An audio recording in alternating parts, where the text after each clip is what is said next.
All right, hello everybody. How's it going? Happy Wednesday. Hope y'all are having a good one. We're back with more Remnant 2. Oh man, oops, hang on. There we go. I'm really enjoying this game. I feel like I have to address yesterday's stream. I got very tilted at a particular fight, like towards the end of the stream. A boss fight that felt, I don't know. I'm not sure if the boss fight itself felt overtuned, maybe just difficult to do in solo, in particular with even a medium load, equipment load, just the rolls not really kind of holding it down for evasive action there. And I don't know. There was just like, if it was like any one thing that wasn't in effect with that fight, because there's basically like an elite that was like corrupted, I guess. I'm not sure what they're called, but like you get these red versions that become bosses. Hey Karate, how's it going? Hope you're doing well. So it's just like it fought like an elite, but it had like two specific abilities if you haven't seen, which was it could regenerate, and it had a vortex ability that would just kind of pull you towards it whenever it did the ability, which usually was like when it was roaring. Now the regeneration was not really an issue because it was so slow that it didn't really seem to have any real effect. It may as well have not even existed. If anything, the regeneration seems like it should be stronger on bosses than it is. Like it's actually barely there. Not that I will like fights that have like bosses with tons of regeneration or anything like that, but I just meant like it seemed like it wasn't really doing much. Also, hey, and Shadow X, how's it going? Hope you're also doing well. Good to see you. But yeah, I got a little tilted just because, like, for solo, I feel like it actually would have been a really easy fight in co-op, but just like whether it came down to not being able to dodge consistently because I was using medium roll, which seemed a little like undertuned. I feel like it shouldn't have been that hard to do consistent dodges with a medium equipment load. Secondly, the ads and the vortex, etc. Just a few different things, and even the arena that it was in. Like if it was like any one of those things had been changed or even just slightly altered, like it didn't have to be entirely different. I think the fight would have been far more manageable and a lot less frustrating. But either way, like it was hot. I was tired. I wanted to play like immediately again right after the stream, like after I took a little break and I had a shower just because it's so damn hot. And it's going to be really hot again once again today. Right now it's just kind of humid. I mean, it's warm, don't get me wrong, but it literally just thunderstormed here, so I suspect it's going to get humid pretty quickly because it's kept relatively cool, comparatively speaking. It's like 74 degrees Fahrenheit right now. But it's supposed to get up to like 90 or 90 plus today, which is for Celsius, that's like 32 plus, I mean, the late 90s here until late October. Ugh, it's rough, dude. Rough. That's hot for here. Like it's not like that never happens, don't get me wrong, but it's been in the high 80s for like the past several weeks. Like that's a little unusual for the part of the Midwest that I live in. Usually it gets warm in the summer, like low 80s is tends to be where it gets like pretty on the warmer side, and then occasionally we'll have like a day that it gets up to like a day or two that it'll get up to like 90 or something, but it's more rare. But it's staying in the high 80s like week after week has been it's been a really hot summer. Anyway, so yeah, we're gonna jump back in today. Hopefully I'll be a little less tilty, but I am still tired. It was kind of hard to get a lot of sleep last night just because it was so warm. I'm also trying something a little different today, just in an effort to try to keep it somewhat cool in here. I do have my door open. The dog is with me at the moment. He is being behaved in his little bed here. Hey, Cisco. But normally I keep the door closed when I stream, whether he's in here with me or if my roommate's watching him, just so I have the littlest bit of noise barrier between me and the rest of the house, which is largely for him or also just for my roommate's privacy. Because sometimes she'll have to get on like work calls or just whatever, or if my dog makes a bunch of noise, then I know y'all don't necessarily care if he barks, but it's more that it's a type of behavior that you don't want to necessarily encourage if he just starts barking or howling a bunch. And more also just that, like, whenever you're streaming, you're already kind of juggling a few things, and it just becomes very distracting when suddenly your dog is making a whole bunch of noise. So usually with the door closed, that's not so bad if he's out there. And if he's in here with me, he generally just won't do it if I'm, you know, in his direct company. But if he wanders out to the living room at some point, he probably will. I've closed a couple of blinds and stuff, so he at least won't, like, immediately be, like, just looking out the windows, looking for stuff to bark at. Let me adjust my volume slightly here. But yeah, we'll see. Alright, we got people.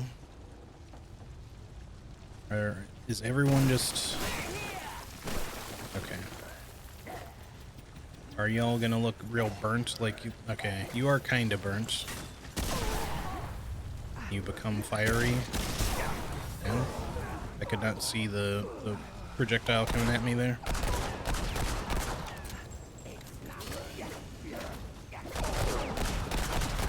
Also become tankier too. Feels like y'all should be taking some damage over time during all this, but maybe that's just me. Oh damn. Anyway, hopefully there will be less tiltiness on stream today. Like, I'm glad that we succeeded in the fight, and it was, of course, totally optional. But yeah, that particular fight just did not feel super well balanced for my particular build in solo. If I had been playing as the handler and had a dog for some backup, that might have made things a lot easier. Even if the dog could literally just, like, focus on taking down, like, the ads or the boss while I deal with the ads, or just to have something to kind of passively keep some stuff distracted, or for extra damage, or for some extra healing, whatever, you know. All of the above. Because I do genuinely feel like that fight was probably actually would have been really easy in co-op, or at least a lot easier. But here I am, like, you know, I don't consider myself to be especially good at Remnant 1 or 2.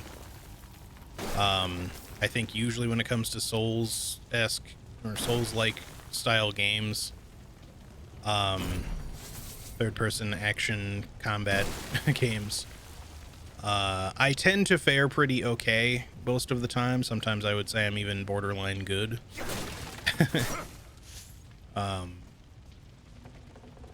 But yeah, you know, with that being said, like, I'm seeing people playing the game on, like, Nightmare, like playing the game solo but in Nightmare already, and I'm just like, god damn.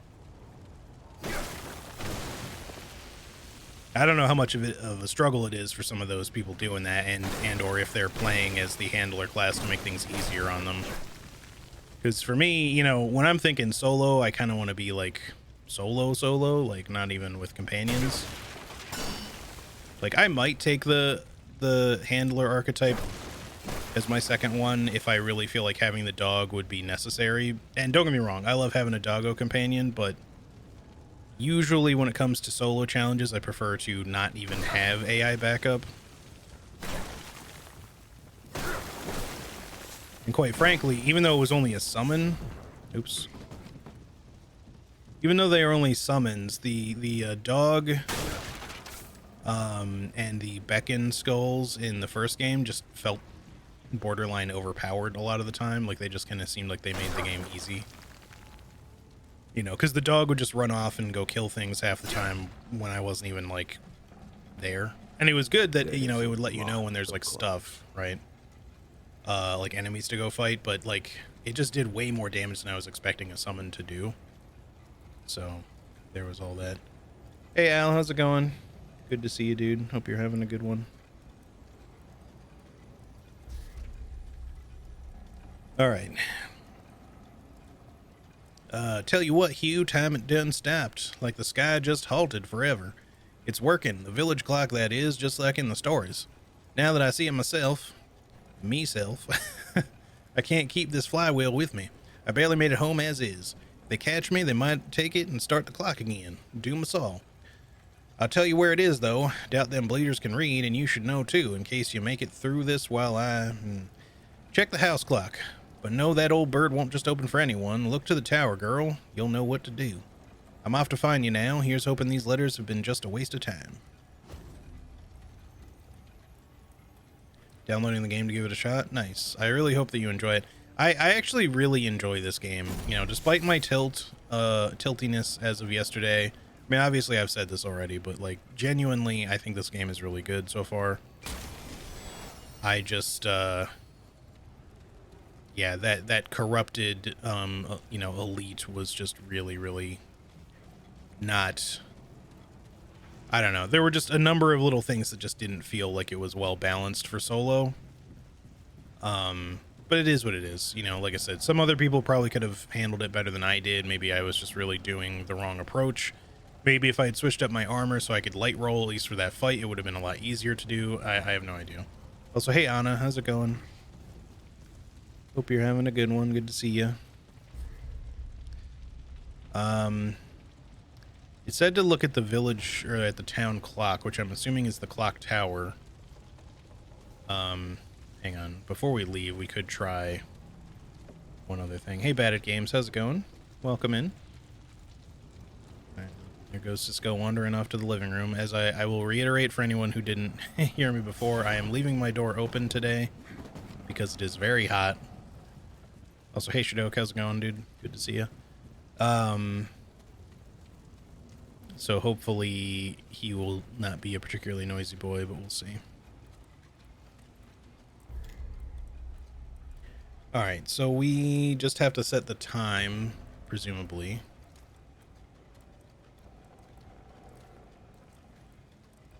And the clocks here do appear to have different... A lot of them are set to the same time, but a few of them are set to different times. But I don't know that we can rely on these clocks. Sometimes, you know, there's like a specific clock, like a game wants you to look at for some sort of clock puzzle. But then other times they'll literally just put like clocks nearby that actually also have the solution on them. And then that just becomes like, you're just like, oh, I could have just looked at this. Also, hey, Charlie and Karate. Hello, everybody. Just hopped into a Valo game, but hi. Nice. Well, I hope you enjoy the Valo. Get some good old shooty shoots. Show us how real shooting is done. I'm just okay at shooting. At least in this game. I suck at it in Valorant. Though that's because I don't regularly play mouse and keyboard, so, or at least partially. But I'm not great with controller either. I'm just more used to it. I will try to get a mouse pad set up again for my computer, though, here at some point, just to maybe give that a try to see if it works any better for me. Maybe having a good mouse pad actually would make me play a little bit better.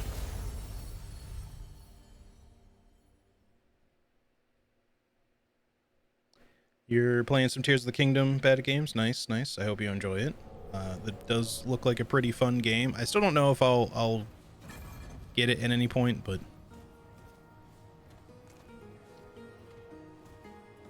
can't tell if there's something actually purple up there or if there's just a weird reflection going on. I mean, we could ride the elevator up and see.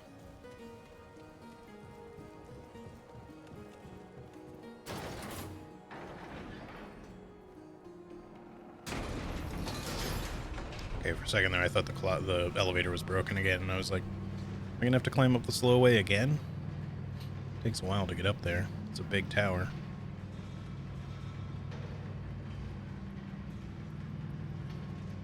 Anyway. Charlie, I overheard like a little bit of the conversation between you and the roommate. I hope y'all were able to get the website thingy sorted out. There is something there. But I think we need the flywheel to move the clock in order to get that. I kind of thought maybe I'd be able to see the time a little bit better from in here. I guess I can kind of see it. I see what is presumably the minute hand, but I gotta like reverse this in my head. I can't see the hour hand though, unless maybe I can catch like a glimpse. Oh, there it is. No, never mind. That's just a spike. I think we're gonna have to look at it from outside because I can't really see.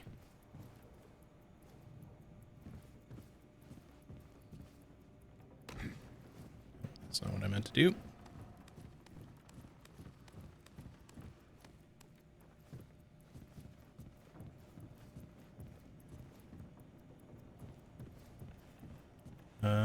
Can you even get outside from in here? I think I had to climb up originally. Just looks almost like you could walk out right there, though. I know we read all of this already. Where's our nearest window that we can hop outside from?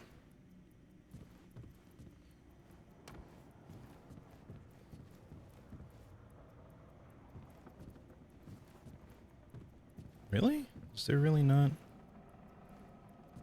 How much stuff did we climb before we got here? This seems like an appropriate level to be able to like go outside on.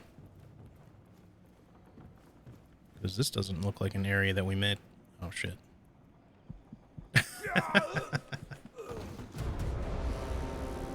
Well, that was unexpected. I got sort of like caught on the lip of a thing and he did not quite make it to the other side of that. Okay. Well, we don't really have to climb back up there. I just need to find somewhere where I can actually see what I'm looking at here.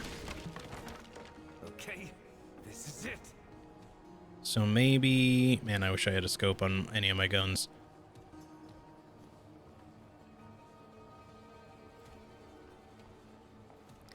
It's either going to be like 10 or 11. It's hard to tell on this angle.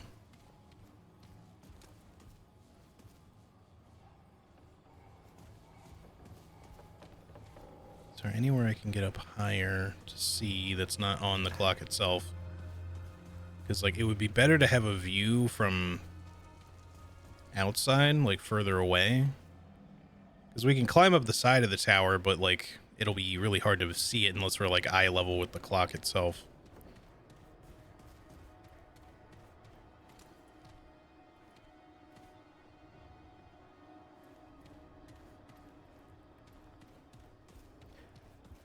Just try this one more time. I'm going to go back up.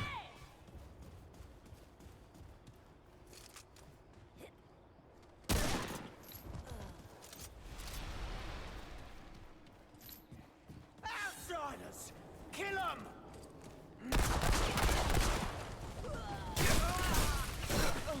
Damn, I stabbed him so hard his head exploded.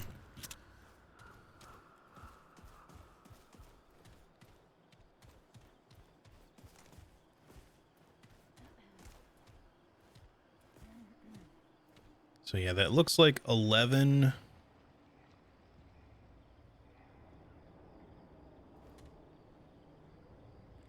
Maybe we can figure out what the minute hand is exactly.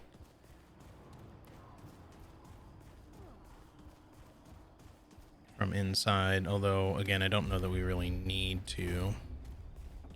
We might be able to just sort of guess at this point with the actual clock puzzle.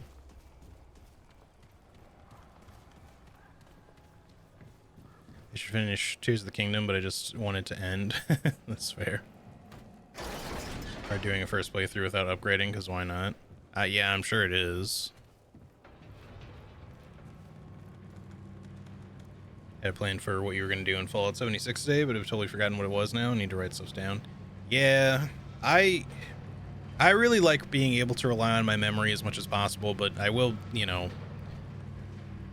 To be honest, like, getting older, it does have some effect on the old memory. Most of the stuff that I am forgetful of these days is, like, stuff that people just, like, tell me that I was only half paying attention to. I used to have even a really good memory, like, to be able to pick up things that are just happening around me in general. But I feel like it's not just a factor of getting older. I also feel like it's just kind of the era we live in a way. Like, not to say that it's not my fault, as well, but it's just like when sometimes people will be telling me stuff when I'm like, you know, I'm paying attention to something else, I'm looking at my phone or whatever, like just in some sort of common area when we could have a conversation like this and we're not having like an actual conversation, and it'll just slip my mind because I was only half paying attention. So my brain just doesn't store that information.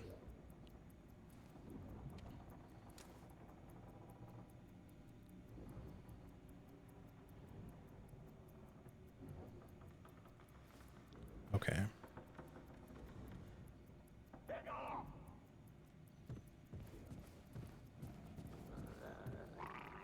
I think we can probably figure this out, assuming that this is the correct clock time, but the 90s were still 5 years ago in my mind. We were just saying that, talking about that yesterday on stream, about how it's weird, especially for millennials, I don't know, but where it just feels like the 90s feels like it was less long ago than it actually was. Just anything post 2000s, really. I don't know how those first two missed you, but whatever. All right, come over here.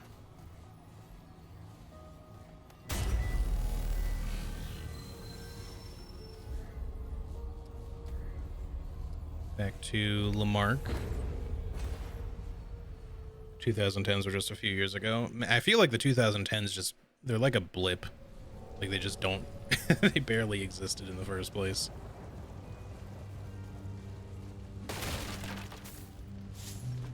For me, personally. Stop them!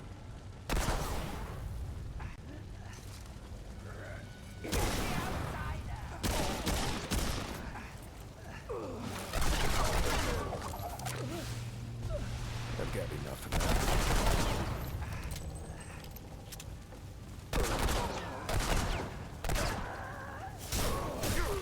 And don't light me on fire now. I don't like that.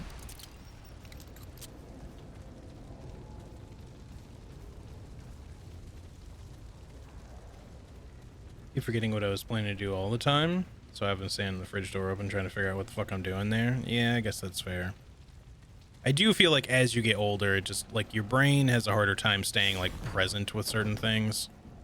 But it depends on, like, the habits you keep as well, or just how mentally drained you are at any given time, too.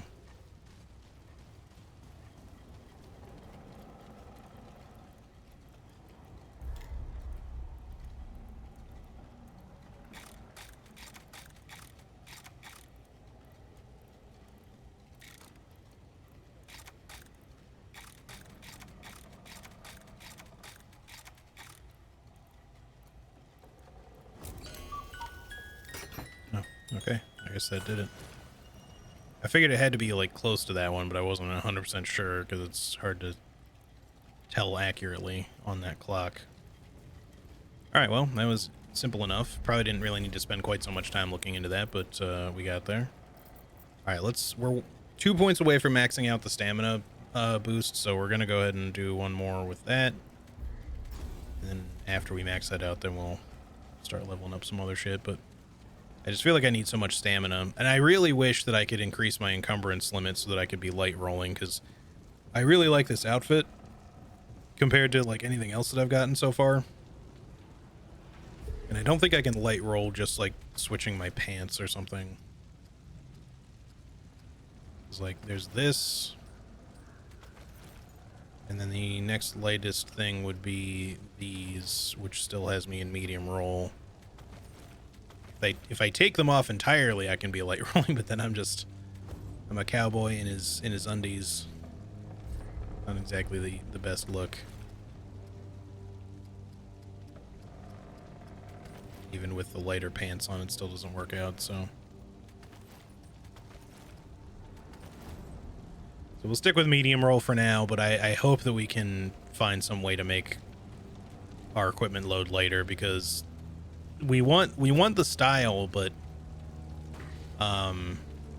it does suck. The medium roll in this game, the recovery time of it just seems kind of shit. Like light roll, it seems perfectly fine, but like there just doesn't seem to be a lot of difference between medium and heavy rolls recovery time, and the main drawback to heavy roll is just that it consumes more stamina. So that makes sense and all, but I just feel like medium roll should just be ever so slightly quicker, because otherwise if you don't dodge perfectly, you just end up getting hit by follow-up attacks every time, and I feel like it just happens way too often for medium roll to be that weak recovery time wise. Still don't know what the severed hand is for, or even necessarily the strange object.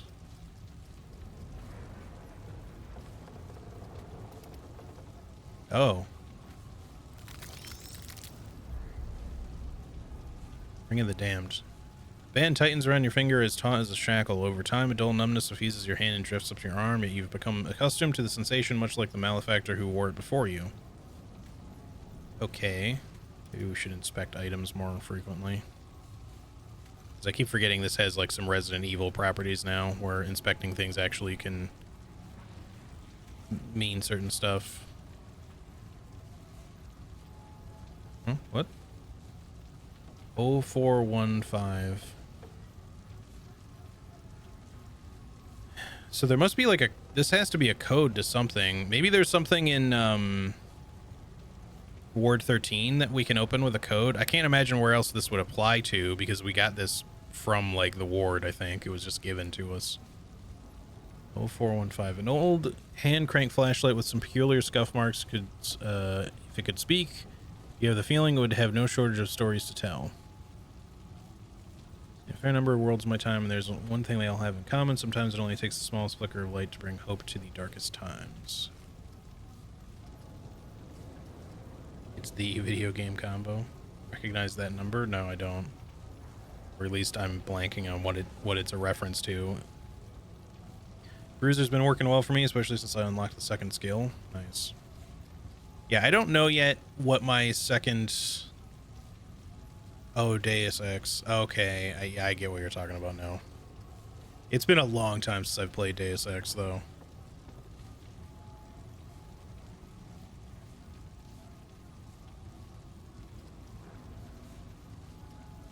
A lot of games since we've used that combo. I'm sure they probably have, but like as if they're all kind of referencing that in Deus Ex, it's just kind of like you have to know. Otherwise, it's just going to seem like a combo.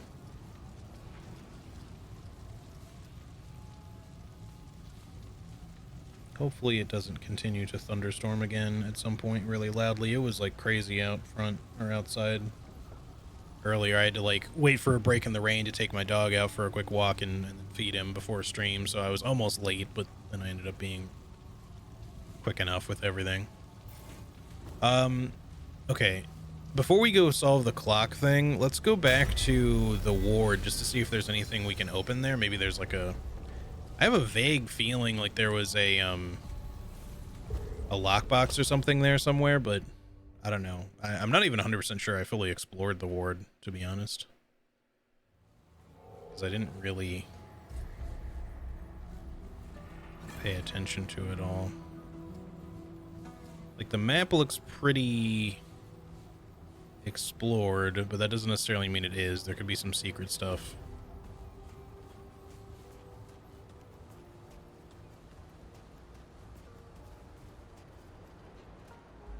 Like, let's see. We know that down there is where Ford was waiting for us. I think we went up there. I don't remember there being anything up there. I don't think we could get on the ship. What's this little thing over here? There's like just like a little guard post, maybe. Did we come back here? This is probably where we came from originally. But this also doesn't look familiar.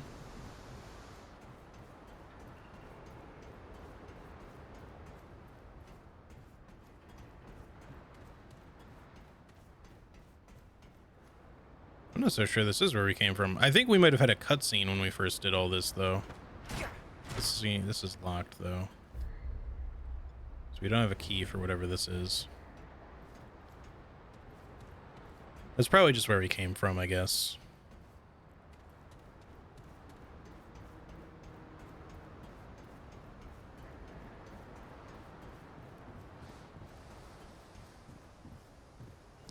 potential doors or things to go through around here? No, maybe.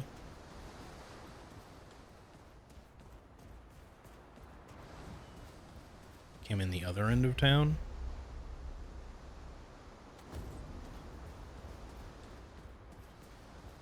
Well, that would seem to imply that there's definitely something over there, like a big old portal. It does say there's like question marks on it, but the door's locked. Do I remember seeing a lockbox? I feel like I remember seeing like a little combination lock somewhere early in the game. I don't know if it was here or not. Like in Ward 13, I mean.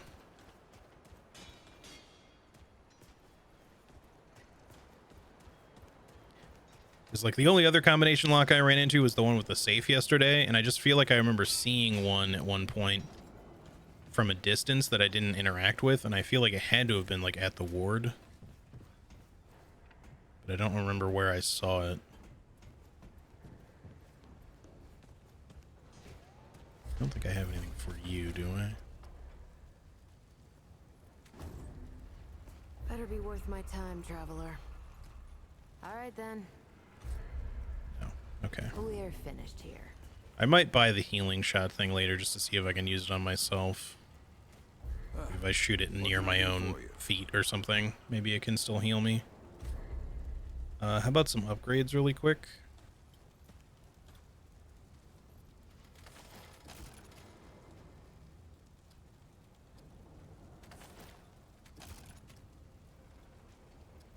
Okay, we'll go ahead and +8 our pistol. We use our rifle a lot, don't get me wrong, but I am still prioritizing the pistol. In part because the Wrangler has actually been really good, but I might replace it later with the sniper or something like that if I feel like it, or just something with a scope. I think the Hunter rifle has a scope.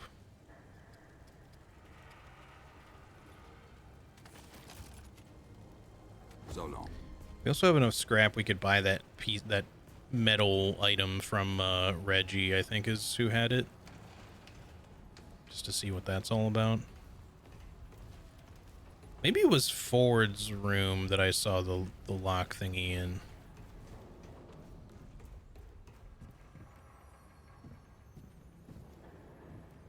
Oh yeah, here. This probably isn't going to work, but let's just try it anyway.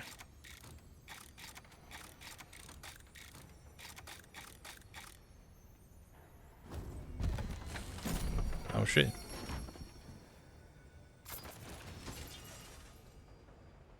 Cargo control key?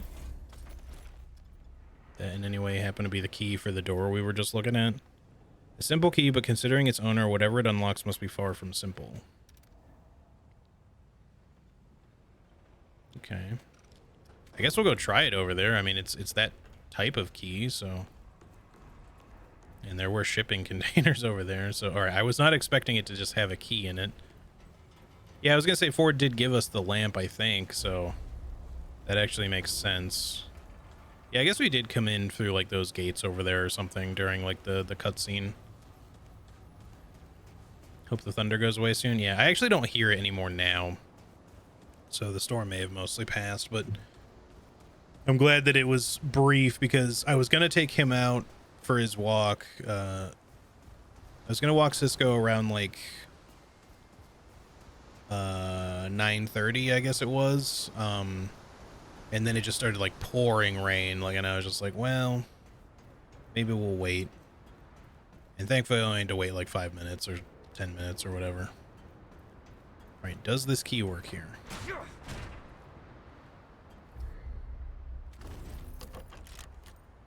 Apparently. Okay, well, shit. Ooh, my lucky day. Oh, so this is how you get this like machine pistol thing in this game. MP60R handgun. That's cool.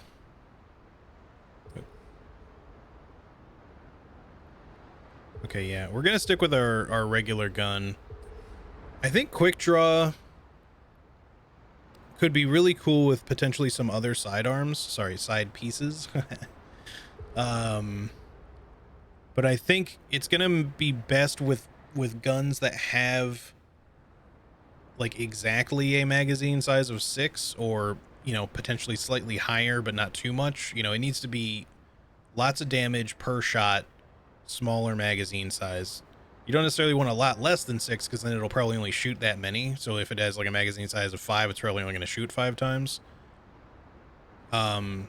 which might still be okay if the damage from it is good enough.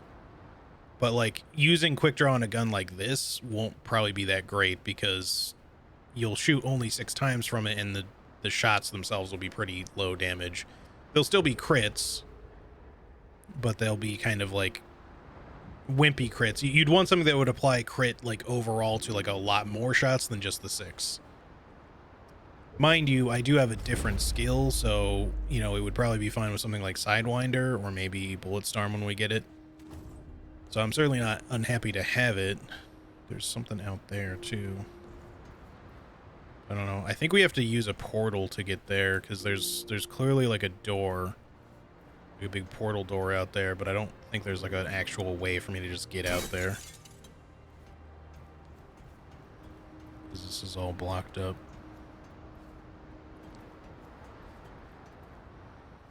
Have you talked to Barbas again? Not super recently. I think I talked to him not like last stream though, so I don't know if he has anything else new, but we could check really quick before we leave. I wasn't really expecting him to get a gun or to even find anything here. I knew I remembered seeing a combination lock somewhere, so that whole thing made sense. I just thought maybe there might be something here, but I sort of expected it wouldn't actually pay off with anything. So that's kind of a nice welcome surprise. Now we're talking. No, he has the same stuff, I think. It takes a second for these icons to load in properly. Huntmaster, Bonesaw, Bulldog, Black Maw, Widowmaker, Coach Gun, and yeah, that's it for all the long guns. Same side pieces, same melee weapons. Cool stuff, don't get me wrong. The rusty metal is a material which would mean that we would have to use it to craft something. Good. Don't do anything. But I don't know what we would use. It might be something in related to what he can craft, or maybe we can take certain special items over to Nimue. Maybe she can craft some stuff for us with special items, because she's the ability to craft something, but we don't know what it is because they're all question marks. The Ring of the Damned increases all damage dealt by 10% when gray health is present. That's cool for like a not quite red Tearstone ring. Like you just have to be damaged, period, and have some gray health. So not just damaged, but like it's only when you've taken recent hits, basically. Unless there's like another ring or something that you can allow to make yourself not regenerate gray health and just keep it. Greetings. Actually, hang on. Sorry, this is not what I wanted to do. We had gotten a pop-up yesterday about mutators, and that makes me wonder if I actually picked up one and just forgot to look. We did. Lithely. Increase this weapon's reload speed by 4% for each enemy killed between reloads. Oh, right. I forgot. Yeah, so this one would be particularly good with something with like a single shot, but it could still be good in general, especially since we don't have another mutator right now. Hey, Dodo, how's it going? Good to see you, dude. Hope you're doing well. Hope you're having a decent Wednesday.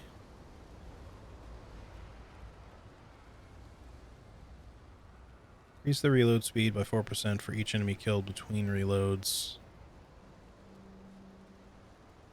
For now, let's just put it on here. Hopefully, I think we can still, yeah, we can still switch different ones. So we'll put it on our pistol for the time being, since it has the smallest capacity between our two guns.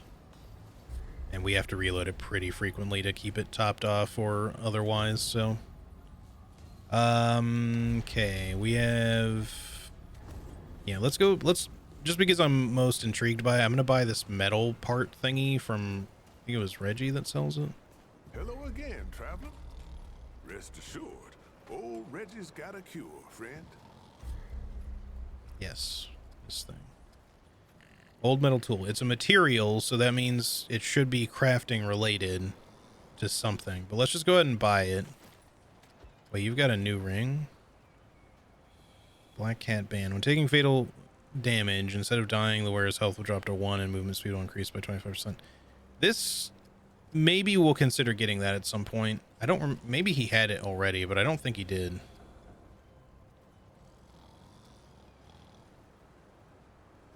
The Bruiser Engram to unlock that class. Oh wait, so to get a second archetype, you need an item to do it? Is it still like level based? Like I don't want to have a bunch of stuff spoiled, mind you, but I assumed we'd just get offered another archetype choice at some point.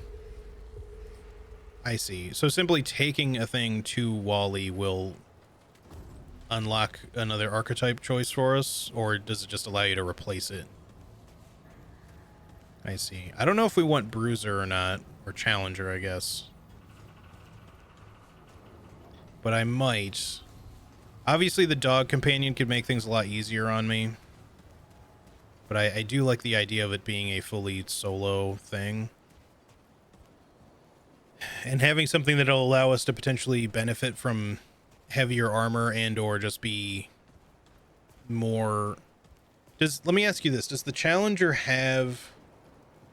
Assuming that I decide to go that route, whether it's unlocked now or not, does the Challenger get anything that allows them to reduce their encumbrance at all? Like, in other words, like, they're less weighed down by armor weight? Because the thing is, I don't know if I really want to put on heavy armor, but I wouldn't mind the ability to wear what I'm wearing and still do light roll.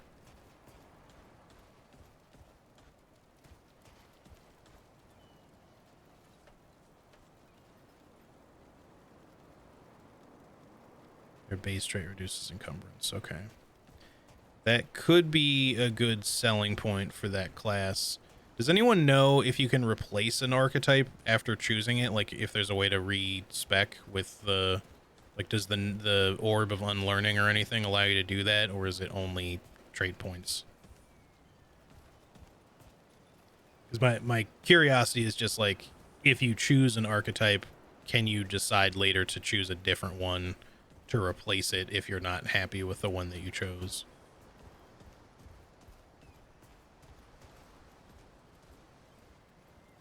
Up to -10.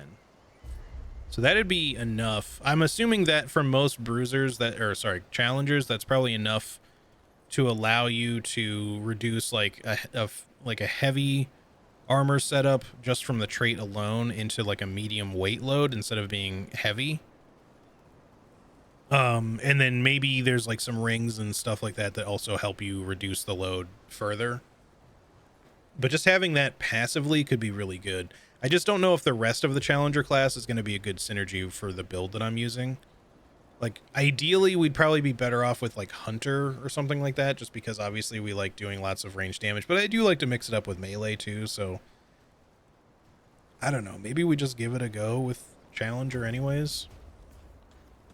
It is the one other class that I really wanted to try. I am still tempted to do Handler, of course. Just because we do love our doggos, and you know that seems very on brand for my stuff and everything. I'll be here when you get back. But I just don't know if I like, since I'm trying to do like a fully solo playthrough, I don't know if I want a companion or not, as much as I would like to have a dog.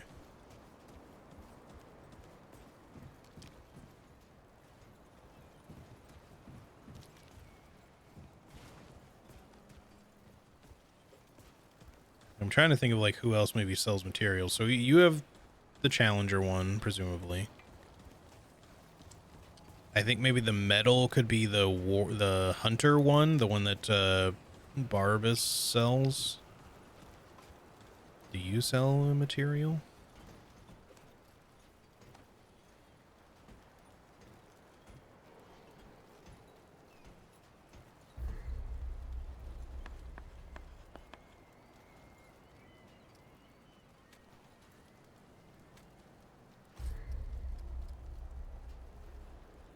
You just have the haste thingy.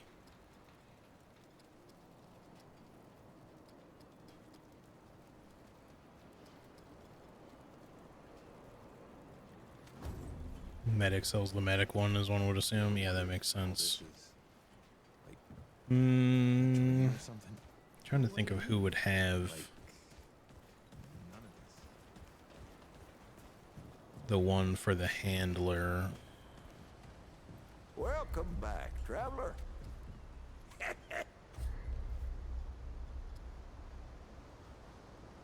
Okay, yeah. That's clearly you, because that's a dog whistle. So, Mudtooth gives you the handler one. Root water. Oh, right, okay. He sells more stuff than he did originally, I think. He's got his concoctions, but he's also got some other hour-long buffs. Increases stamina recovery by 20 per second. 20 per second.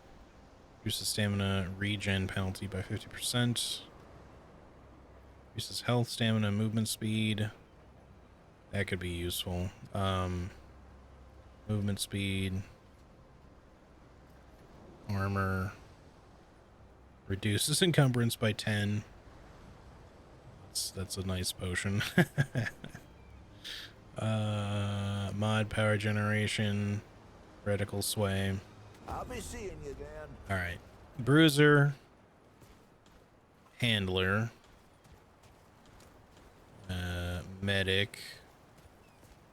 And then Barbas is gonna have the hunter. I don't know who's gonna have who would have the gunslinger one. You know, it won't show up for me, probably, because I already am a gunslinger. Either that, or maybe Barbas will sell one or the other, or both, depending on if you're one of those classes or not either of them.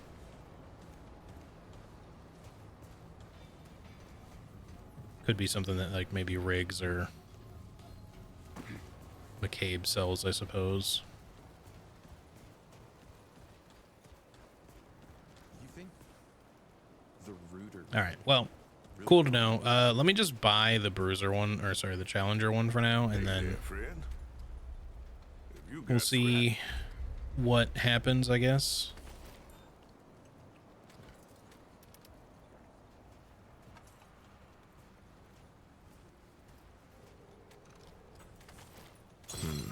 I bet Let's talk Wallace would again. like to see this.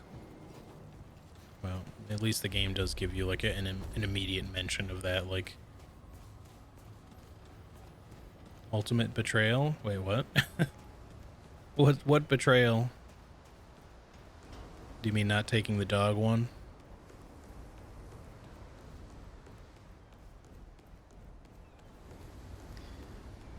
I'm conflicted. I know you're just kidding, but, like, I do genuinely like having dog companions in games.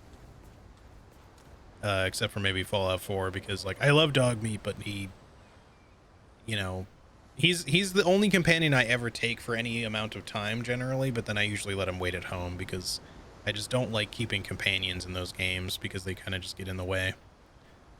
But I feel like having a little doggo could be really nice too.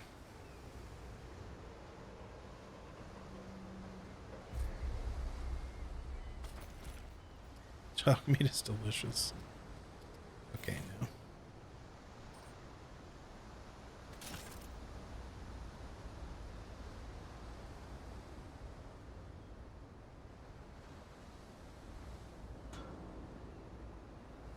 I feel like this mod just looks so weird on this gun.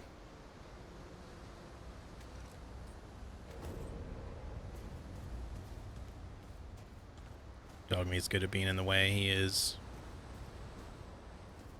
Okay, I'm gonna look this up.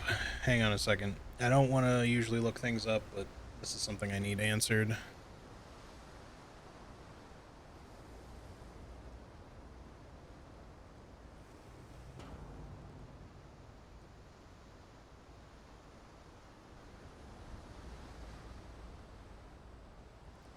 How to change archetype.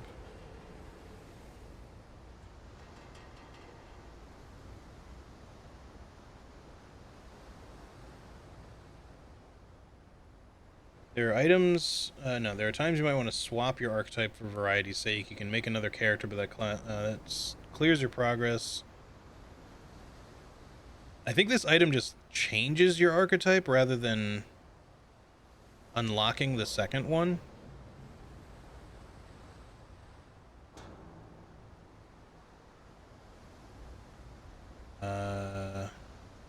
Yeah, Hunter is the metal.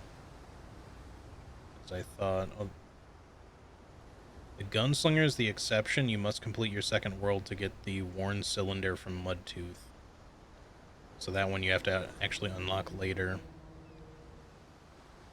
Once you have multiple archetypes, go to the archetype screen in your menu. Your primary archetype will be equipped, but you can now switch engrams to use other unlocked archetypes. So I guess you can just switch between them. It doesn't, like, fully replace. I guess that's good. But I'm not 100% sure how that lets you, like, when you can do a second one. I guess. But let's just take this to him, because we can't afford to buy another one right now. But that makes it sound like we can switch between archetypes, so we can still try Dogmeat.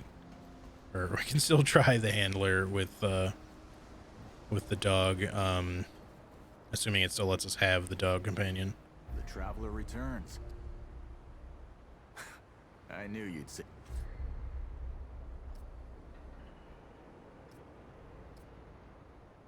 We need scrap, so we can't even afford to do this right now, but Until next time. we'll bring it back later then.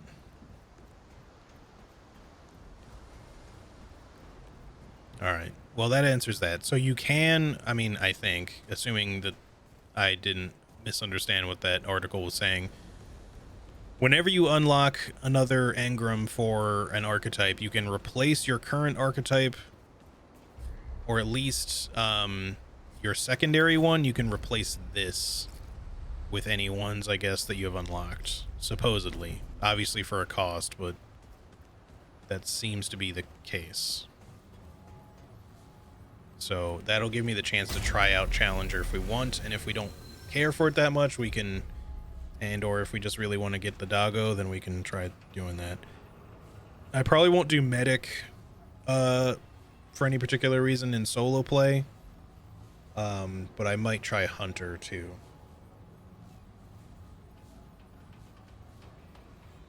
Alright, let's go back to Lamarck. No, not Lamarck. Is there a flag here?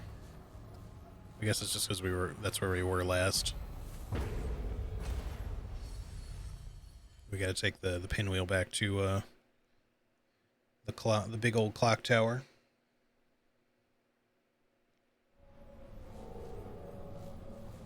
I like to take Nick in Fallout 4 because the way he talks makes me makes me feel Keck blush. Understandable. As a companion, yeah, I'm sure that's what you meant. I believe I remember which one Nick is, but yeah,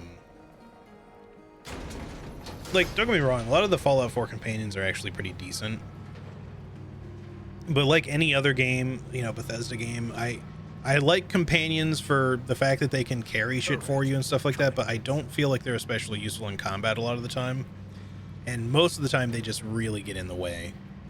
And like, especially if I'm doing like a stealthy playthrough, like, they really get in the way then. It's like half the time, like Dogmeat especially, like, I love him, but he'll like, you'll be crouching along, like, okay, I just want to get into the spot, wait for this enemy to patrol this way a little bit, and then Dogmeat's like, okay, I'm right here, buddy, I'm right here, and I'm just like, get out of the way, Dogmeat, please, you're in my way. Just, or the dude's gonna see you.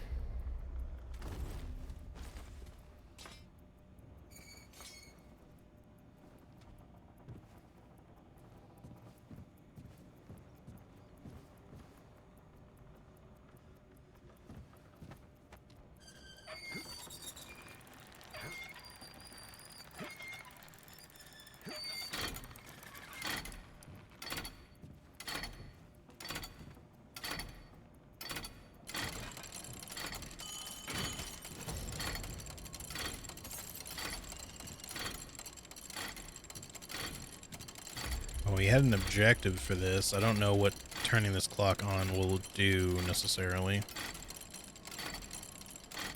Another crafting material.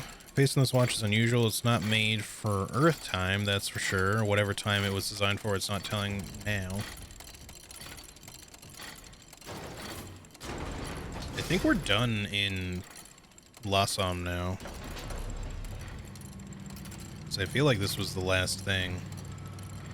It's too bad I didn't go over there originally, because that was such a small little map segment that we could have just done that and then come back here and had it done much earlier, instead of it being the last thing that we did. But that's just how it goes, you know, like you're hoping to like maybe find some off the beaten path stuff, and then, you know, you keep going down different side paths, but then you don't choose the right side path or whatever.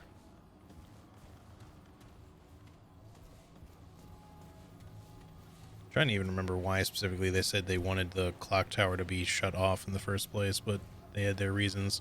With that said, this world's pretty messed up, so I don't know that there's much reason for them to have it off now anyway. Engrams are strange and rare objects that can be taken to walls for inspection. Yep, unlocks new archetype.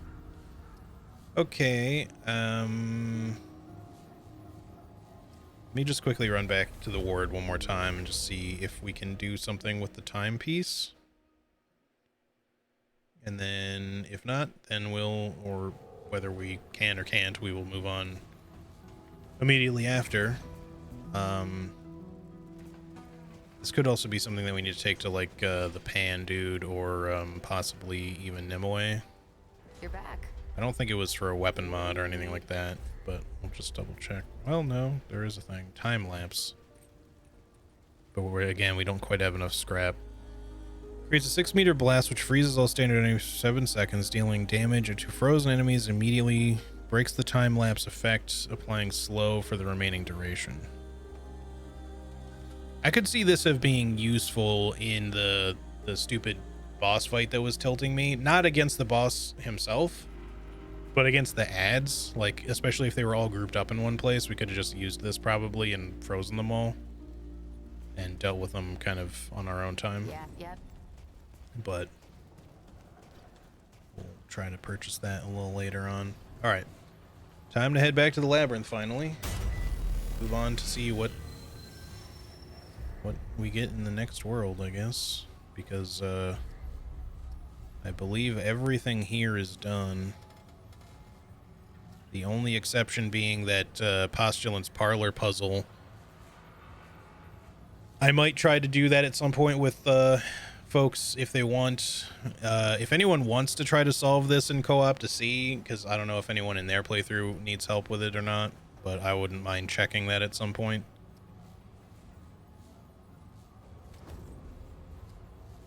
Just to see if indeed by going into co-op that that'll allow you to actually solve what's left of that Postulant's Parlor bullshit. It's still an annoying puzzle even, I think, in co-op, but at least you can get those couple of treasures that you can't otherwise get. Alright, here we be. I guess let's look around first. Not sure if we'll be able to do anything other than just like whatever is directly in front of us, but there's a little black man.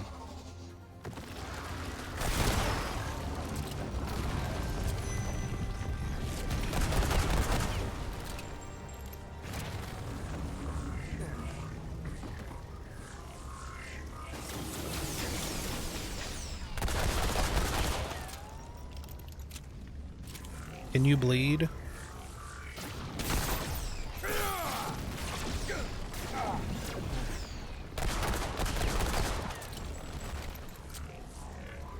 I think he's immune to bleeding, but not immune to that, though. These guys are kind of tough. Mod cost. Okay.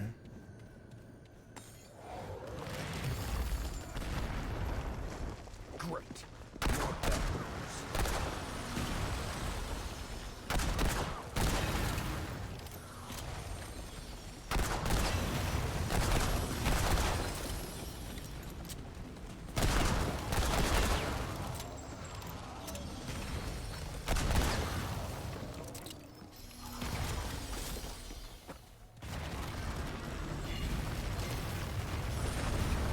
There's so much stone noise around here that I don't know what's enemies and what's not.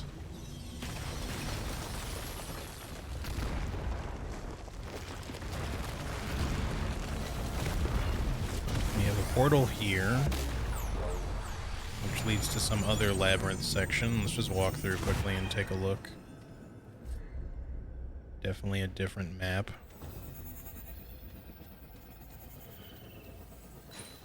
Dense silicon ring. Gain 200% health regenerated as mod power. Okay. So anytime you heal or regenerate, well, at least anything that regenerates your health, I don't know if a direct heal counts the same or not, double that amount gets added to your mod generation. Or power, I guess. I'm not sure if it's the same thing.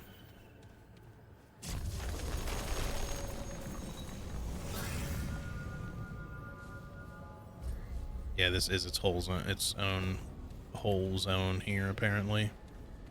Alright, we'll come back to this. Let me continue exploring the other direction that we came from, because there was a lot to do over there still.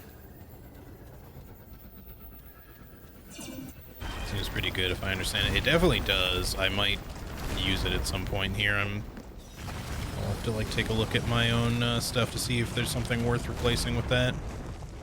But again, it is for how much you heal, and ideally I'd prefer to just not be taking damage, so that sort of relies on taking damage is the only thing.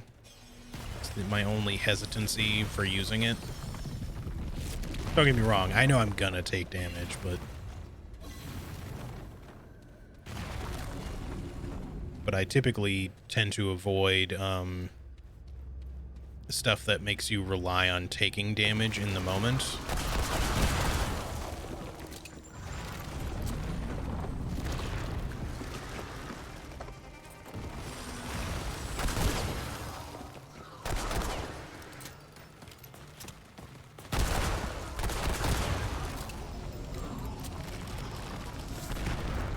I think maybe this mutator's doing some work for us. It's kind of hard to tell. This doesn't really show the like any sort of damage bonus being applied. It's more just that the numbers are slightly higher, I think.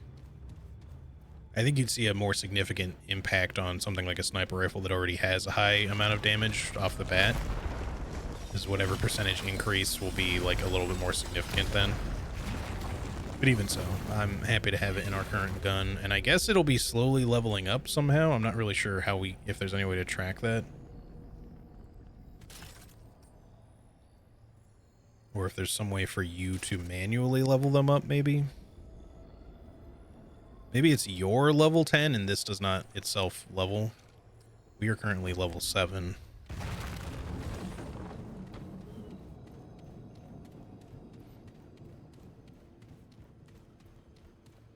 Pan guy can level them. Okay.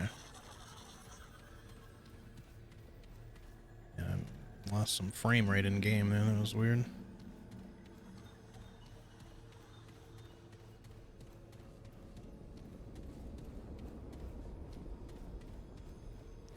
I guess we should go ahead and mess with this.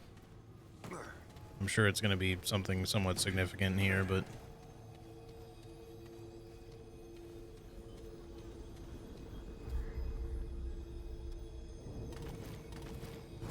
looks like we need an object.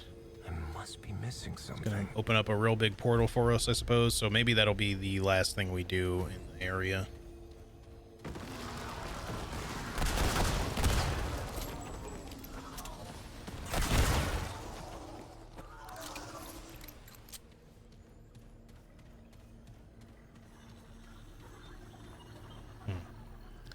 One thing about this region is it does seem to have like some occasional frame rate issues. I didn't really seem to have any issues with frame rate anywhere else.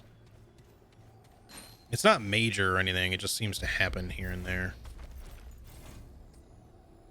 Cryptid ring. I got a lot of rings already. Using a mod regenerates 10% of max health over 10 seconds. Can stack up to 30 seconds. See, that's like the inverse of what we just picked up.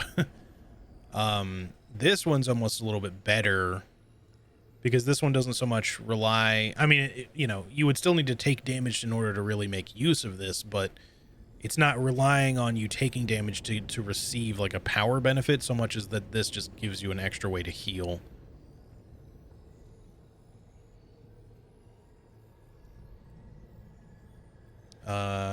Did we have something else that... It just seems familiar. Like, I felt like we had something that did that already.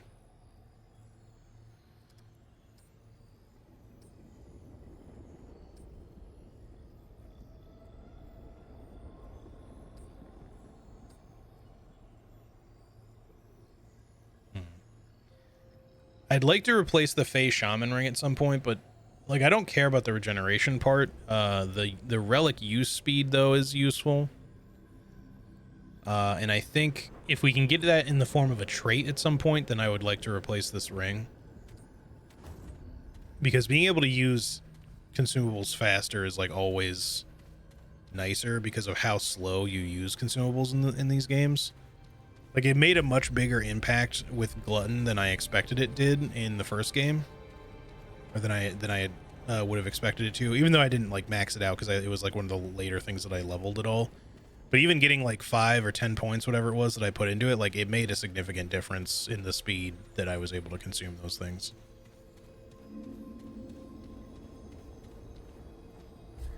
All right. So we can't go that way. I guess we have to go back the other way because I don't think there's any other avenues we can go right now because there's just a door that's... Well, no, I guess we can go up the stairs. That does connect. Never mind. Unless there's like another locked door up here or something.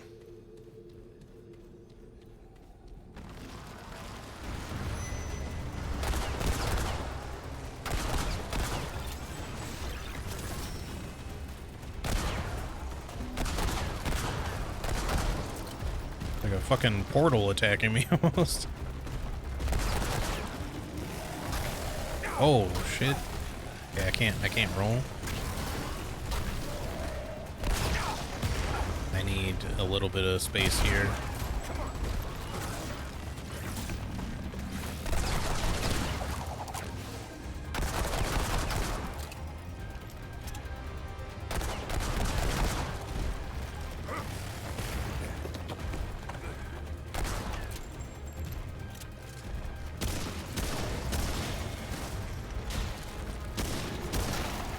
I feel like he might have tried to yank those back at me afterwards. Oh, those guys explode after they die. We're gonna have to be careful of that. That was a cool enemy, though. So far, fighting everything here is kind of fun. I was gonna say, like, right before all that shit happened, I was like, you know, I might regret this, but I really want to fight, like, something big like one of these guys. And then that dude showed up, and I was already just like, yep, okay, yep. You've already kind of made your point a little bit. I still had fun with it. Alright, so we got a thing there. Maybe we can make it back to the ward through one of these doorways. Because there was like a golden portal door in the ward. What's going on with my stick here? Okay, maybe that's better. It was like being sticky. My stick was being sticky, yes, but...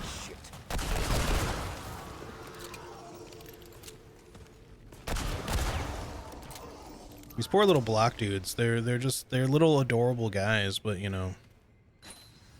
And there's so many rings in this game.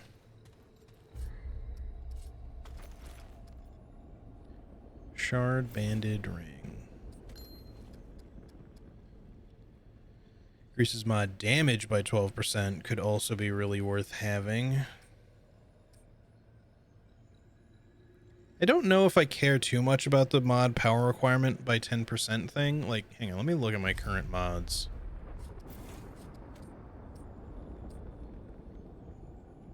Blood draw requires 405. This is 1125. Does it adjust here? Yeah, so 450 normally and 1250 normally. I feel like that's not that big of a deal. It'll be slower, but I think maybe we can let that ring go for something a little bit better. Using a skill. Oh, here's the thing that I was thinking of. So it was not using a mod that regens health. It's using a skill that regenerates 10% of your max health over 5 seconds. And then the other one that we got was the encrypted ring. Using a mod regenerates 10% of your max health over 10 seconds, but can also stack.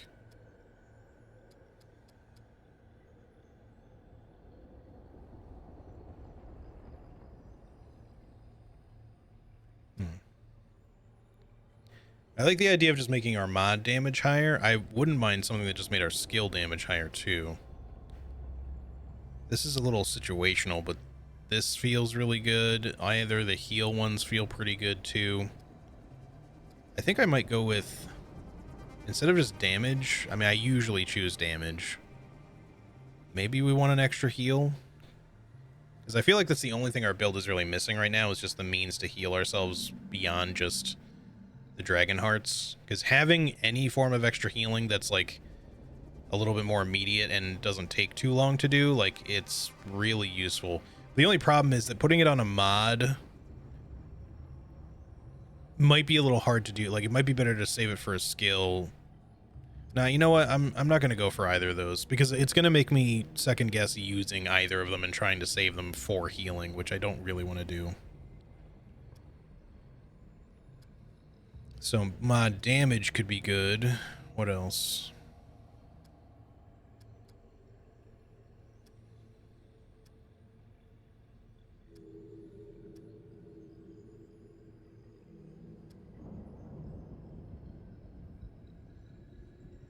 Taking enemy damage causes 10% of max health to regenerate over 10 seconds. This is just extra passive healing when we take damage from anything that's not falling, basically. Automatically regenerate mod power is always really good.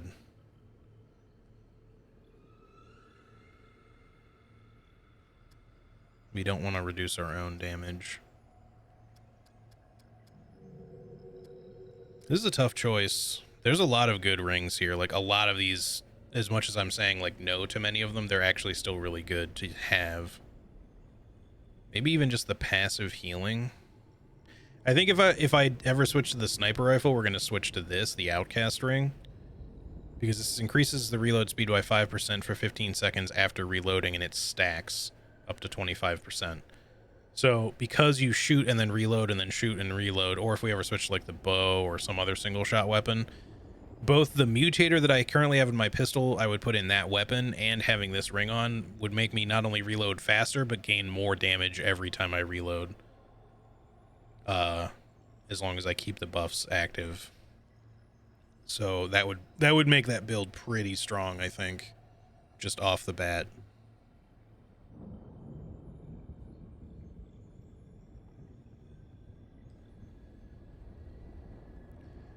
Fucking hate that ground wave attack. Not enough time to move after the first hit. Fair enough. Again, I feel like it's part of the nature of this game. I was really harping on medium roll yesterday, and I still think that it is a little undertuned, but part of the issue with Remnant is, like, you kind of have to roll forward through most attacks, because if you don't, if you roll away or sometimes even to the side, you're gonna get hit by follow-ups, because the game just does not give you enough time to roll repeated attacks. If you're using light roll, you can roll some, consecutive attacks, but a lot of other ones, I think, even with light roll in the first game at least, you still couldn't, like, unless you roll forward. Because if you roll forward and past something, even if they have a follow-up, they have to kind of like turn into doing it, and that sometimes gives you just enough space to then follow up with your next roll to avoid the incoming attack. Or sometimes they can't even turn to you fast enough, and their next attack just, doesn't track its way all the way over to you, so they just miss you anyway. But yeah, rolling backwards just seems like always, well, not always, but most of the time, like a bad idea when you're avoiding something that's melee. Yeah, it's a good thing that they give you 4 ring slots in this one instead of just 2, but I still feel like it's already still not enough. I need more ring slots. At least,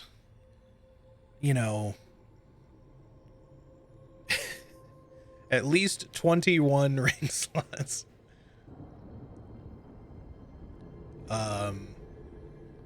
For my character, I think would probably work. It would probably be like every ring in the game, but but I could currently wear at least 21 rings right now.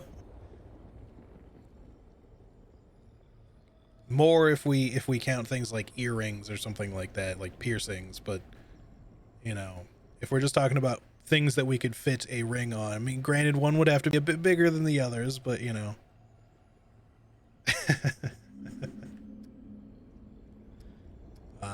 Anyway, after picking up ammo, increase the damage of that ammo type. That's also good. I like just flat damage, but this does just apply to the mods. Maybe for now, let's just, instead of making like a tough decision, taking enemy damage causes 10% of max health to regenerate over 10 seconds. So let's take this, because you already basically get that feature with the gray health. And I think we have some passive regeneration from something else we're wearing. It might be the Fey Shaman ring, actually, but I didn't notice before, but even when I don't have gray health, my health continues to regenerate just a little teensy bit, like, passively. And I'm assuming it must be from that ring, which, to be honest, that makes it a harder case, like, a harder ring to get rid of, if that's what's doing that.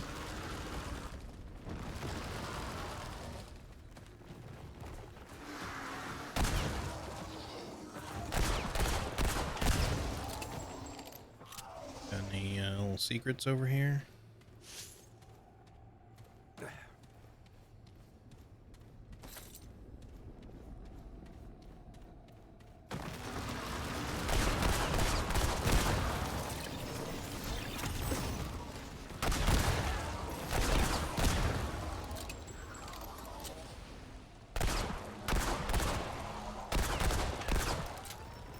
He's bigger than his buddies.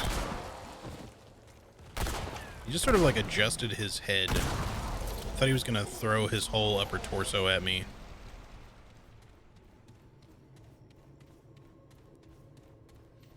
Alright, what do you got for me here? Energized neck coil. Alright, let's do this.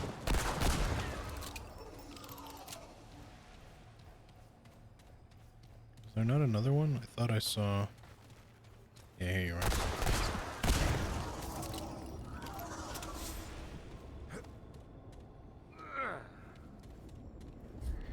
Let's take a look at this as well. Increases status effect damage by 25%. Applying a damaging status effect creates a 5-meter explosion for 20% of the status effect's full damage. That also seems really good with what we use, because both of my mods apply status effects. The 30% damage bonus every 5 seconds, or rather every 10 seconds at least, since it switches between elemental and physical, is also really nice though. So I don't know if we quite want to make the switch to that just yet, but this could be really strong, so we might try it later.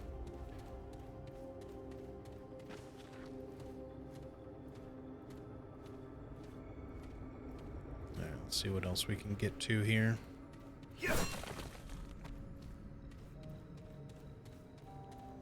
Got another one of these here, and then lastly another dead end one, I think. And also there was that other way that we could go previously through that other portal, but let's take a look at these first, I guess.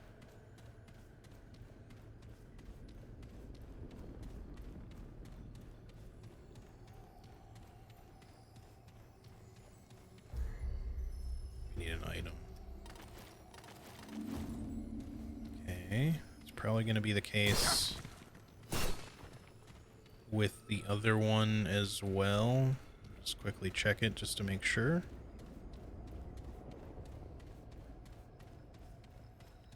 But yeah, there was a door like this in Ward 13 that was like open on the other side of where we got the machine pistol, the MP, whatever it's called. But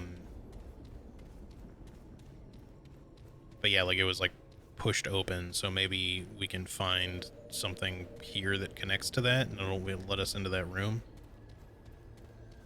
perhaps. Yeah, something about right over here makes me lose in-game frame rate. I don't know if it's like the portal, if it's some enemies over there that are doing it.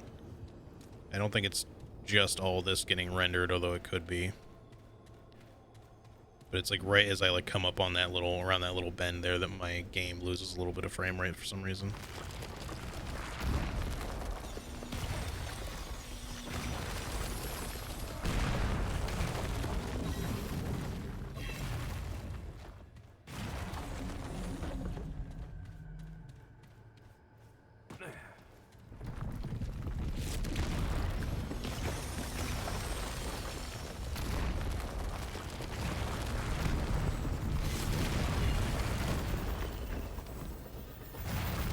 Alright, back on through we go. Okay. And let's see what else we got to deal with on this side of things. I know we picked up a ring there earlier. And there was a checkpoint, that's right. Which I suppose we should just rest at this point. We'll have to fight more stuff if we backtrack to the other area, but might as well get our one heal back. I don't think there were any other, like, simulacrums for sale. But at some point we will want to, find out if we can get our hands on another one.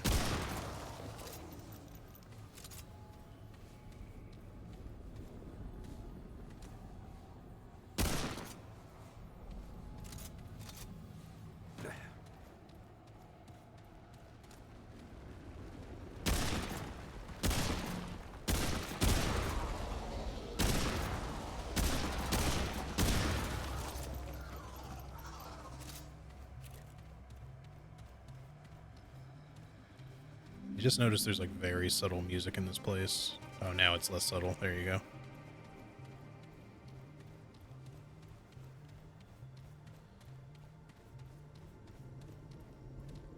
It's still pretty quiet, but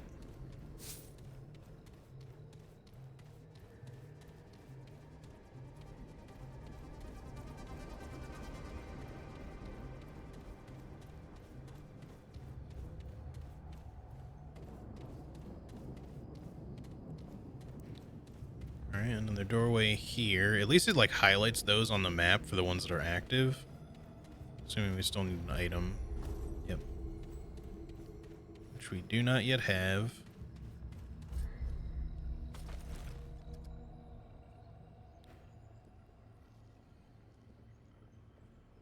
I can't remember. Did we get this for beating the like Faerun, the Imposter King, or was it something else?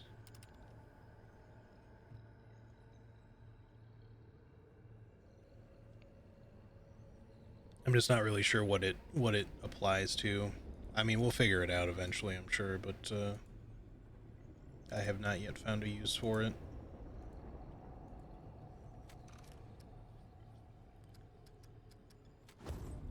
I should probably go back to Nimue at some point. Also check in with the Pan just to see if he has any new craftable thingies at all.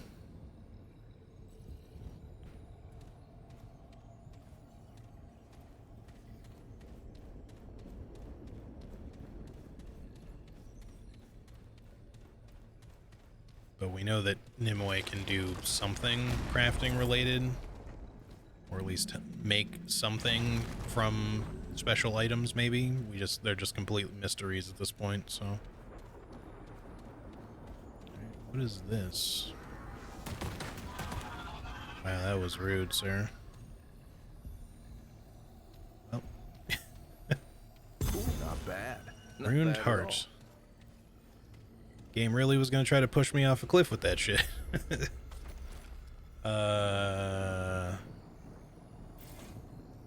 Wait, is that? Oh, it's a relic. On use increases health regeneration by 5 and generates 500 mod power over 10 seconds for both weapons. Cool. So if you use this, yeah, it's the same. It still uses the same amount as your normal, you know, Dragonheart relic, but you can now have different relics. So increases health regeneration by 5. I still don't know if that means just from any source of regeneration or just like the Fey Shaman Ring, if that's what it's doing. It just means that you actually do have some health regeneration passively. So like 5 per second or something. I don't know. But in theory, this would still give you a heal. And, you know, maybe, but a very regenerative, just a slow heal over time, over 10 seconds. So 50 health total, yeah. But over 10 seconds is pretty slow compared to like the Dragon Heart, which is not only more, but in literally half a second, once it's applied anyways. It takes longer than half a second to actually use it.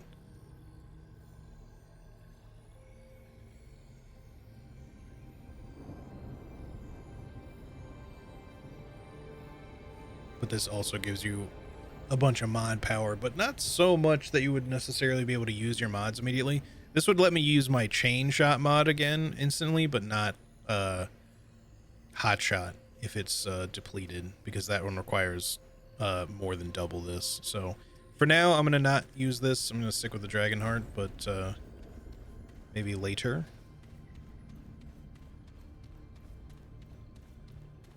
Just fell there. That's weird.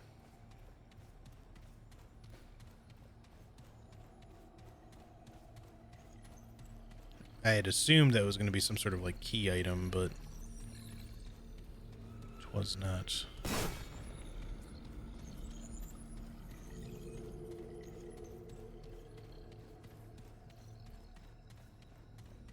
Well, the thunder has returned. If my stream suddenly cuts out, maybe I lost power. Hopefully not, though.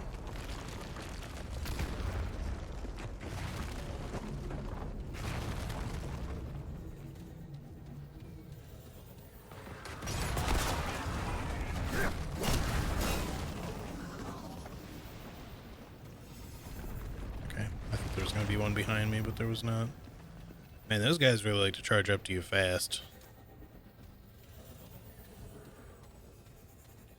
We should go at this somewhat slowly so we don't get kicked off of a cliff here.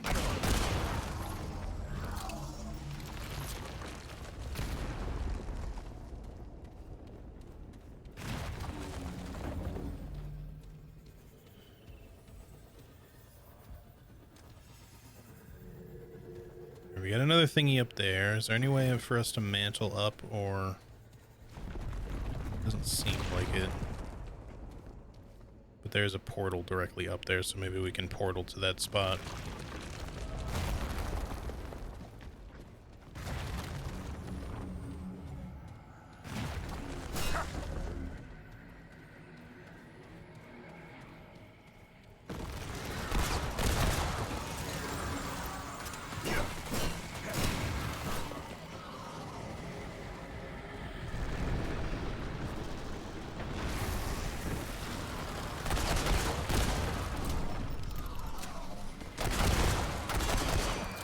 He's got armor.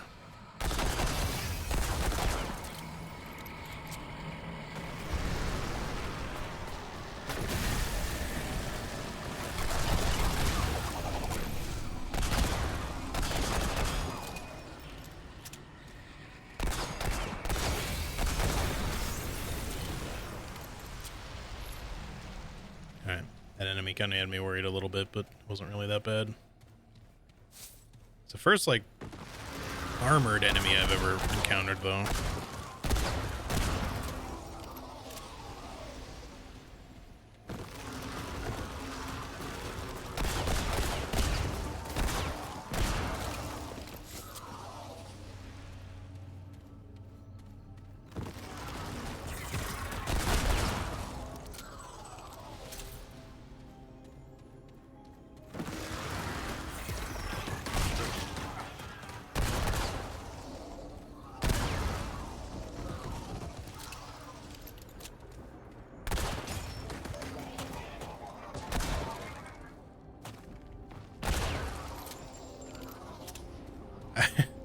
I really like the little rock boys. Damn.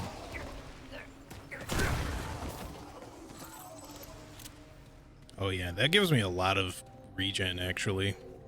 Where'd they come? feel like this ring is actually pretty good. At least against the fodder stuff. Like, enemies that are bigger and hit much harder might not be so easy to deal with this stuff, but like when they hit me, I mean.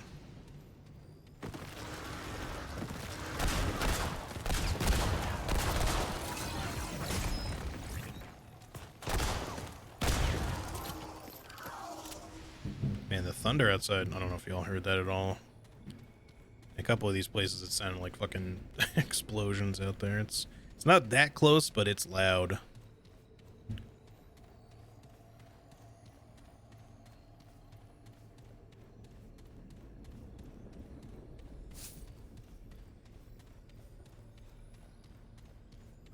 I feel like I wouldn't mind having a little rock boy companion, actually.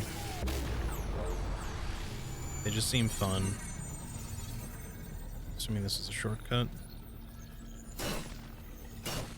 Come on.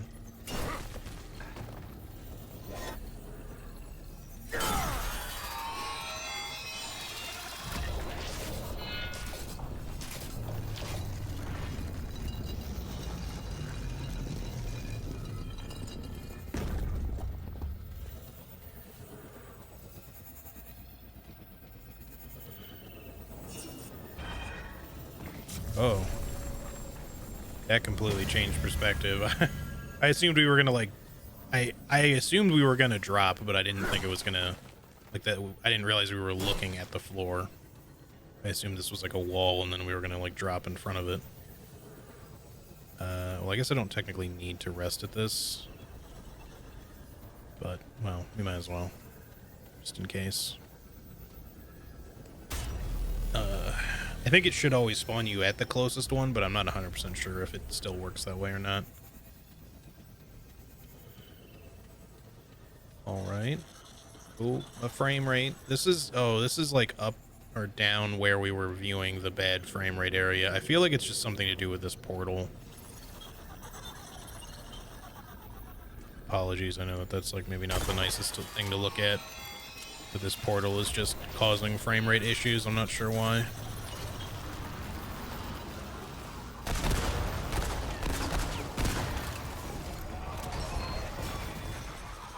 Bye.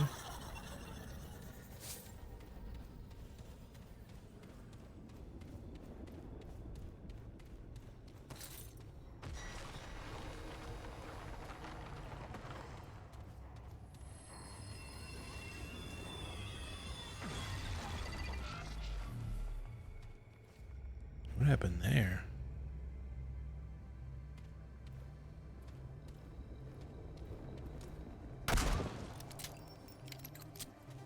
There's clearly like a path there. You can't see it on the map here, but on the mini map you can see there's some red.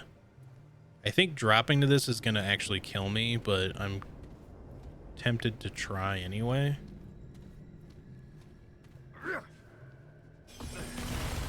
We didn't die. We took a lot of damage though.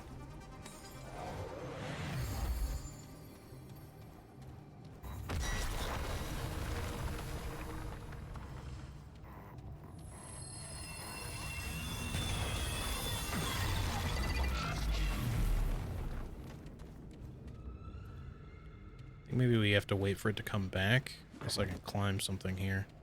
Maybe that gives us a means to get across. But then it blows up after a few seconds. I'm not sure if it appears when we get away from it or if it's just every little bit of time.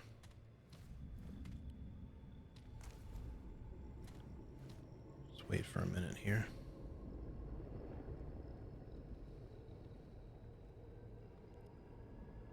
I'm hoping it's just time-based, because if I have to be, like, farther away from it, I don't know how I'm gonna, like, get to it here. Cool.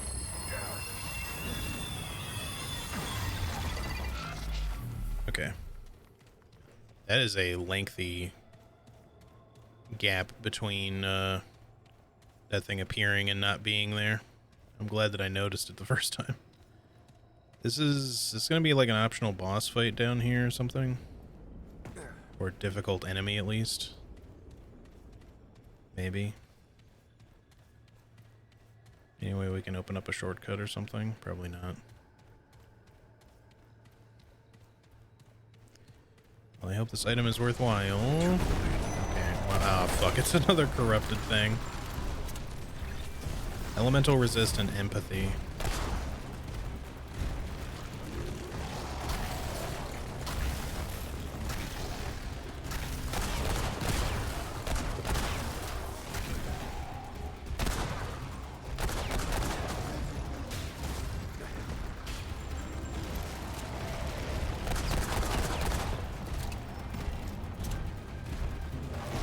Oh, okay. Haven't seen that move yet. Okay, game.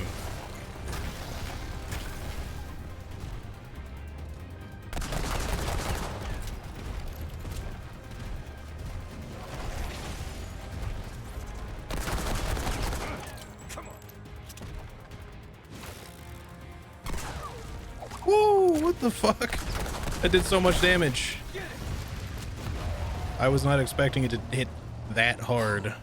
Damn. Okay. I need to do that more often, Jesus. At least when there's a weak spot available to hit. We got a... So, yeah, corrupted enemies, I guess, always drop mutators, maybe? We got a spear. Or a staff, I guess. I mean, the thing is, 1,000 didn't seem like that much damage. Because, like, we shot it before for, like, 100 or whatever. I was not expecting it to be, like, 90% of its HP. That was a lot. Basic strikes generate 10% additional mod power. Charge attacks perform an AoE which strikes all enemies within 2 meters, dealing 75 damage. AoE damage generates 50% additional mod power.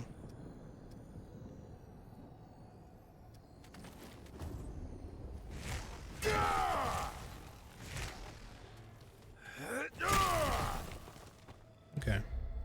Pretty cool, but for now we're still going to stick with the spear. I do like that that is a weapon that you can use to generate extra mod power, especially if you're going for like a melee mod build sort of thing, but...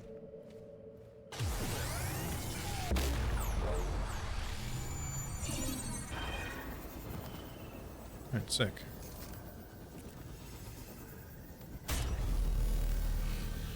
Yeah, that boss felt like way too easy. See, but here's what I'm saying is like I did not expect every corrupted enemy to be like as much as a pain in the ass as the first one that we got.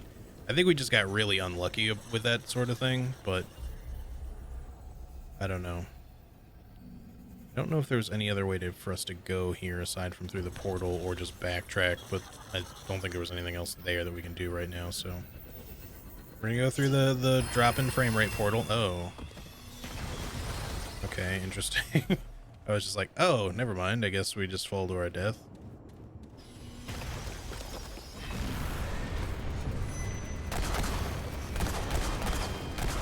Shit, it's one of those.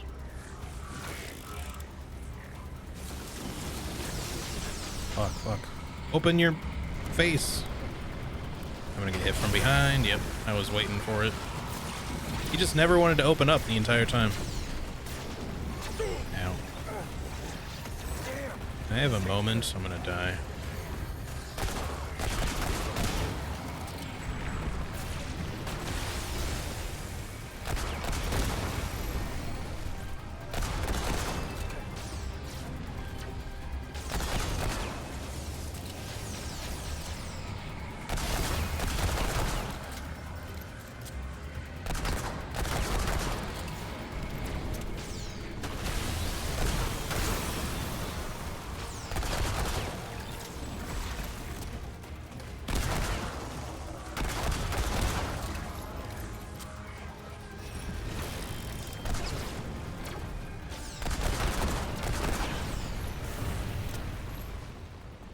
That's what I'm talking about. That shit does a lot of damage now. Holy hell.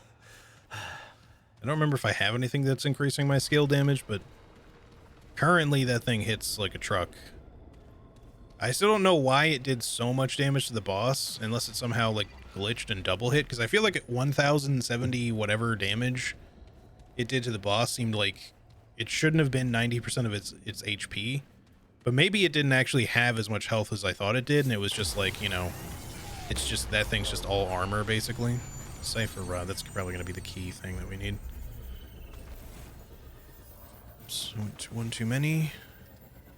This device, which fits in the palm of your hand, contains more knowledge than you could ever hope to comprehend. You may still find some use for it, though.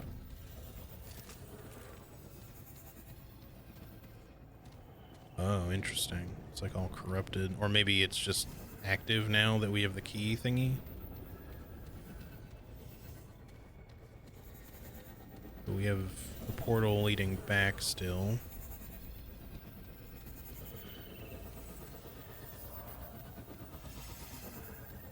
You already had it down around 70% HP. Oh, was it really that damaged? I didn't think I had done that much to it yet.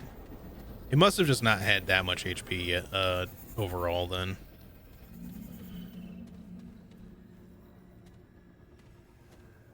We can't interact with this though.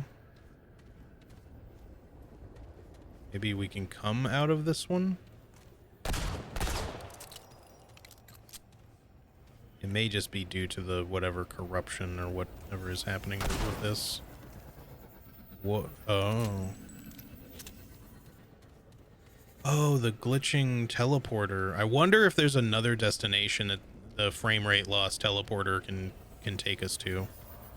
Because maybe it, I think that's why it's also causing the frame rate loss. It's just very glitchy, but it may have more than one place that it can drop you. Sorry for the loss of frame rate. Yeah. Wait, oh, this is not a place where we want to be, I think.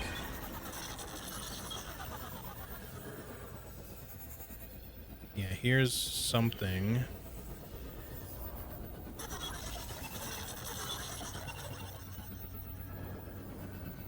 That's where we dropped. So is this where we just fell before? No, this is new.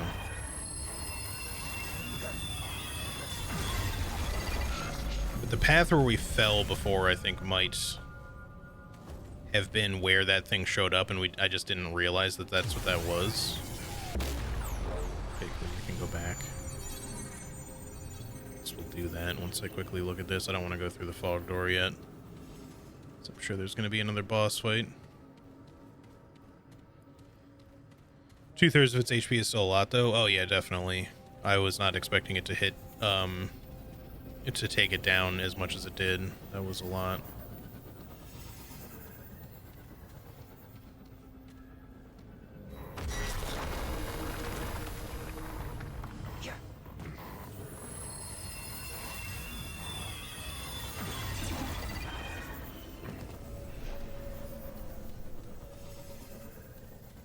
Try to see if we can figure out if that other one was indeed just where this.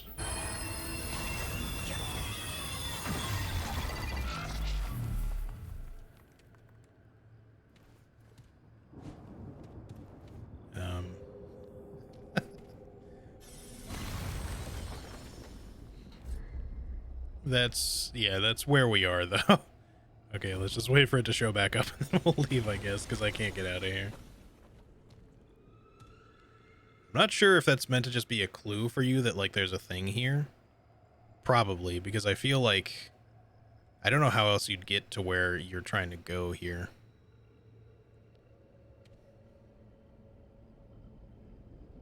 It's actually close to 50. Okay, so... Well, that makes more sense then. It just wasn't really... it didn't have as much HP as I thought it did. So there could be something for us to get to on that one, but I don't know. It looks like it's too far away from everything. We could quickly step out onto it just to see if there's something we can jump to. Just gotta wait for it to cycle through with this shitty-ass frame rate. And then we'll go back there, because I think that's the only place we can go. Except for maybe the cipher key thing. Which we should probably check, actually. Let me just check that other one first. Oh, this is another... But that one probably just lets you fall to your death, maybe? Because it didn't look like there was anything you could land on.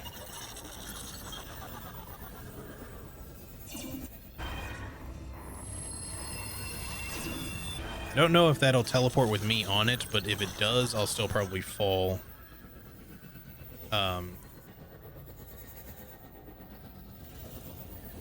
Let's try the other falling one and just see what happens. We may die in the process, but then I want to go check those other locked door thingies to see if the cipher key lets us open them or not. If not, then we know what our destination is. Yeah, I feel like maybe somehow you could jump. I don't know if you could somehow make it to that portal from there, but I'm not sure. I'm gonna try that one more time just to see if, like, if you jump a certain way into the portal that you can take your momentum that way, but it seems unlikely.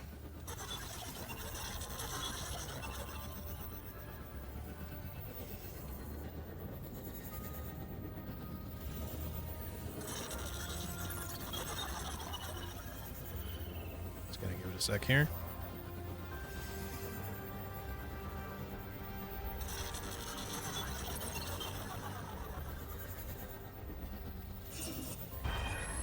Actually, you know what? I think we just need to wait. That probably actually, yeah, it just passes directly overhead. We just need to give it time. It didn't look the first time that I went through there that it actually goes over that spot. We just have to wait longer. We don't need to get a jumping or running start or anything. Okay. Thank God this isn't hardcore. I would hate losing my character to shit like this.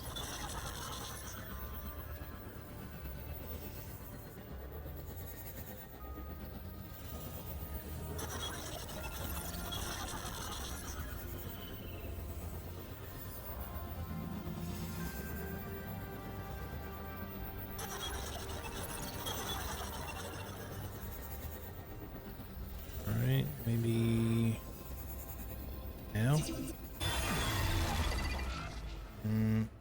I was close. I thought it was gonna be like about to teleport, so I was like, I don't know how much time I have to do this. We just gotta wait just a little bit longer. I think it's gonna be right before it switches though. So we have to like really get the timing right here.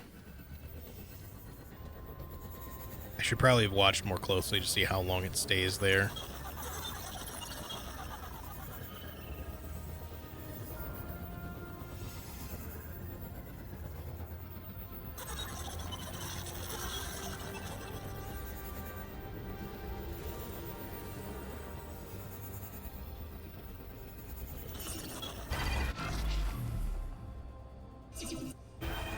Whoa, okay. Wait, what? It just takes you back? Oh, right, there's an item. I forgot. I'm glad I didn't leave without getting that. Reprocessed heart. Is that another relic? It is. Reprocessed heart. Unused converts 5 health as gray health to 40 mod power per second for 25 seconds for both weapons. Cannot die from conversion. Interesting. Probably a not right now thing, but okay. Just seeing that, like, it was popping me out at the same place here, I was just like, wait a minute, was that all for nothing? What the hell? Alright, we just gotta jump through there one more time. Although, yeah, let me go check those other doorways just to see if I can open them. I probably can't still, but I just want to check real quick.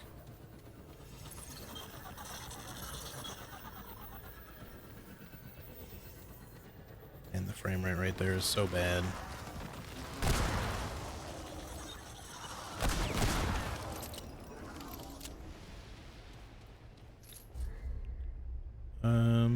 They're like above me. If I go this way and up the stairs, the relic, the key might literally just be for this.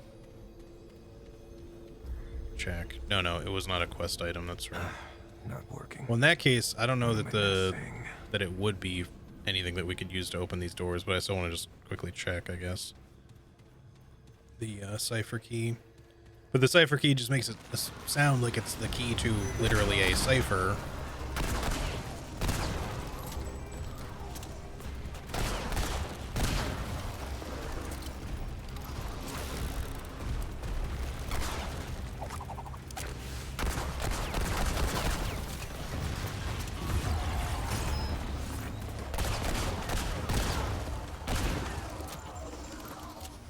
that skill shot do some damage. Alright. What if this is a cipher? No? Okay. Just checking. Alright, so it's definitely not anything with these then. Stoney got wrecked. Yeah, it definitely did. I should use the charge skill shot more often when I have a weak point to shoot. I use the fan the hammer version of it all the time on elites, but I think frankly for anything where weak spot damage is really like something you want to capitalize on, like especially so because it's like necessary, that charged shot does so much that it's definitely worth using. Alright, I think we only really have the one way to go right now, so we could have just warped there, I guess, but whatever. I'll just wait since we're here. Take more than a minute or so.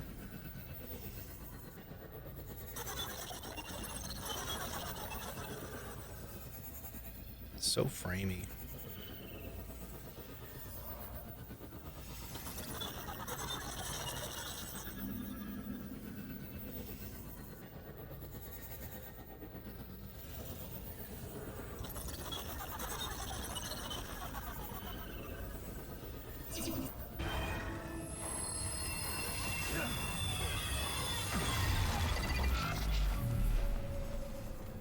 All right.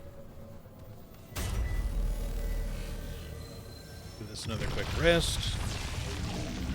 And then before we continue, I'm going to quickly go back to Ward 13, see if we can activate that other archetype. Because having more traits sounds useful. Although I don't know if you have to, like, keep one activated. I think you get both at the same time, but I'm not 100% sure how it works, so... Wait, how many scraps do I actually have? Oh no, I only have 891. I need 1,000. I thought I had more. Well, so much for that then, I guess. And we could obviously sell some stuff, but I think I will hold off on doing anything like that. Alright, never mind. Wait, how much forged iron do I have? Just 2. Okay. Never mind. Let's just go back then.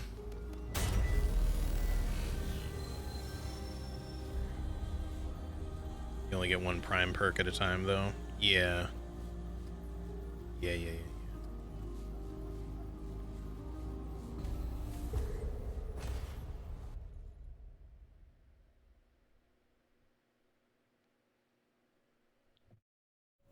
We'll see what the challenger is like. If it doesn't really give me much for encumbrance or anything else that I particularly like as my secondary archetype, then I'll probably switch to the handler and get the doggo. And also, yeah, hi Vic, how's it going? All right, let's see what's up with this.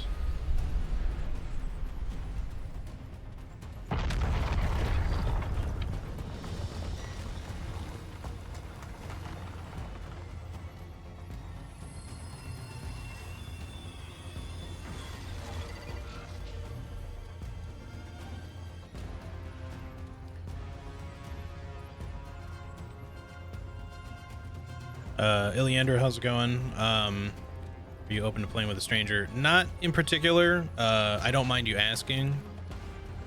I may open this up for some co-op at some point, but it's mainly going to be with people that I'm at least somewhat familiar with. No offense, of course.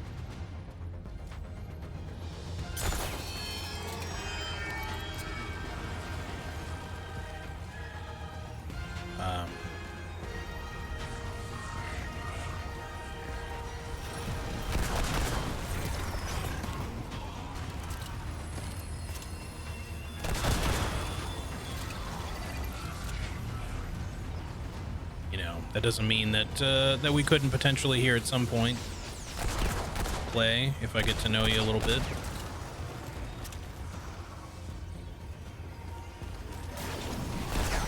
Also, for my first run here, this particular one I intend to kind of just be solo for the most part anyway. But I will be more open to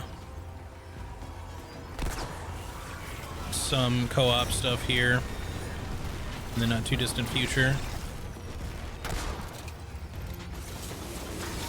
He's shooting already.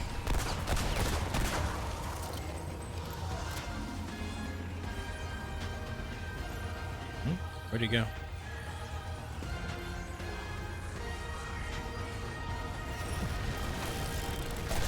He closed up like right as I was about to shoot.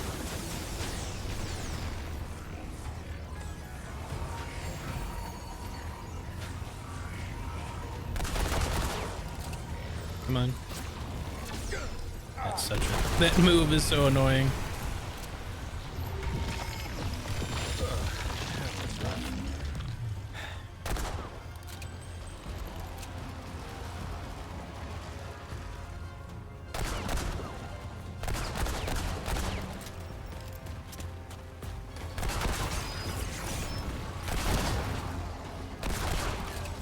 He's gonna hit me with his head. I couldn't get out of the corner. I was stuck on the lip.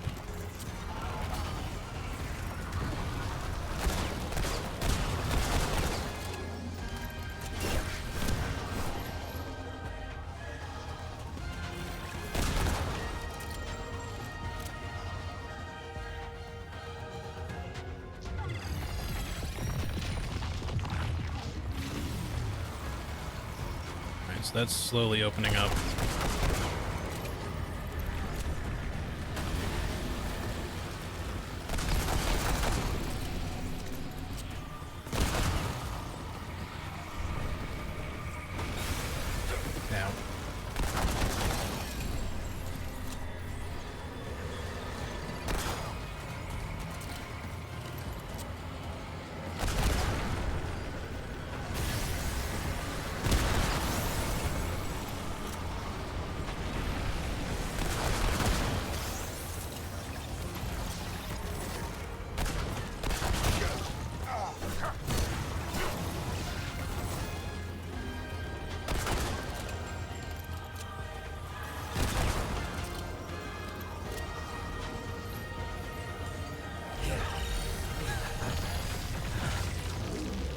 One more wave, two more waves. Maybe we have a big thing to fight afterwards. An extra big thing.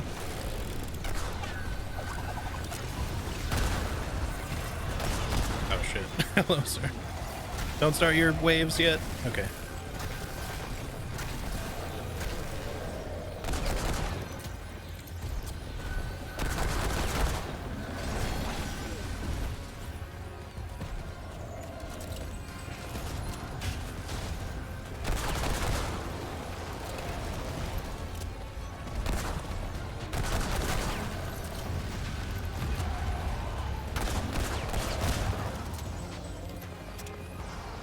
I feel like the Western Classic has gotten really strong as of late with some of the stuff that I'm using with it now.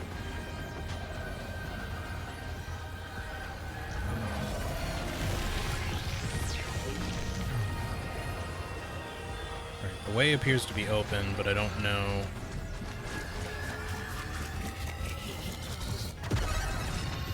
Amplitude. Get a new trait, I think? Alright, that was not too bad. Amplitude increases AoE size by by as much as 50%. I guess if you were using the melee staff with the AoE charge attack, that would be really good, or anything else that gives you an AoE. Master portal key. That Sick. looks important. Right, also, we picked up another mutator before and I completely forgot to look at it. Inspect.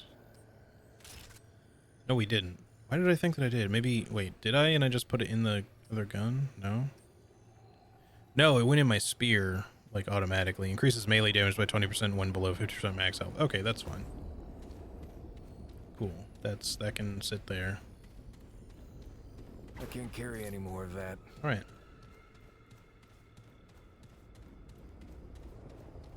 Well, I guess we'll want to just warp back to the other area.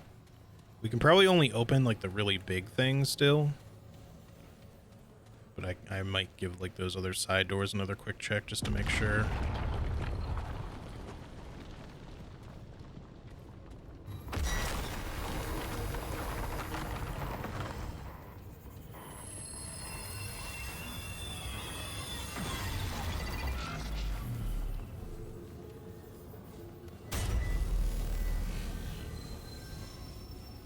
The official name for them is hard sphincter.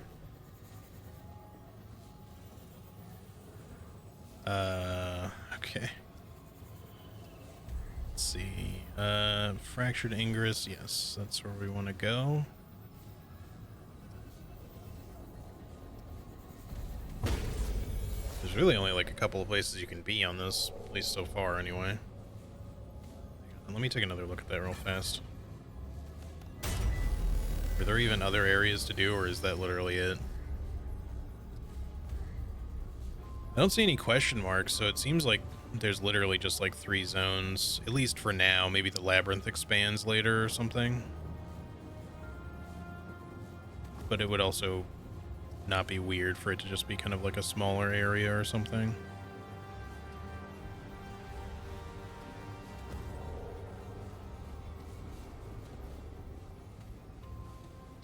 So that should be what the master portal key is for. I want to just quickly check those little side doors just to make sure. I don't think we can use this for them, but let's just be thorough and check. Okay.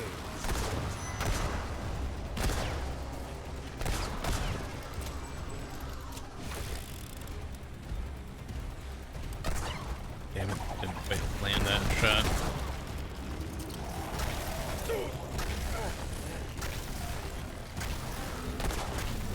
Oh, my frames.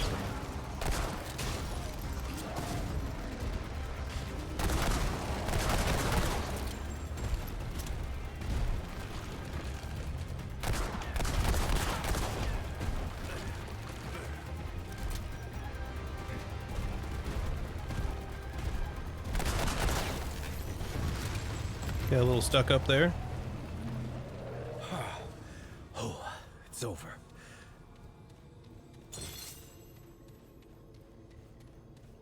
Some of the weak spots on some enemies are like really tiny little precision spots to hit.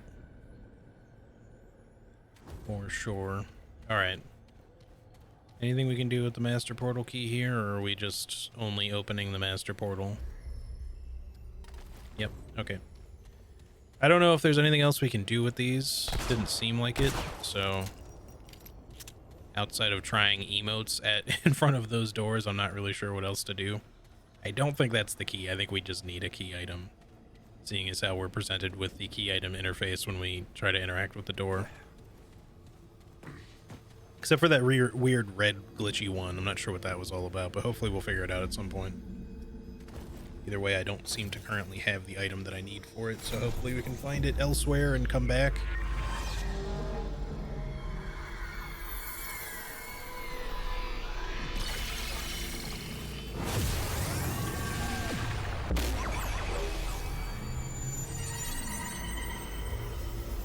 Because, yeah, I don't think I really missed anything on the map, as far as I can tell, at least. Well, actually, there's something there. How would we get to that, though? That seems...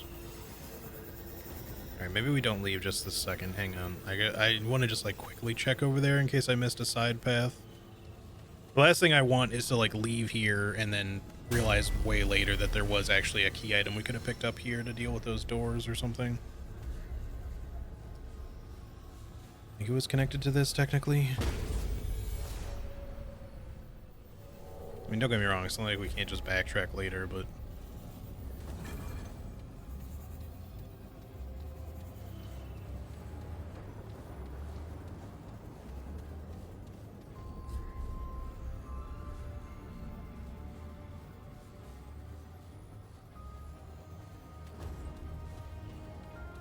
Maybe it's not really this, it's the other one.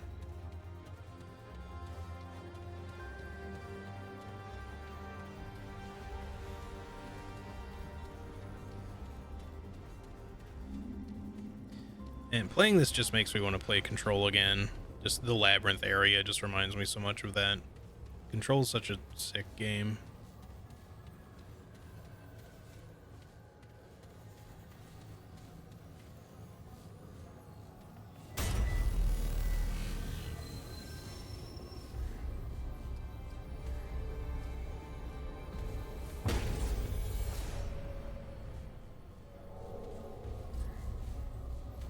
Okay, now it's over here.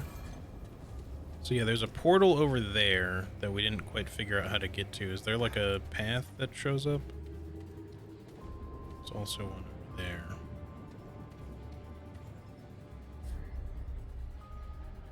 I don't know if we can get to this right now, but I just want to make sure that it seems like there's no real way.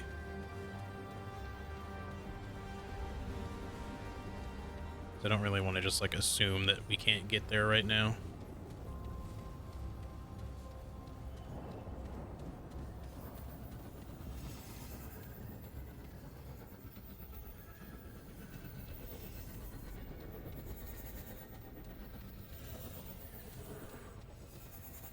Definitely isn't looking all that likely for us to get there, though.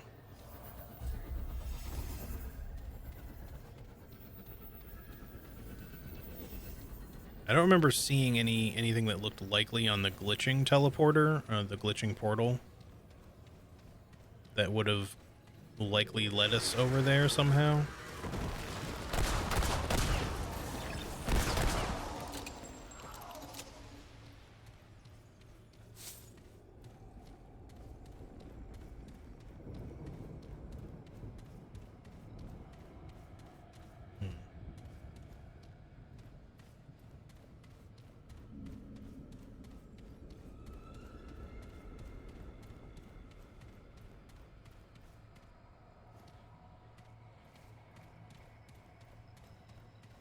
I kind of wish falling down into the abyss here didn't actually result in your death, and instead just did like it does in Control. Actually, it might have even worked this way in the first game too. But like if you fall down, you get just put back up to where you were. But I think maybe you just take a little damage.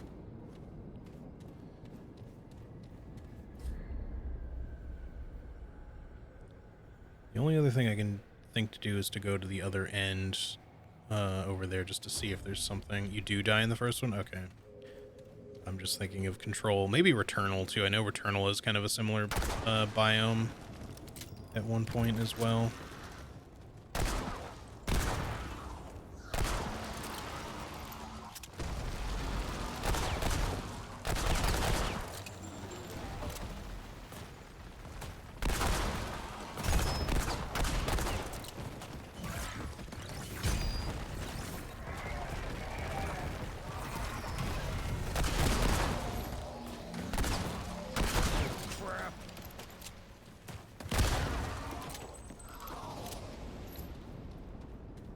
But yeah, I'm not really sure where else we can go, so we'll just try looking over here at this really quick just to make sure there's no little floating path that I missed.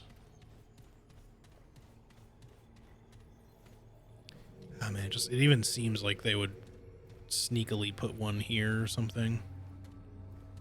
But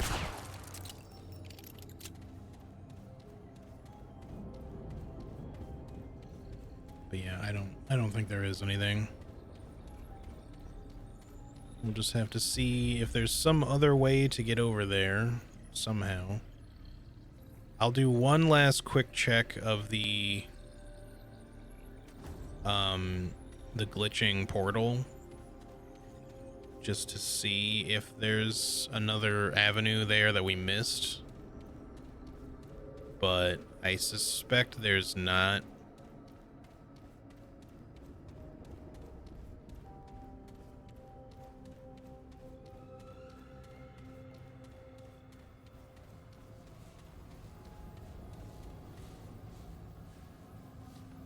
Just have to find some other way to get portaled over there, maybe with the yellow doors or something. But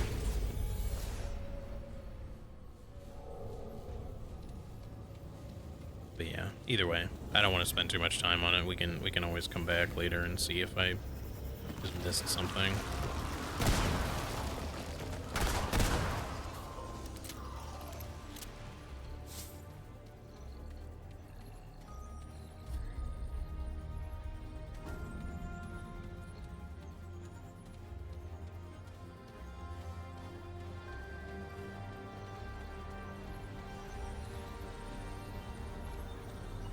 Sorry about the lack of frames.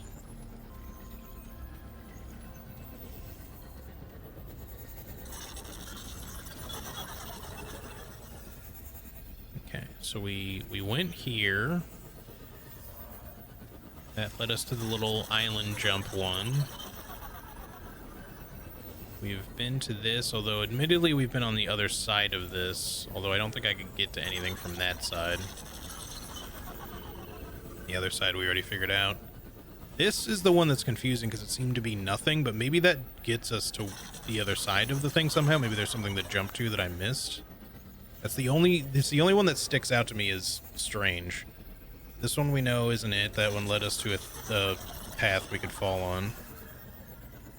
Alright, let's just take a look one more time at that one that's just moving sideways. Maybe there's something we can drop onto. We have to hope that's the case.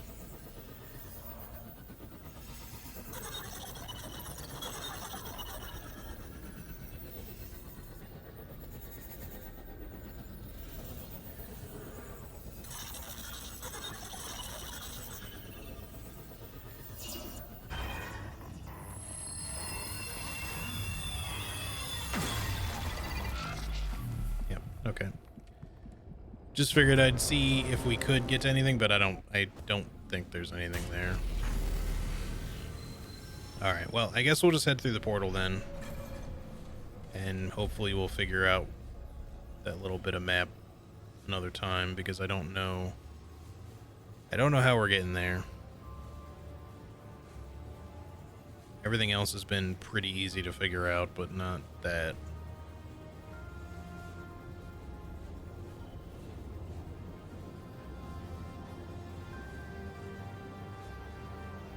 I think maybe the only other thing worth checking is to see if these somehow connect somewhere. We'll give that one last quick look before we move on. Sorry, I know we've kind of lingered here for a while. I just don't like leaving stuff unchecked.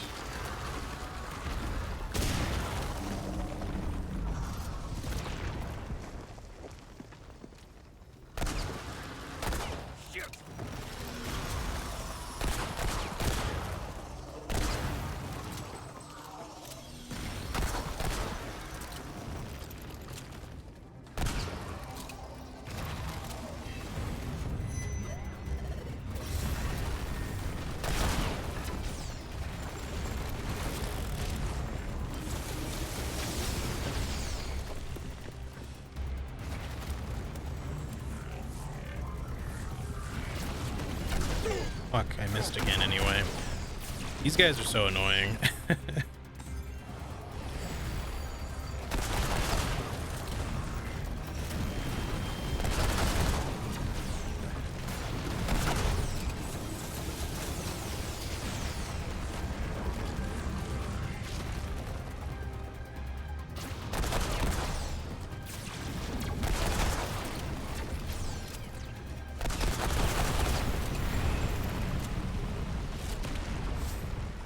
Holy hell.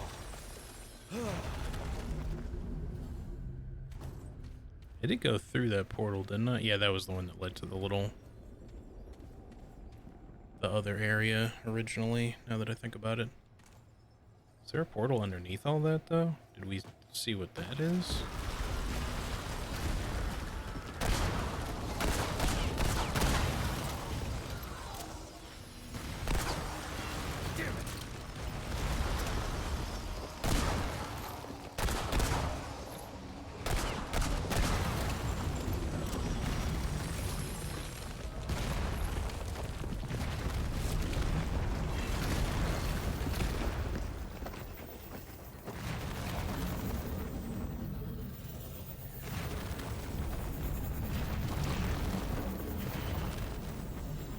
I don't think we went through here.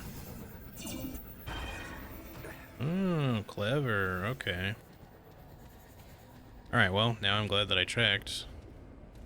I was pretty sure I was just wasting everyone's time.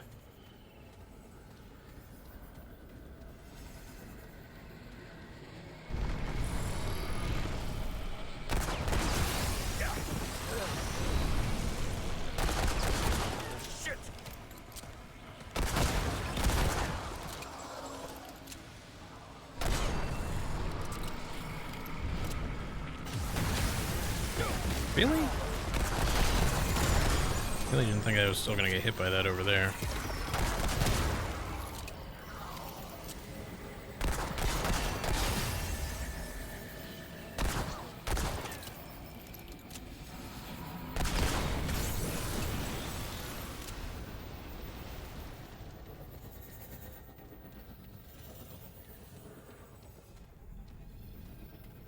Okay, I guess that's all there is there. It's through the portal then. This better actually lead to something. Okay, it does. Alright, cool. What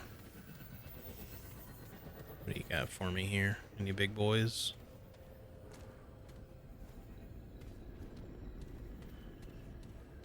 Well, that's something.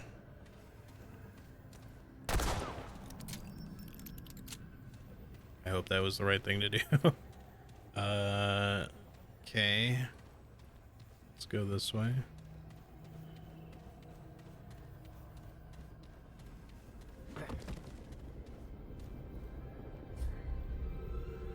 Oh, now I have more questions than answers. What was the point of that? Maybe that opened a door?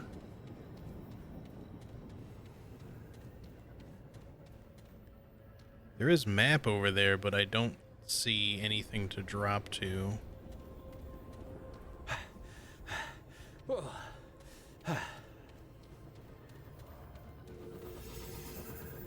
Portal change by any chance? I don't think so.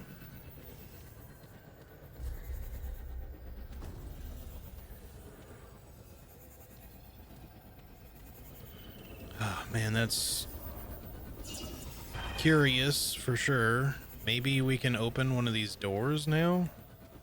I don't know what that thing was supposed to be.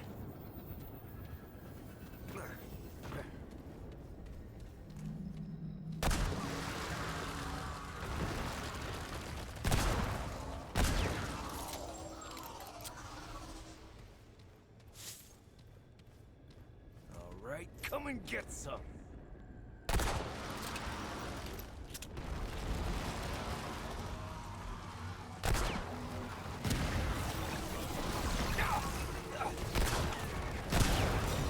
I do really like that he can just throw these boys at you. I think that's really hilarious.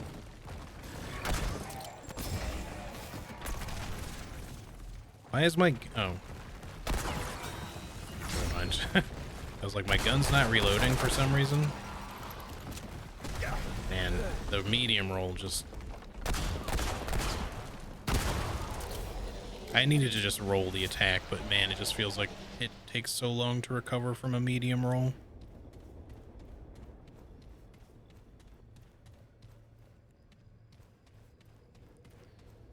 Yeah, I don't know, man. Like,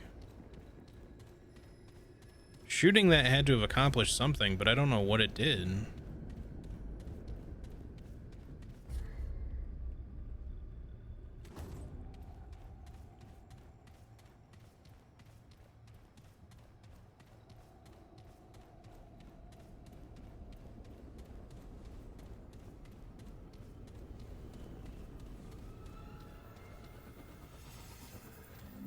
Guess I'll warp and see if I can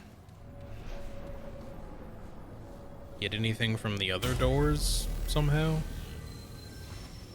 Hey, was this not the one with the glitch door? It was in an area where there was like only one of them, but I think no, that was that one over there.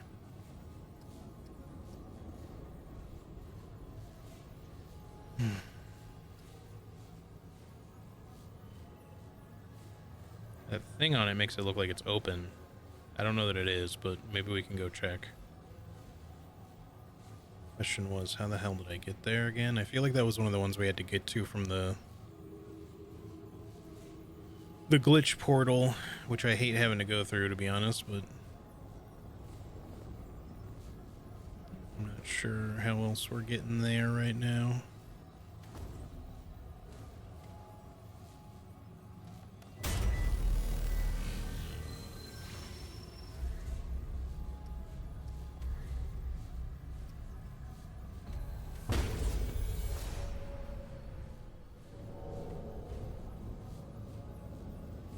Well, so far we've been streaming for over 2 hours, and Cisco has been very quiet. He's been, you know, chilling out in the living room, but been very good. Alright, let me, I guess, try the glitch portal and see if it was from one of those spots.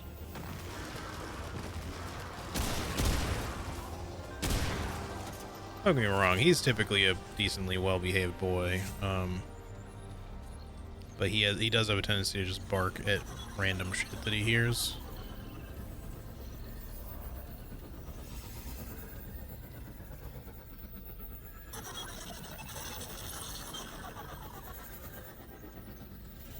Was it this one?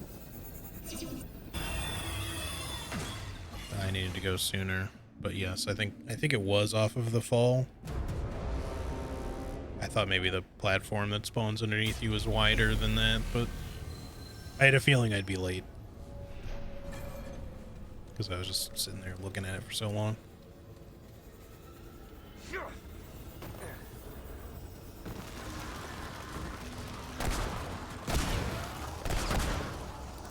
It's all right. I don't really mind if we die in situations like this.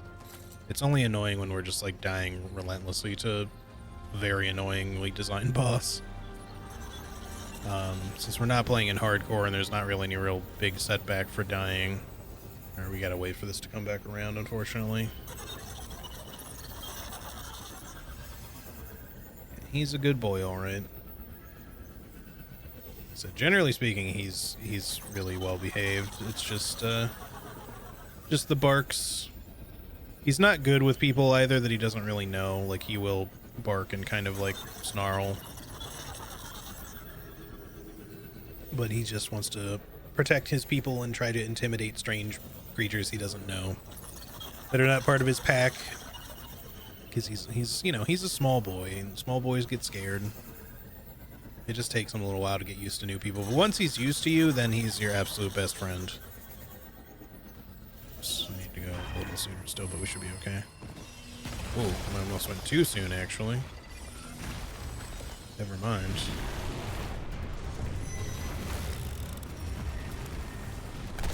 Damn it.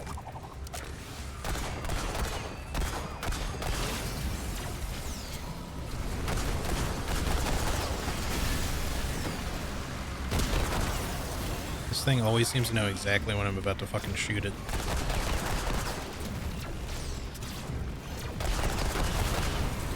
There we go. That's not too bad, at least. Now, is it in any way possible that this door is open? No. God damn it.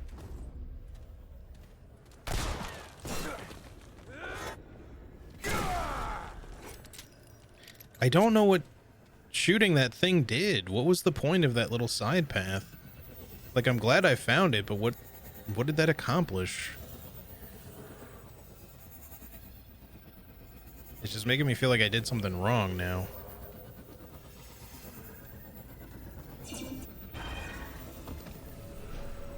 Like, maybe we just need to come back once we get some sort of item or something, and then we can figure out more with those. Because I'm wondering, since it allowed me to shoot it almost like it was an enemy, or at least something breakable, I'm wondering if resting brings it back. But I don't know that it would work that way. I guess I'm just going to go investigate really quick just to see if that's true. If not...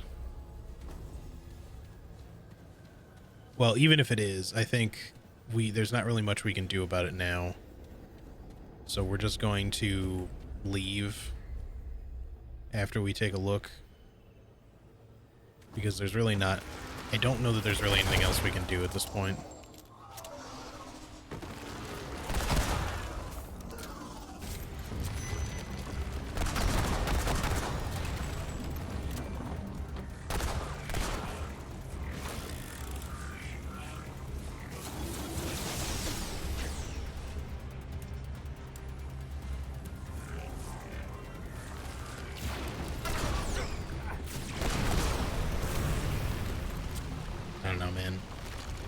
Maybe holding the charge shot for them just is not worth it all. so often ends up in me just taking a lot more damage than what the hell happened there? I was holding aim. I don't know why I got a melee attack instead of just a regular shot.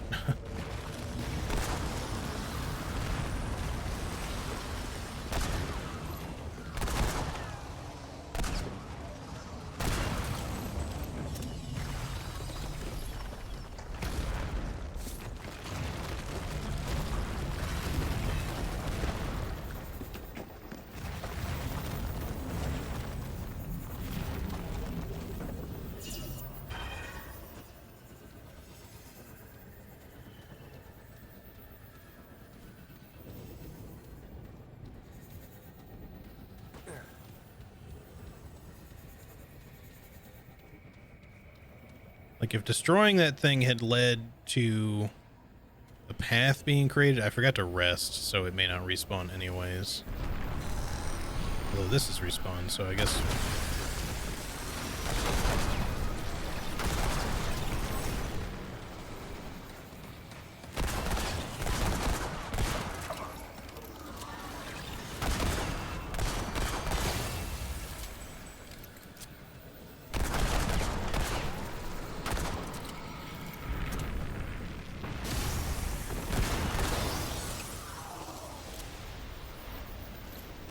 maybe it would come back then. But yeah, it doesn't seem like any little pathways have opened up as a result of me destroying that.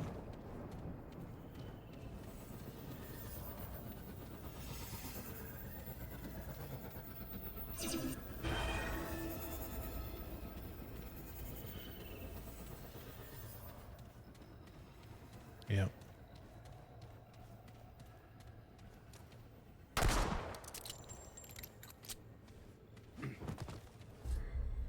I feel like it was something that would have been necessary for us to remove if we were on the other side of this map. Like, it's a little thing blocking something, which also means that there's probably another way to get there, but the thing is that other way... I mean, there has to be, but the other way to get there may be through one of the doors we can't currently open. It's possible that I've missed some other little side path that you can fall to, or something like that, but I feel like I've been pretty thorough now with all the different pathways. It's over? Apparently the game thought I was in combat with something. But yeah, because if I look at all this, we've been down there, we've been to, like, everything this connects to. Up there, that just portals you in. Before that, then there was nothing attached to those things. That door doesn't open. There was nothing on that little side path. I don't believe there was anything else up through here. This is where the jump portal is, so we've already done all that. We've checked these avenues, because that's literally where we just found this little drop portal. That's the entrance. I've checked pretty much all of the little areas here that have little nubs sticking out of different spots that could lead to something. I didn't see anything else over here. And yeah, we've literally been like everywhere else, except the only thing I can see that looks mildly unexplored is the little drop down spot directly beneath this map. We could go check it like really quick, I guess. But I feel like I was down there, and I just think there wasn't much for me to see, which is why it's still partially red. But we can check it really quick.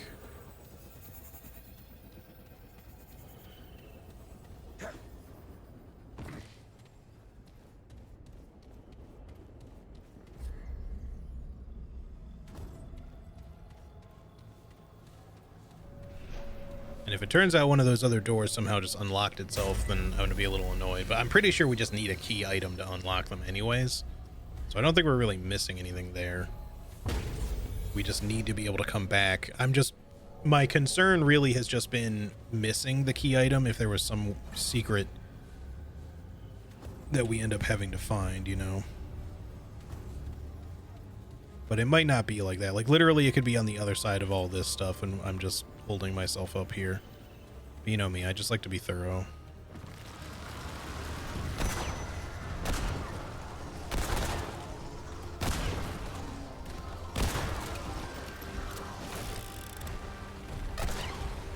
keep missing the weak spot there.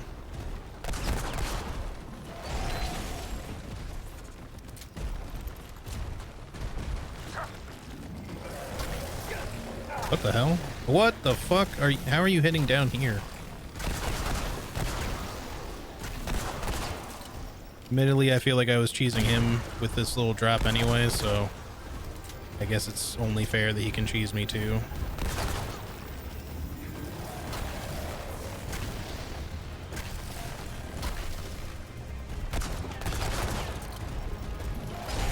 God, that's so hard to dodge. I was trying to anticipate it too. It comes out so quick.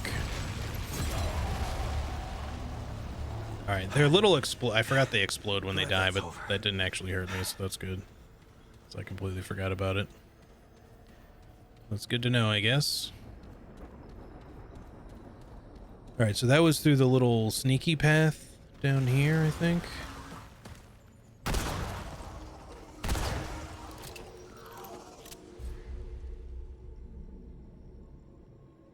Yes.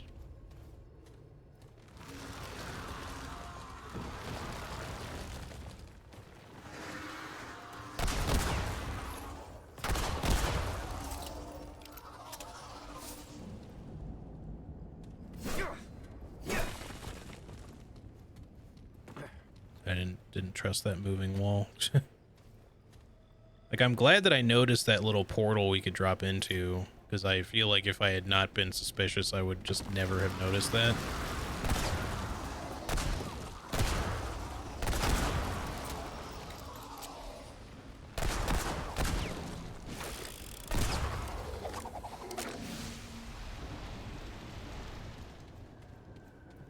Is there any way I missed anything down here?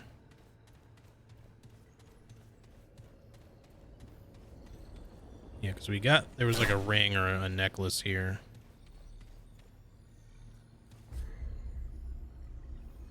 It just looked partially unexplored because the map is a little weird sometimes. In order to get like the exploration of an area, sometimes you have to like walk into like every little nook and cranny, because sometimes it'll stay partially red because you haven't like gotten to the highest or lowest point in an area, and it'll literally just take you to like, you have to walk into like the smallest little crevice that's slightly deeper than the rest of the floor in order to get it to not be red anymore. So it just kind of makes things look like they're not fully explored sometimes, but they are. Yeah, and we looked over all that stuff over there.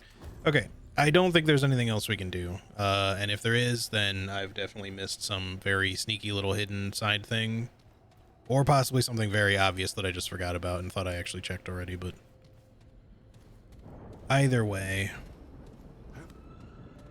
we'll leave it for later. Let's just continue. You guys can stop watching me just like wander around cluelessly, aimlessly. And we'll get on with the actual game here.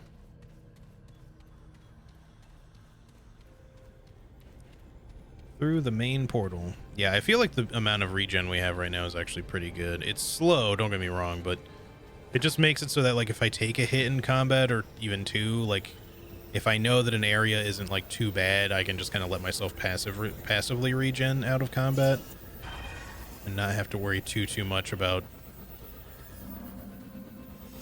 using up my heals.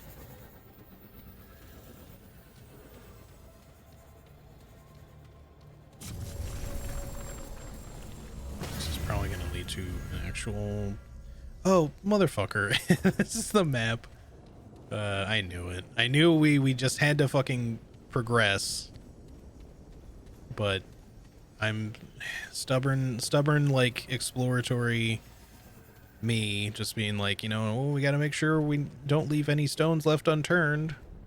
You could just go through the big portal, but that's probably going to lead you to a boss fight or something, and not specifically to the other side of the map you were just looking at and wondering how to get to. Alright, I don't know if there's any little secrets off the sides of these, but I'm not noticing anything specific, at least. It happens every time. Alright, wow, okay. Well, we do have a fog door, so this is probably going to be a boss. Yeah, I'm not saying it doesn't look boss-like. I just assumed that this might be not a boss and just a cutscene at first.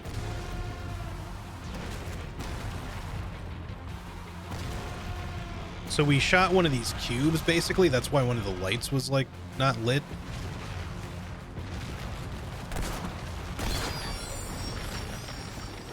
Oh, wow. This is going to be tough. This... Have any of you ever played IQ or iCube or whatever the hell it's called? It's like an old PlayStation... Is it PS1? An old PlayStation game where literally you're like a dude on like a series of little platforms trying to move ahead without getting like crushed by this rolling block thing like this. And IQ, Intelligent Cube, I think that's correct. But like for short, it's just IQ, which is, it's meant to indicate that it's a game that's going to test your intelligence on the fly, and it's hard, or at least it was when we were kids. Serena, hey, how's it going? It's good to see you. Thanks for the good luck. I hope you're doing well, by the way.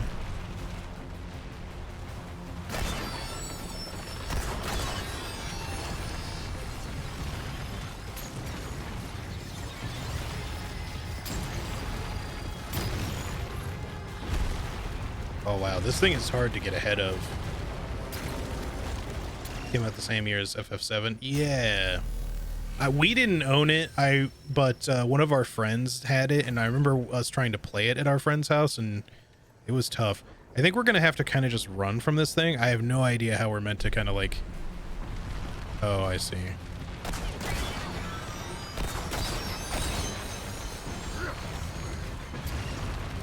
I guess they're on set paths. We don't specifically have to worry about getting, like, it chasing us. Okay, that gives me some wiggle room then. But we are going to get shot at by some stuff, I did notice. Ooh.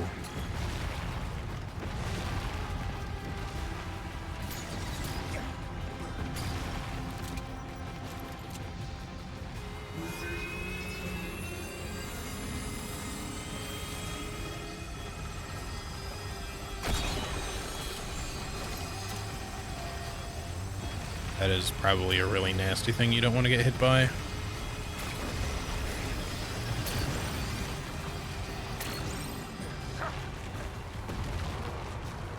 Fuck. I thought that was going to go sideways and then come this way. It's a little hard. We have to get our bearings on like which way these things are going and when. Because it's going to take some getting used to. I mean, you die in one hit, so...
Oh, it comes back. All right.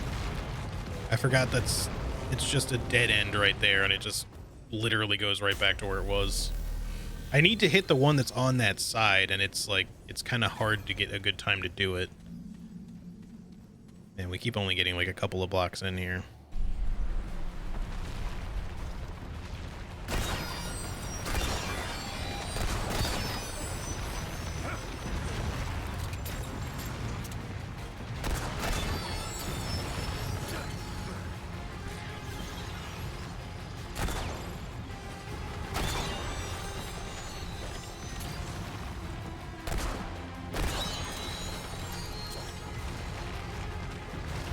right, so we know, I guess, when they become gray that they're done.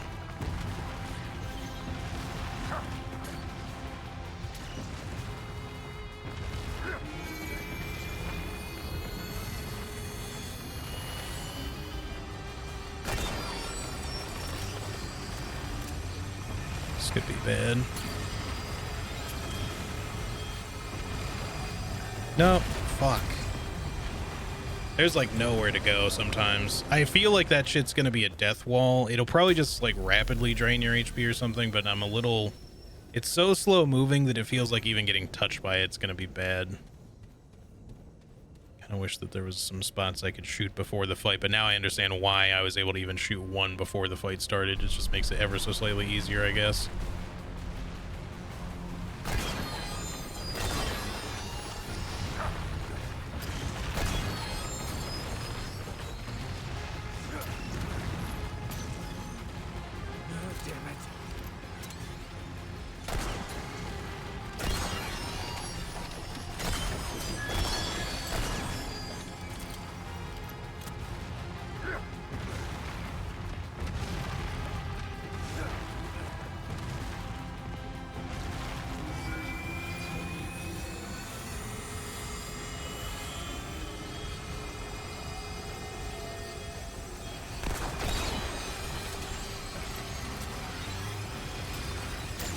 Yeah.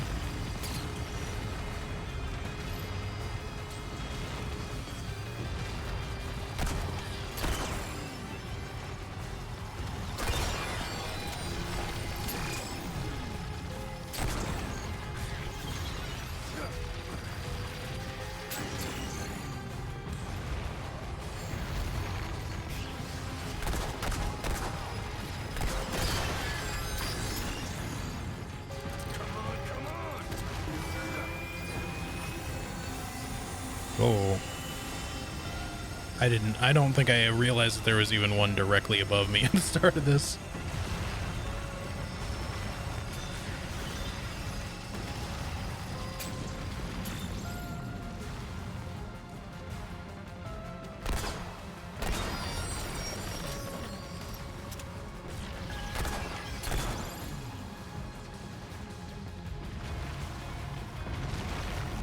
I need to focus on getting this one if I can. There's a lot of stuff to pay attention to here, though, as per usual. Where?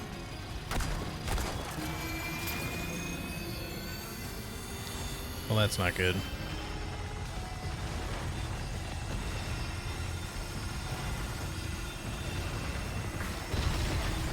Alright, it does hurt a lot, but I can manage that.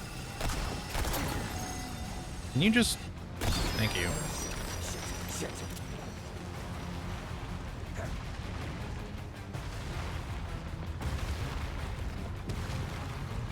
Oh, okay.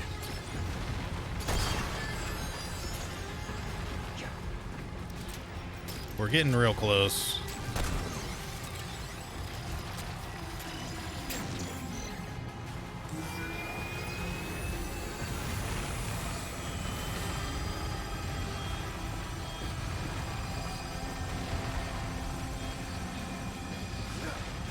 No, we don't want to be here.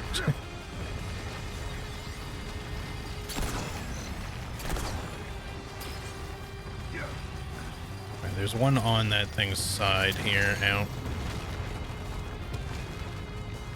No, I pressed roll. Of course, it fucking goes backwards. Sorry, I could not pay attention to the fact that there was a bot just then.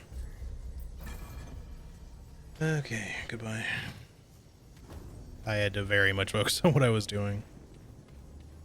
There's like one that's like right here at the very start of the fight. I need to like try to see if I can snipe. Just make that a little bit quicker.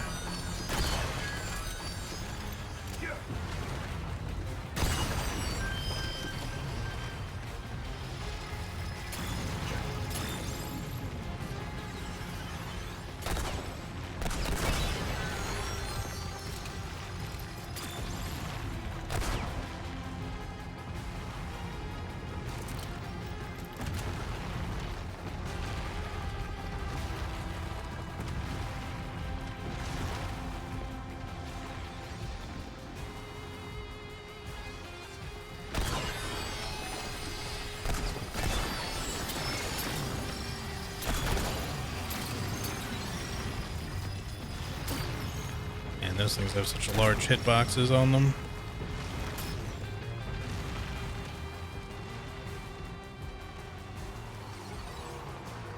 Come on, where's it at?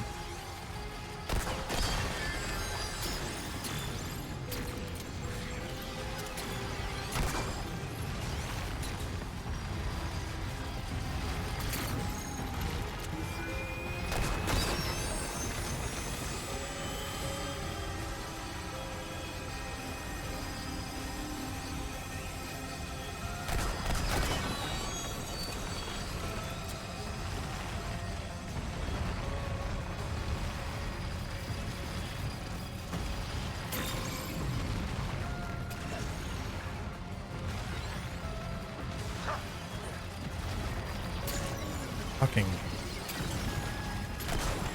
Really? Really thought that was gonna get that.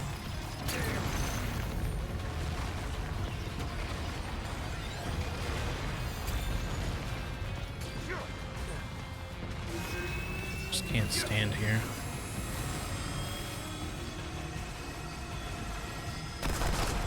Fuck, it's really hard to catch that one from this angle where I want to try to do it.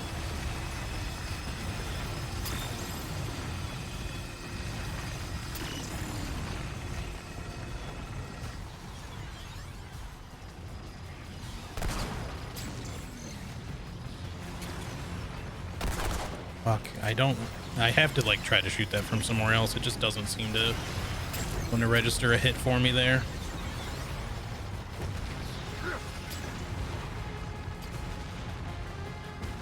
You can get on the other side of that maybe. Try this one more time. Oh, that got it. Bad place.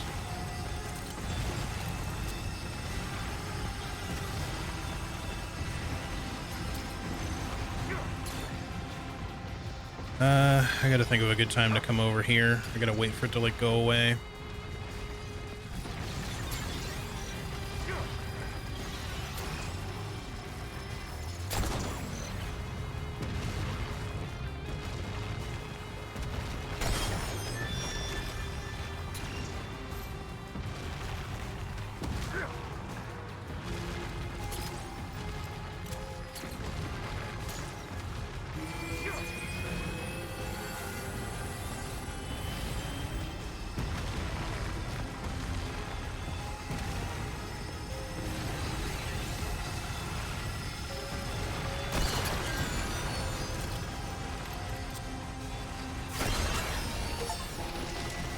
I didn't know there was going to be that one. I thought it was going to be on some other one I hadn't seen yet. That's over. Okay. Yeah, that's a lot of stuff to focus on, but like you can get the entire fight done from practically the entrance. You just it probably really helps if you shoot that one before the fight. It's kind of like killing the extra Watcher Knight in Hollow Knight, where you just get like that little secret where you can knock the chandelier down. It's a way for you to interact with the boss to make it like one step easier, basically.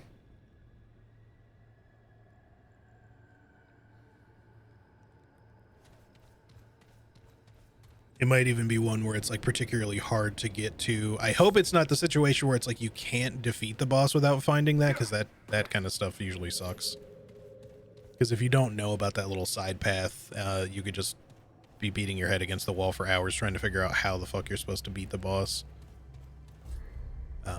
Thanks for the GGs.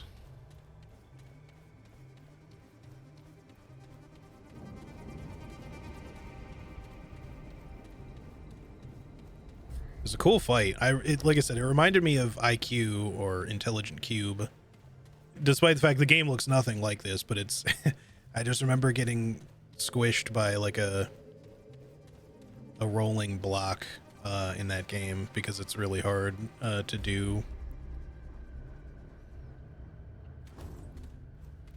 All right, well, this at least has the map that we had seen explored, I believe, because yeah, there was the side area. I hope I'm not missing any chests or anything.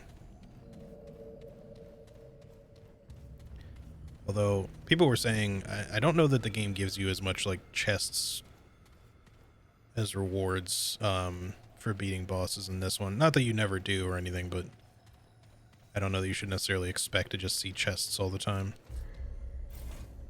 Right, we have a trait point for that.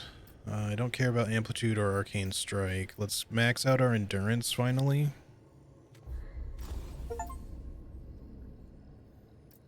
Steam noise. And then I guess we'll start doing some more Expertise and Spirit. Getting more frequent use of skills and mods is always good. Probably a little bit more health wouldn't hurt.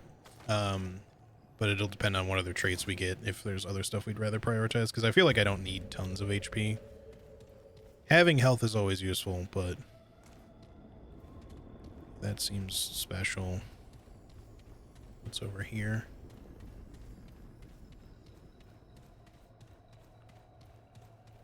This is leading us to a checkpoint, I think. That might even just be leading us towards the thing we were looking at from above. The other spot may just be like a way to overview. Yep. With that said, I want to quickly check up there just to make sure there's nothing like on the side. HP, you only need one. True, true. Especially for that fight. Because ideally, well, granted, you can still get hit by the little projectiles, but, you know, at the very least, if the blocks hit you, you're instantly dead, so you just get squished.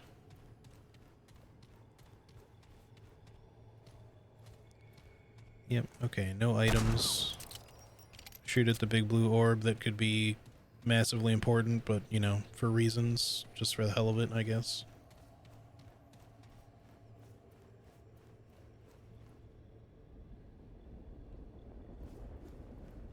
Alright, I don't think there's anything else to find. Everybody loves big chests, this is true.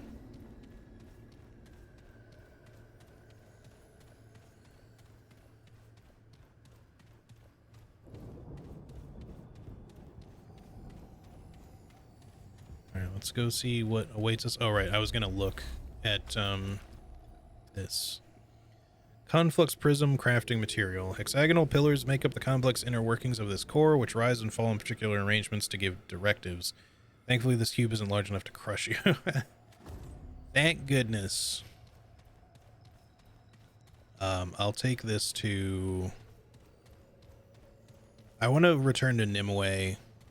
We'll do that after we, like, rest and interact with this thing, but this will probably take us to another world if I had to guess, because we still have yet to like enter a new world outside of the labyrinth. I mean,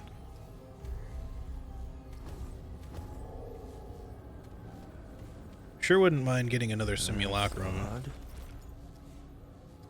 just so we could get a 5th heal. Not, I mean, 4 has been okay, I think, plus any sort of like passive regen and stuff like that does help. We can always use, like, Bloodroot if we need to, but...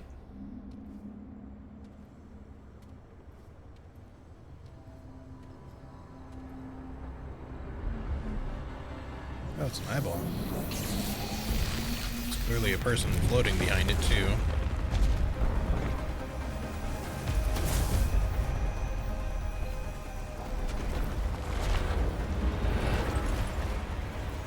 Wait! Stop!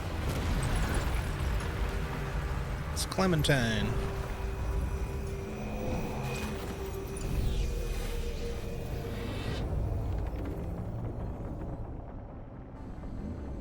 I know them!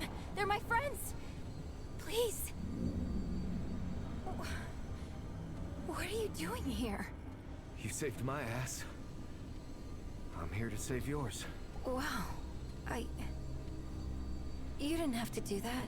Well, you were pulled screaming into a giant crystal, so I kinda did. Right. I guess I would have done the same. But how did you find me? To be honest, I'm not sure. But I think it has something to do with this. Right, okay. They risked their life to find me. You can trust them.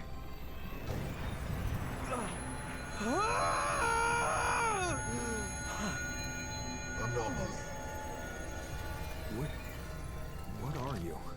The keeper. The keeper of what? The realm in which you now reside. All realms. All my mandate to protect. What is it talking This about? is the labyrinth. A place between worlds. Connecting the worlds. The Keeper protects all of them from the root. We got them out of Earth, but the others. There is little time. System failure is imminent. This segment. Where did you find it? I killed something, and it kind of fell out. Interesting. A failsafe. Is that bad? That sounds bad. No. It's good. The index can be Open your eyes and look at me when you're talking. Outcomes emerge, where once there was one. We could do it.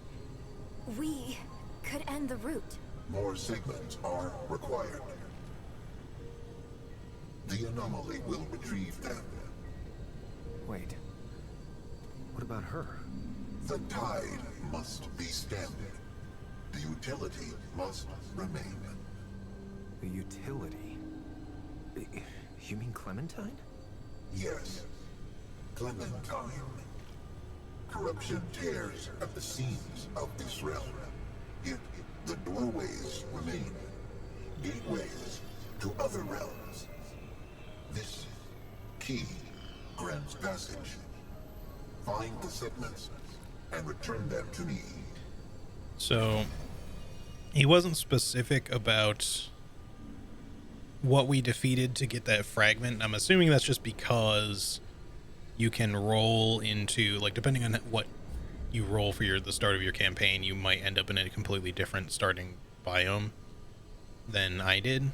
Like, you aren't necessarily guaranteed to start in Lossam. From some of the stuff that I've seen people streaming, I've noticed a lot of people being in Lossam, but I think not everyone specifically ends up there immediately or even super quickly. But maybe it's like one of the worlds that you're likely to get first or second, because they might have like other ones. You were in a sci-fi land. Gotcha. But yeah, I don't know if it's like randomized between like a pool of like a couple of like starter locations that of course you can still end up in later, but like some might be geared to be harder than others, so they might not make it entirely random between them all. It just depends on how they would do all that. Hey, Traveler. I hope it didn't cost you too much to find me. It was terrifying. I don't know how I'm still alive. Just had to fight 100 mythical monsters or so. Yeah, nothing we can't handle. Oh, I'm sorry anyway. You shouldn't have had Probably to depends come on how they after do the me. scaling, yeah. I Yeah, told exactly, you but if I could. So, how's the ward? Is Bo okay? Bo's really worried about you. Yeah, that sounds like Bo. Well, if you see him again, tell him I'm fine. More than fine. I'm at peace. Not that that'll keep him from worrying. That's not what your written dialogue just said there, but have you seen Ford since you left? No. Not that I've bothered to look. That old man's got his own journey. Same as Tal has him really cleaned up nice. So you like it here? I do. For so long now, I felt lost. Especially on Earth. I felt like I was living someone else's life. I joined the Dreamer program with the promise of making a difference. A chance to do something that mattered. I thought I'd found it on Reesum, but it didn't last. It wasn't real. But these powers, everything that's happened to me, it's all been leading me here. This is where I'm meant to be. This is where I'm needed. Will you ever come back? No. I mean, maybe? I don't know. It's complicated. There was a time I thought the ward would never be home again. It still isn't. Though, that doesn't mean it won't ever be. But I'm needed here now. That's all I know. Okay, tell me about this That's all I need place. to know. Nothing that'll make sense, probably. The labyrinth isn't what it looks like, but it also is? Ugh, let me try again. Most of this place is like thought and energy. There's so much more to it than what your senses see. I only know that because of my bond with the Keeper. I mostly feel the labyrinth, like a heartbeat, or sunlight. And like both of those things, it's connected to everything. Yeah, that does sound complicated, but I guess I get it. Really? 'Cause I don't. And I'm the one who said it. Maybe I should be asking you questions. Try asking the Keeper about it. The Keeper needs you. Oops, I didn't mean to skip that. We all do. My And thumb hey, spasmed. if you see the ward again, tell Bo... Tell everyone that I'm okay. You No, don't need poor to worry Bo's gonna about be me. crushed if you never come back, but I don't know, maybe he can come visit you here or something. Although I feel like it would be kind of hard to have like a date with somebody with a giant eyeball looking at you the whole time. Its task is incomplete. Does the anomaly require clarification?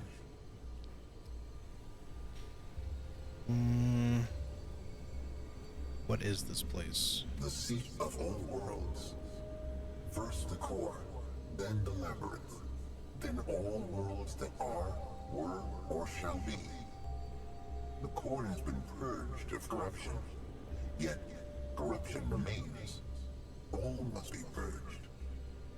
The labyrinth must hold fast, must be last to fall. Okay, what can you tell me about these segments? Little that has not been said. Their origin is unclear. Their existence unexpected, yet ideal. A failsafe in the event of utter collapse. The segments repair the index. The index purges the corruption. New outcomes emerge. The anomaly's involvement has altered probabilities. Alter them further. Find the remaining segments. Okay, who created the failsafe? The Creator. Okay, that clears that up. But who is the creator? The Creator. Obscured. The Creator is the Creator. Cool. What is the labyrinth? The labyrinth is the connection of all things. It is the seat of the worlds, built upon the core, and all worlds are built upon it.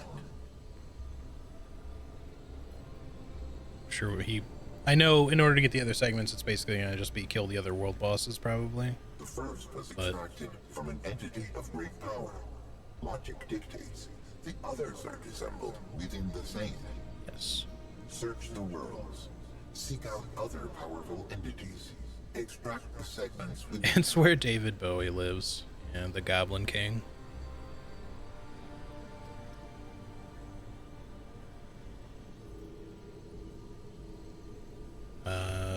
How many worlds are we talking here?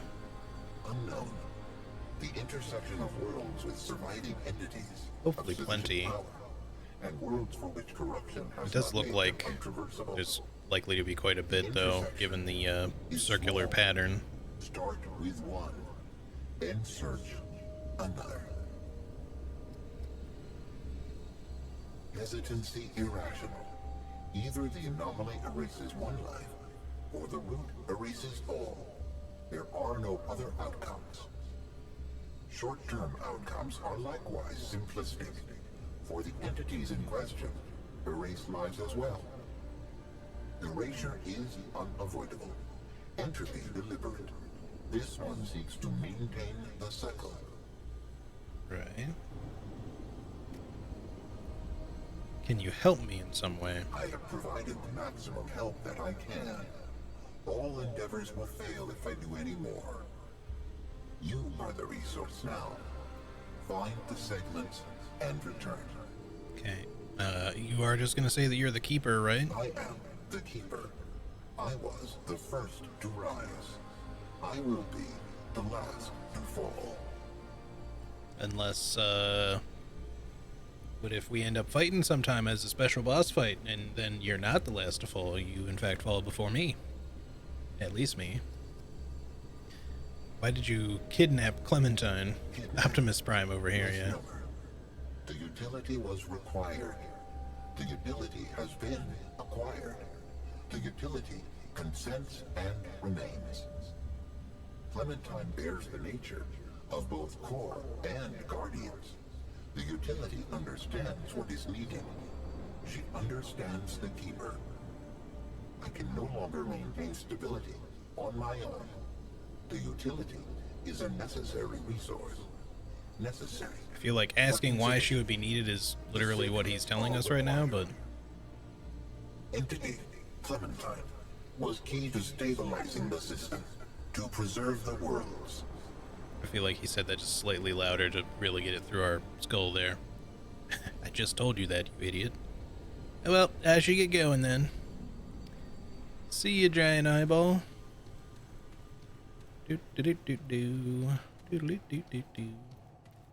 Alright, I guess we are gonna head back.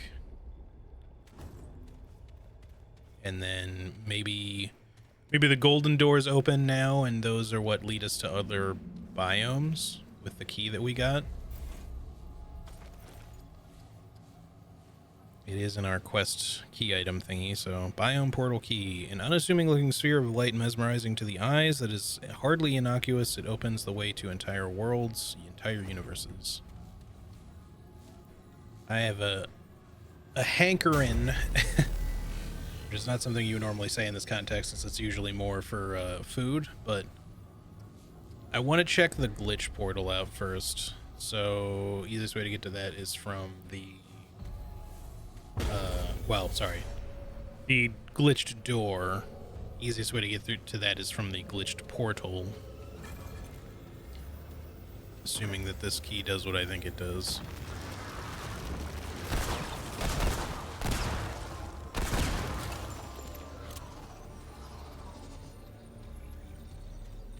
My frames.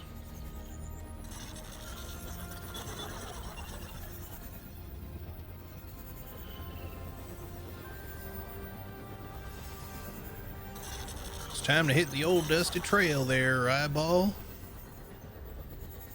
Oops. Am I late? No, we're okay. Just standing there like, oh yeah, this is the one.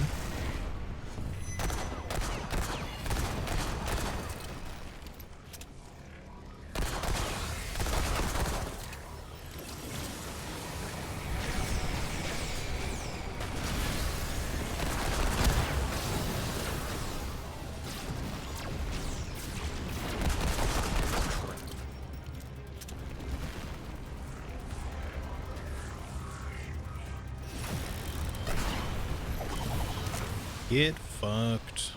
Little hard sphincter, or whatever the hell we called it before.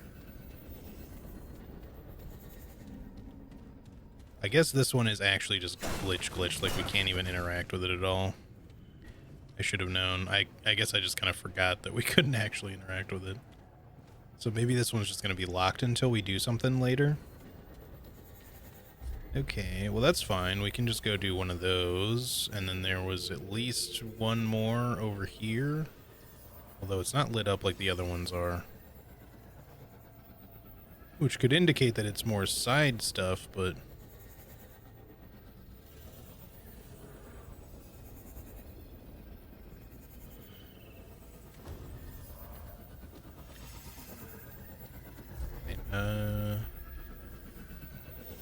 to get to there, let's check that one. Why not?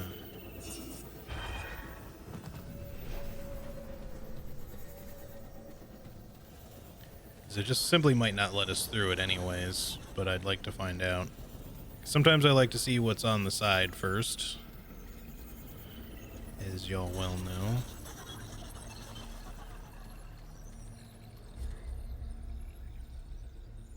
So we're just going to want to teleport to the other crystal.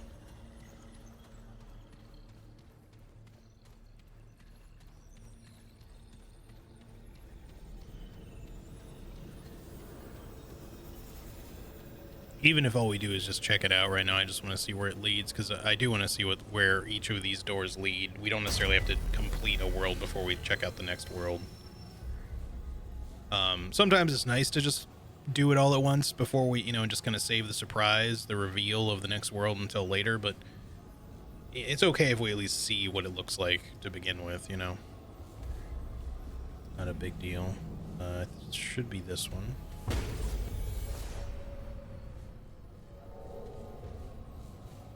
Here they come.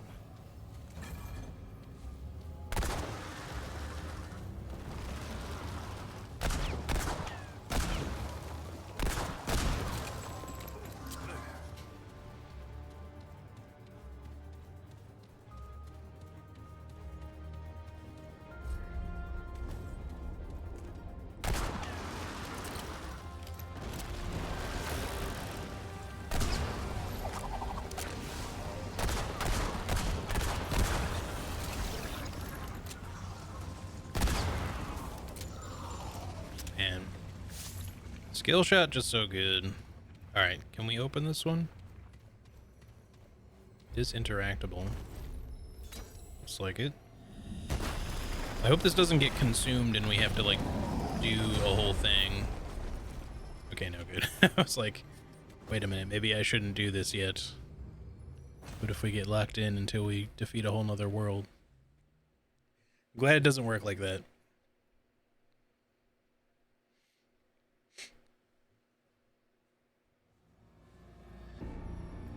Oh, okay, I see. That's why there's no exclamation point, because we've straight up been here already.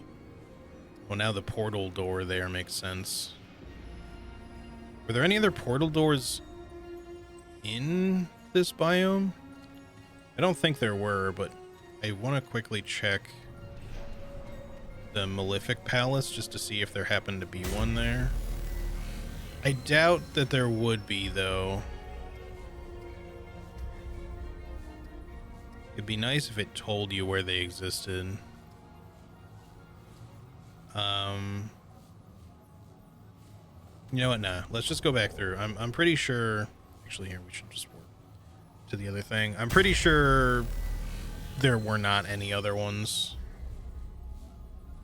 Except maybe there might have been one. Now that I'm thinking about it, there might have been one in the Bloodborne area. Hold on. Let me check.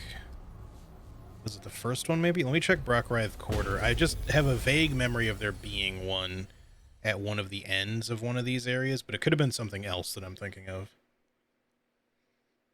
Just quickly, like, teleport through a couple of these just to make sure. Okay, it's not here. I could just be completely misremembering. Briella's Garden, maybe. It shouldn't be in Harvester's Reach or Tiller's Rest. Those are sewers, and I don't believe, and the Great Sewers as well. I don't believe the sewers had anything like that. There shouldn't have been anything in Lamarck, so the only places to check are these two. Let's go to the garden.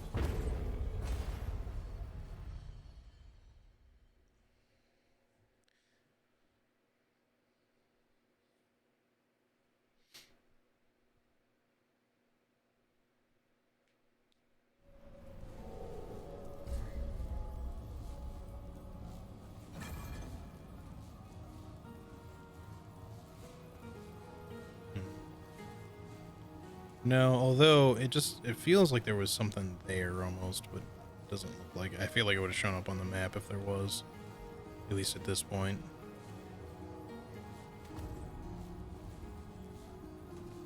This is in Ironborough too, so we don't need to check anything else. All right, there could have been something there, but it doesn't seem like it at this moment. At this point, take me back here. We'll go through one of the other doors then. Knowing that there's just one other one to choose, maybe we'll save the other one for after we finish the next biome then, just to hold off on the surprise. Unless we just really don't like the look of the biome we choose and then just like, let's go see what the other one's like.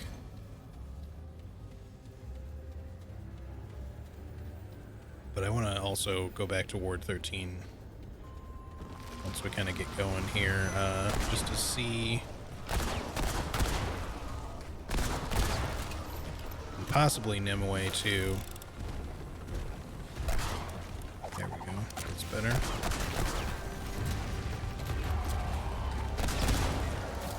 That's more like it. Being able to take those guys down quickly. Alright, we got our two choices here. Let's go with this one for now. But I think that it's possible that some of the special items we've found could be something to unlock new craftable things from the Pan guy in the Ward, and or possibly Nimue. I know that they required some special items, so I think the Pan only needed like one special item though, and then the rest was just like relic dust and scrap. But I'll still check. But Nimue's stuff is like a complete mystery. Alright, we got another Fae-esque looking area, but this is definitely going to be different. These look... Could this be Pan related, maybe? This is the Red Throne. Let's take a look at this.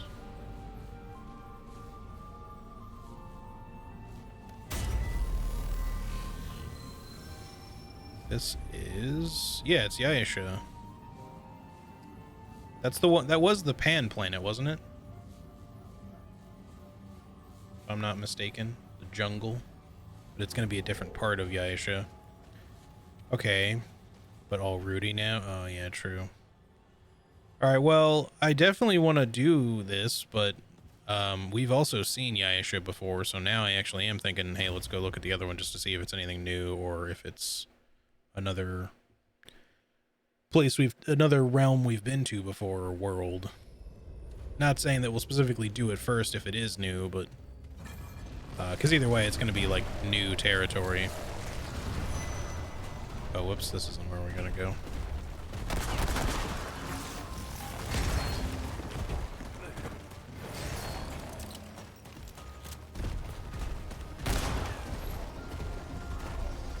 This is probably a bad idea. Oh, I've got actual iframes for once. What do you know?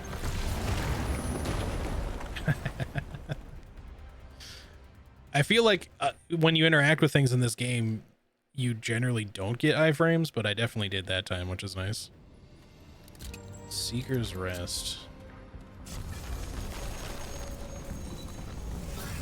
Would this be Rom?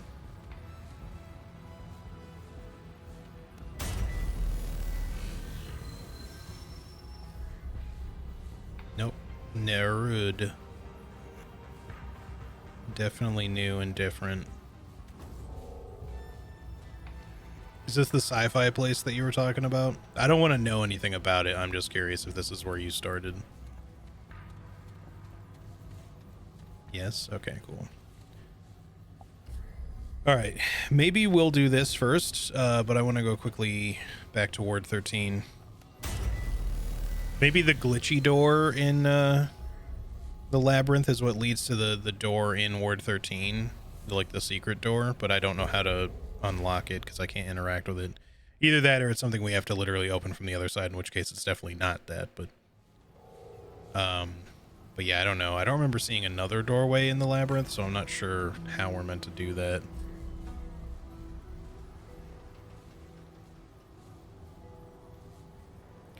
Unless, like, no. I was thinking it might be weird because it's, like, stuck open, but that doesn't make sense. Maybe you can't now since you have the portal key. Well, that's the thing is, after I got the portal key, I went to go check the glitch door, and it was still glitched, and I couldn't interact with it, so that's definitely not it. The only thing I could think to do is, like, going back over there just to see if somehow there's anything we can do. But I don't think there would be. But either way, I'll just go check after I talk to him.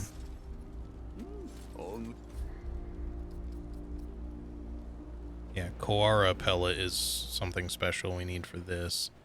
Decreases stamina recovery delay by 75%, stamina regen penalty by 50%. We have a thing.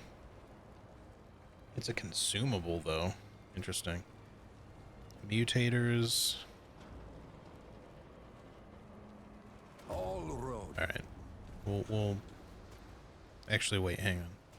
What a... Weapon Lord. Reload and increase the damage of this weapon's next shot. That's best. Slayer is best on something that only shoots like once before reload.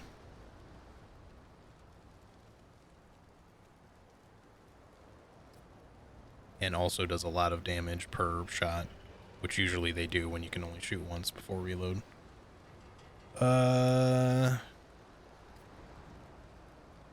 Harmonizer increases mod damage by 10%, so it's like that ring. So a lot of these mutators are like ring effects, kind of, but that go in your weapon. Or at least sort of light versions of the rings, maybe? I don't know.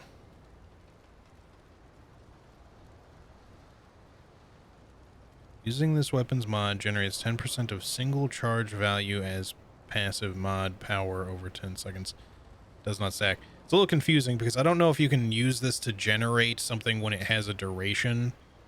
Like, if I was to put this in my rifle, it might not help to recharge the rifle at all, but it might help recharge the pistol.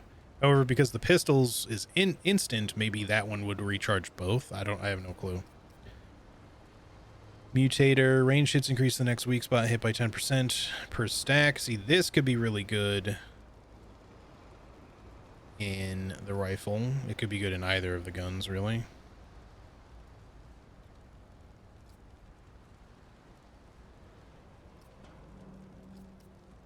Let's buy this. Throw it in the old rifle. I know we can upgrade too, but I want to buy the I guess I will try buying the Challenger archetype. Unless it just makes us switch archetypes. I mean, as long as it just allows us to unlock it and doesn't actually like reset anything, that's okay. Hopefully that doesn't get screwed up. So I don't want to have to like go farm up a bunch of money to change it back. The traveler returns. They don't like it. All right. I feel like it would warn me though. Goodbye, traveler. If that was going to happen. So let's, yeah, okay, it's second. When receiving fatal damage, Challenger becomes invulnerable for 2 seconds, regenerates 50% of max health. Okay. Strong back, reduces encumbrance by 2. Nice. So we can still get that. So it's the prime perk that you said I think we can't get? Yes. It's only the secondary perks, but that's fine because that's the main thing that I want.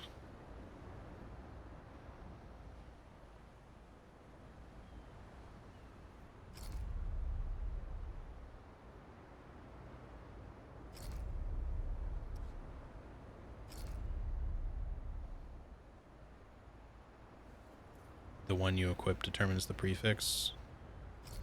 I'm not entirely sure what you mean because I have both equipped. But obviously this one has prime perks, or has a prime perk. This one does not. Unless what you mean to say is whichever one you equip in your primary slot. Yes, I am now a loaded mercenary. Yeah, no, I realize I only have the Gunslinger prime perk active. I just mean... Yeah, okay. Loaded prime perk when activating Gunslinger skill both... Okay, yeah, that's still the same.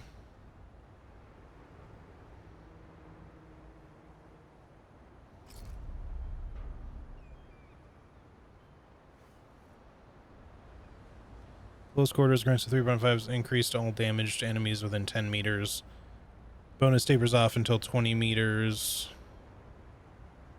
That part I don't care as much about since we're not exactly doing a melee build, but we do often get into close quarters fights with stuff, so it's still useful. Right now, the encumbrance is the main thing I'm, you know, wanting. As far as skills are concerned, I think we can still only have one equipped, I'm assuming. Although it seems like both are equipped. It's not letting me really choose.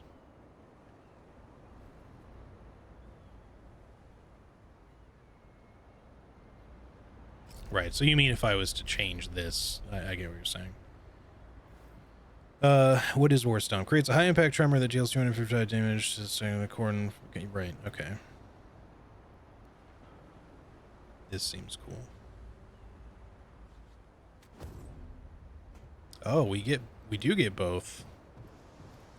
Shit, that's awesome.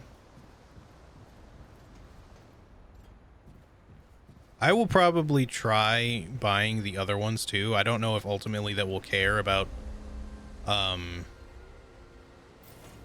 Challenger or not. We might prefer Hunter, or we might prefer Handler for the doggo, assuming that it gives us a doggo right away.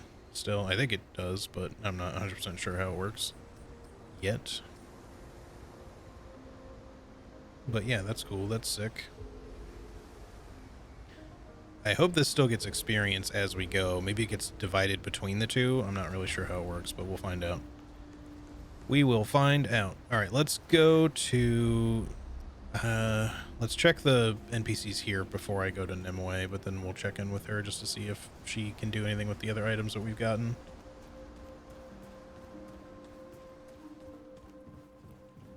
That said, I don't really have a lot of scrap. And we still only have 2 forged iron, so there's not really a point in even checking in with rigs, I don't think. I don't even think we have a reason to check in with McCabe, but maybe I will anyway, just to be sure. Because one of those things could become a mod or something. Possibly both of them. Because that was where, like, the timepiece went at one point. Yay, you're back. What you got? Yeah, so she can still make that cube gun. It's a handgun. A side piece. Magazine 5, so that would be potentially still all right with my quick shot, or my quick draw skill.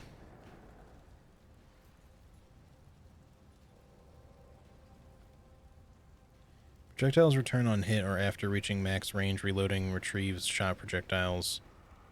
So you don't actually get like ammo for this. You just shoot 5 times and then reload and they just come back to the gun. But it can overheat. He says it's infinite ammo, so that makes sense.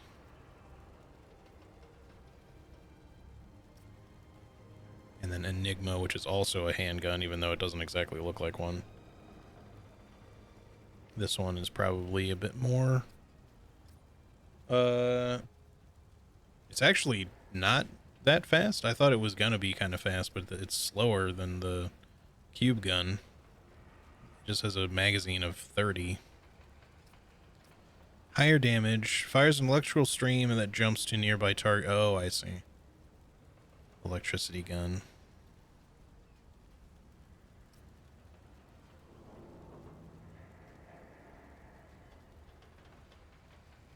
Yeah, I will buy these to try them out, but obviously we can't afford them right now. Bye. Bye. We'll check it out after a bit. I really like my Western Classic, so it's going to be hard for me to give that up, but, you know, trying out other guns is fun, of course. I'm going to try to endeavor to not be the basic bitch that I was in the first game and not just use the same, like, 2 guns that I had for the whole game, although we did incorporate the sniper, so that is something, I guess. But it's going to be hard for me to at least switch away from the Western Classic, because I'm a gunslinger. Like, that's the whole fucking point, is to have a Western-style revolver. My rifle, on the other hand, I don't necessarily mind switching that to something else. Treating you? What you looking for? Assuming, yeah, he still doesn't have anything new. I'm not sure if he ever will or not. Watch yourself, stranger. So we'll buy the hunting medal from him at some point, and then we'll buy the... We might just buy them all. I might even buy the medic thing from her just to see, you know, because we can try different archetypes out just to see if we like a different combination better. All right, let me just go over here and just double check to make sure that there's nothing we can affect over here before we specifically decide that there's nothing we can do about this glitch door or secret door or whatever. Gonna cheat on your gun with that side piece? Indeed. I'm your Huckleberry. I don't exactly sound like Val Kilmer's Doc Holliday, but could make that work at some point. So that door is open, but it's also like chained up. But I don't know how we're meant to like affect it. If there's some way that we can unlock it from this side. Like I can't shoot through this glass, I don't believe. It's all reinforced. I don't believe there's anything else I can affect from here, so it seems more like we have to just come through there somehow, but the portal does look weird, admittedly.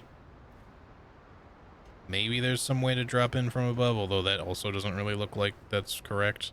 I feel like we have to be able to teleport in from there, but then the question is, how do we get it? It also looks like it's the Chicago sweeper in there. I didn't notice before, but that's definitely what that looks like.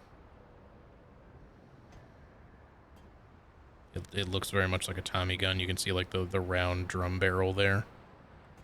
And it looks like a machine gun and not so much a shotgun. Chicago typewriter. Did they call it Chicago typewriter in this? I thought it was Chicago sweeper, but... Or at least in the first one. Because like in Resident Evil 4, it was the Chicago typewriter, but it's like only after you get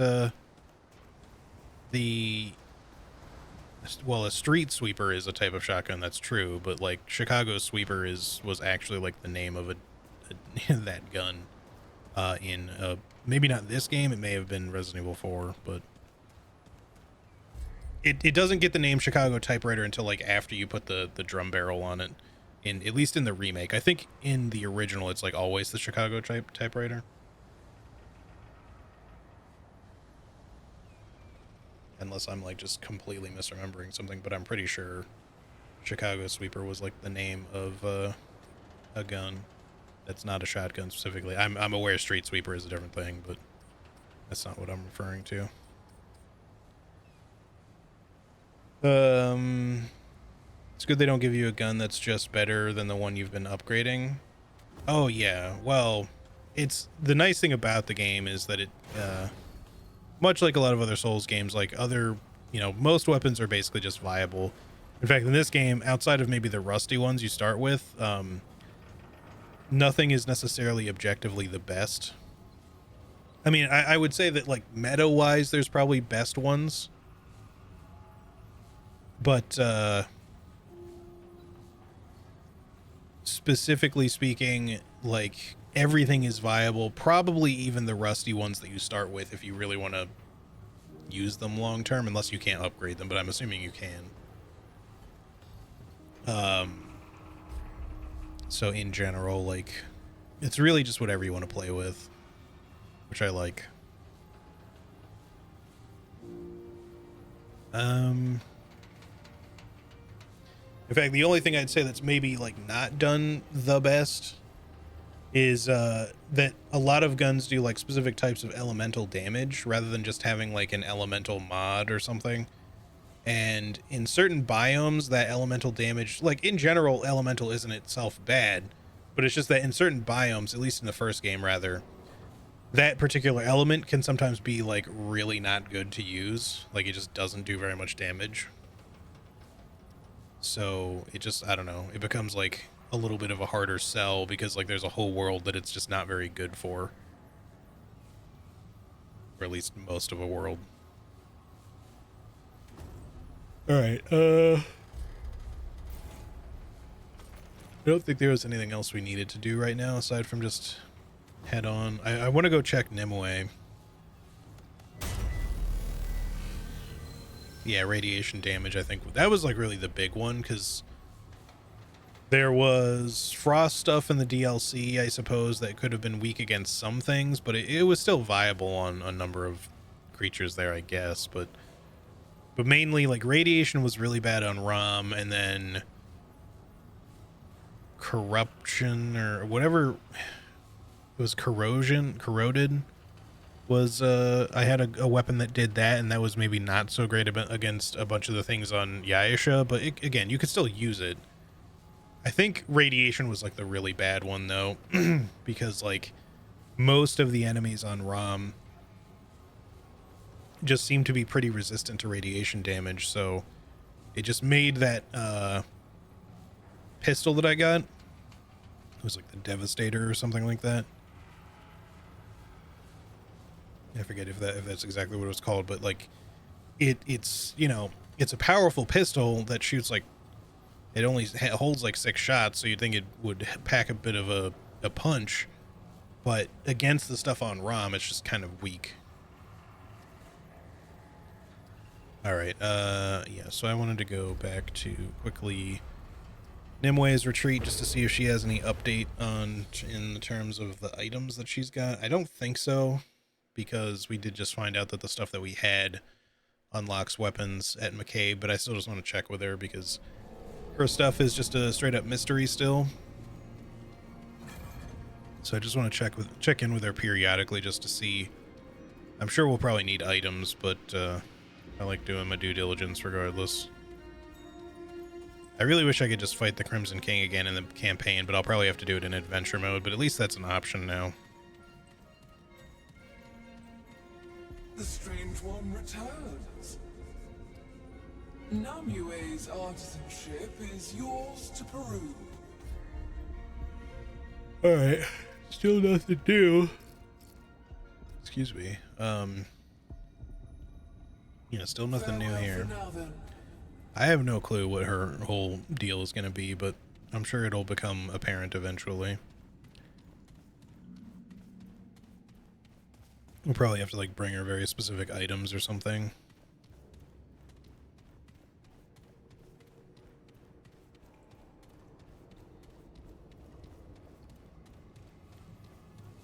So let's see. I gotta check something real fast though.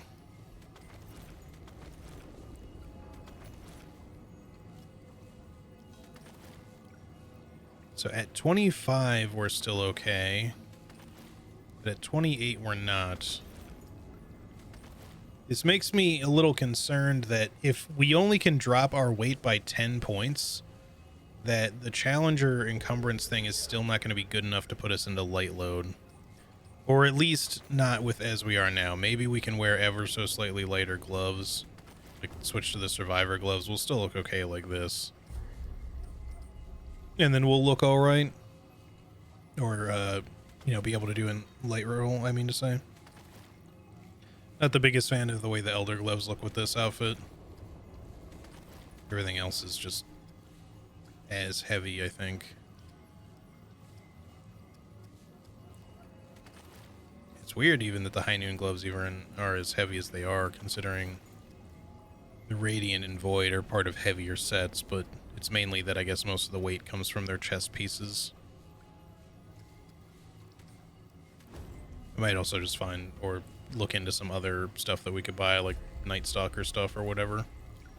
If we feel like it. I just, you know, I don't want to lose my cowboy hat, and I like the way that the chest, the scarf, and the like bandana around our face like kind of match. And the little duster cape sort of thing that we're wearing. Poncho dealy all kind of goes together. I don't think I really want to like mess with that too much. The gloves are like the one part of the outfit that I feel like we could change a little and it won't look completely off. But I like the outfit. The only thing that I wish I could do is get a different skin for it, just to change it up a little. Maybe skins will become a thing later, but so far they don't seem to be a thing I can get. Okay, I think we're ready to just move on now. We'll give Neru a try.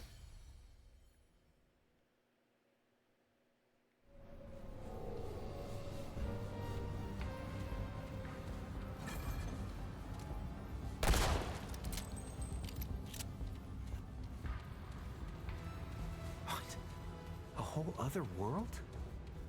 How many of these are there? Find these segments, huh? Well, Clementine and that talking ball of light hang out and meditate. I forgot that this dude... That sounds fair.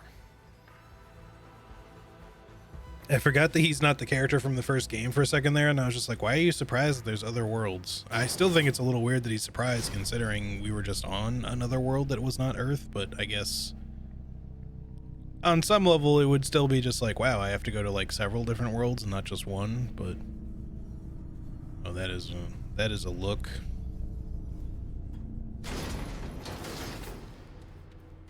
I am Cone Face.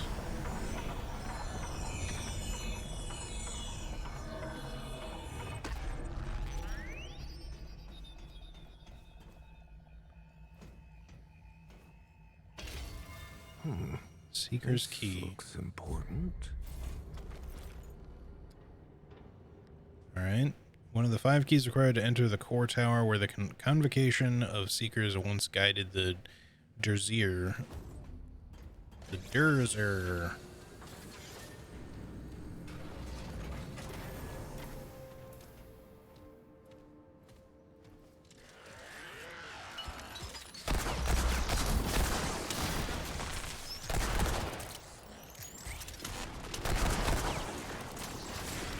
Alright, so we got robots.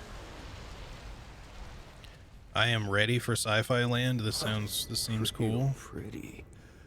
Yeah, I don't trust this place. Damn, very desolate.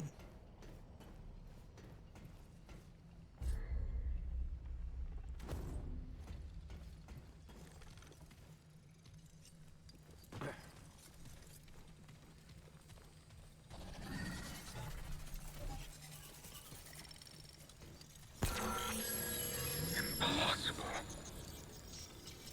Where did you come from? How did you find Nerud?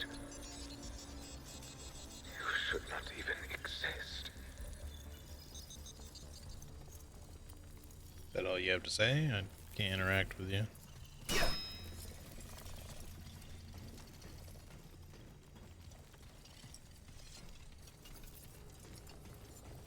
Alright, well. See you later, I guess. Sure you don't want to talk anymore? No? Alright.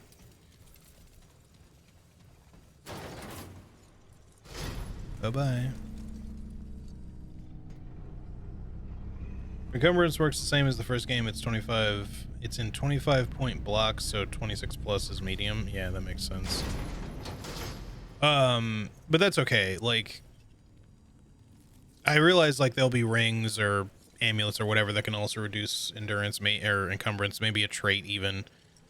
That's all well and good. I don't mind switching out like an armor piece if it just gets me to light load after we've unlocked or upgraded enough points of the challenger stuff.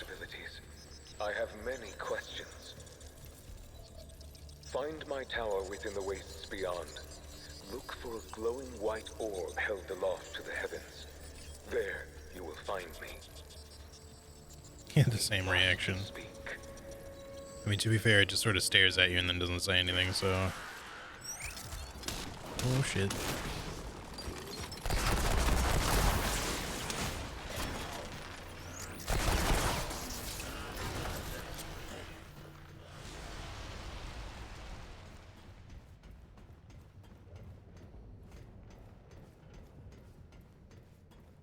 I'm all used to the labyrinth now, so I keep trying to, like, check down all over the place to be like, is there stuff down here? Is there stuff down there? What about up? I don't know.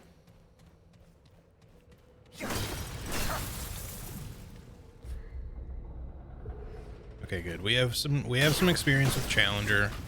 I wasn't sure if we would have to do like somehow Challenger specific things in order to get XP with Challenger. It's probably just divvied between your 2 archetypes, which is fine. Even if it means we might level a little slower, I'm okay with that.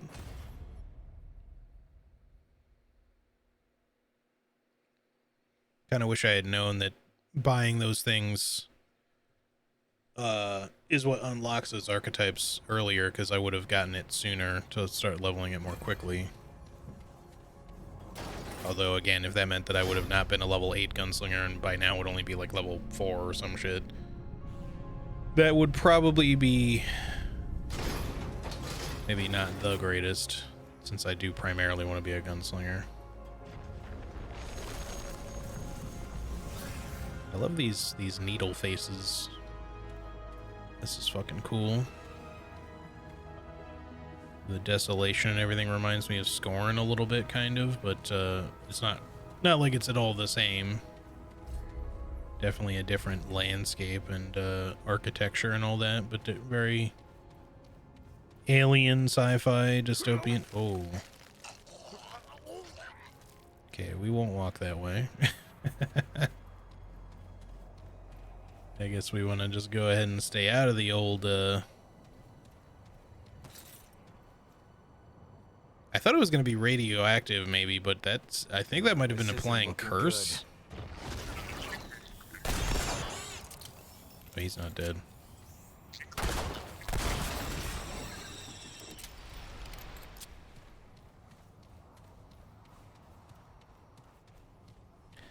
Either way, that made me real sick to my tummy.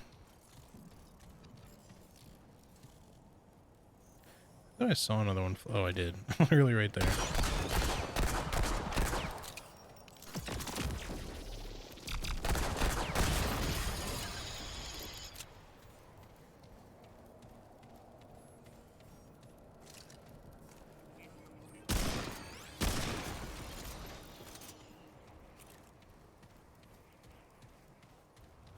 Ooh, there's a tome over there. We could maybe make this jump. We might even have to. I don't know if we can safely go around without just getting sick.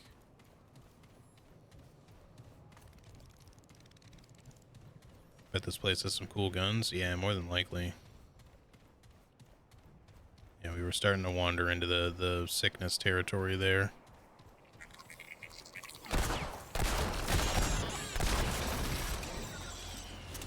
Gotta be a little careful with that. Sick. Okay, well, we're all done with endurance finally. Unless we can go any further. Nope. Okay, so it is 10 is definitely the max. Sure would be cool if I could level this intentionally. But yeah, it is only minus 10 at the top. It's probably going to take a while to get there too, so... We're going to still be stuck with medium load for a bit. Unless we find like a ring or something that we want to use. Using our skill faster, I think, is probably where I want to go next. At least priority, like both skill and mod would be fine.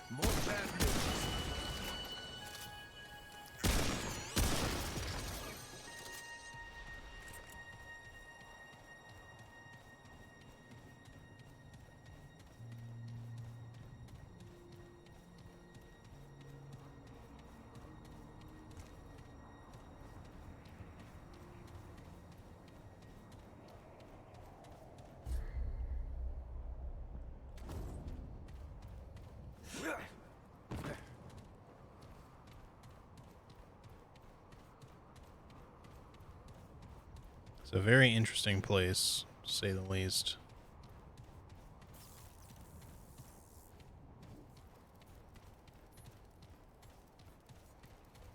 Now, let's not walk too far into the area where the color palette starts to change. That's what causes us to get real sick.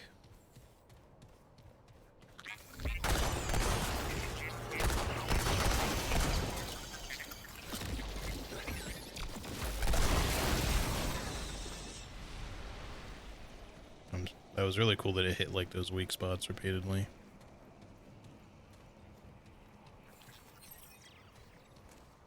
This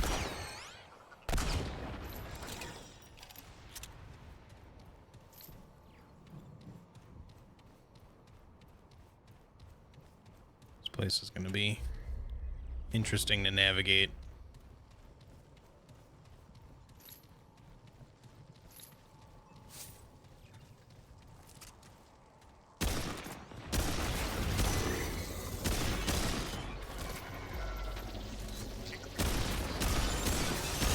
Oh, okay.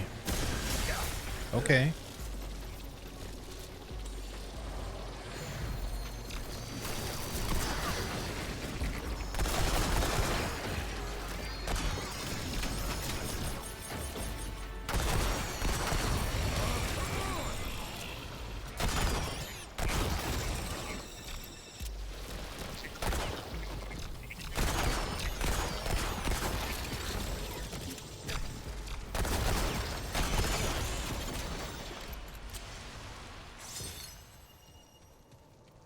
should probably look at some of the relic stone thingies that we've gotten recently. Make sure that we don't have anything like that's just better.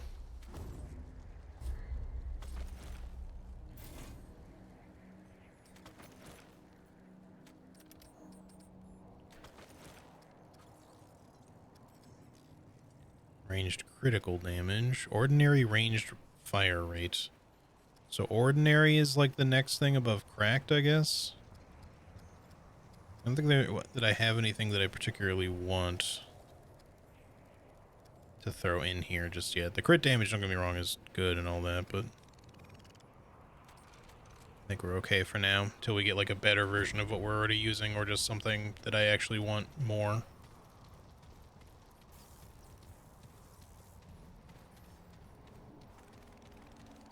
This is nasty. It's gonna be bad for us.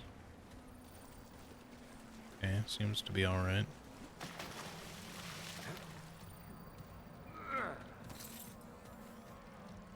Oh, this isn't looking good.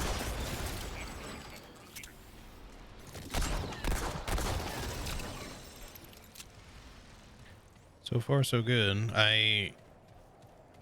You know, we have yet to really run into anything especially spicy. Are y'all hostile or not? No. Like little bug butts, save me. Puking my guts out. Hold up. Miss anything back here? What? Okay, apparently there's a... That's a little annoying. There's like a edge of the region that like just comes right up in an angle right there. I suppose we can get on top of this. Probably not. Nope. I don't believe so. Alright. Yeah, I am curious to see what kind of like weaponry and armor and stuff we could get from this place. It does have me a little intrigued to like go back and co-op at some point to the Postulant's Parlor just to try to get those like doors unlocked if we can. Here we go.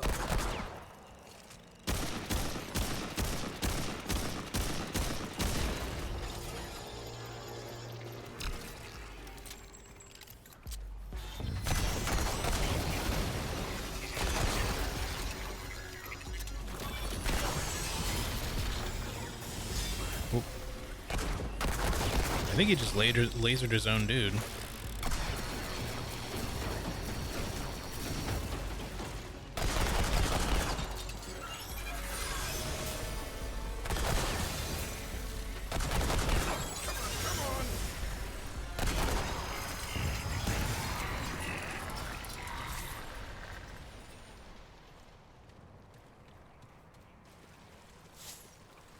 But yeah, I have not found much in the way of like armor that I could just pick up, I don't think.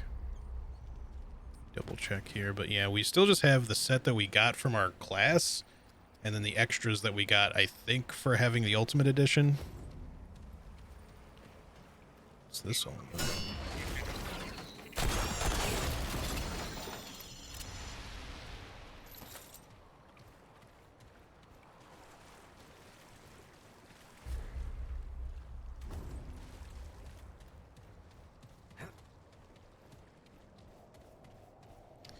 Color palettes are changing over there. Yep. All right, let's not go that way.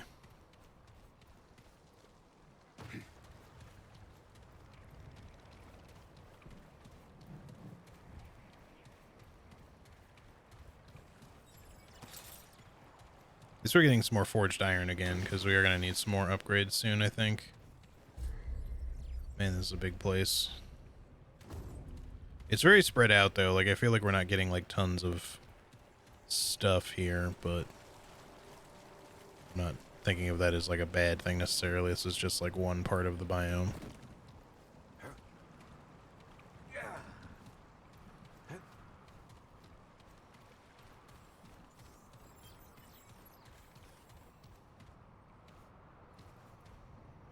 At least one area is bugged and non-completable here. Okay.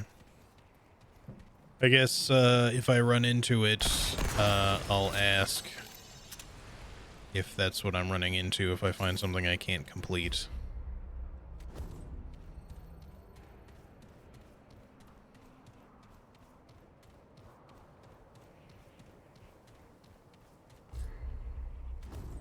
I don't think we can get up onto any of these little plateaus here. Okay, let's go this way then. Can we interact with anything over here?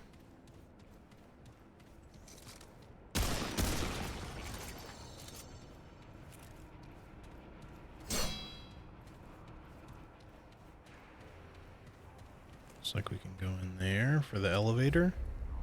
I still see some stuff though over this way.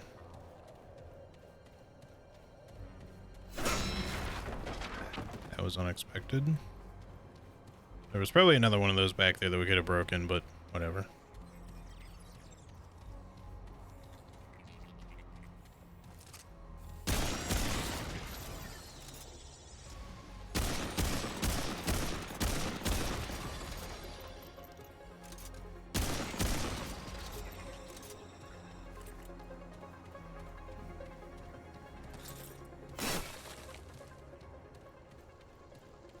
That's my way forward.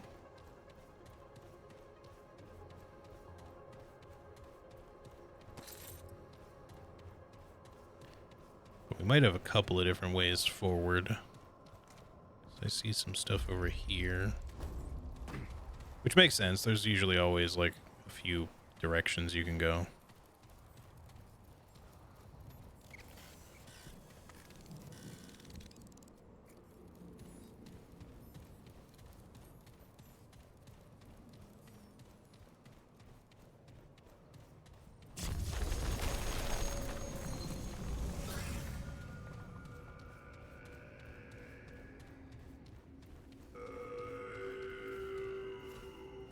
It's doing like a throat chant thingy. Or throat singing, whatever the hell they call it.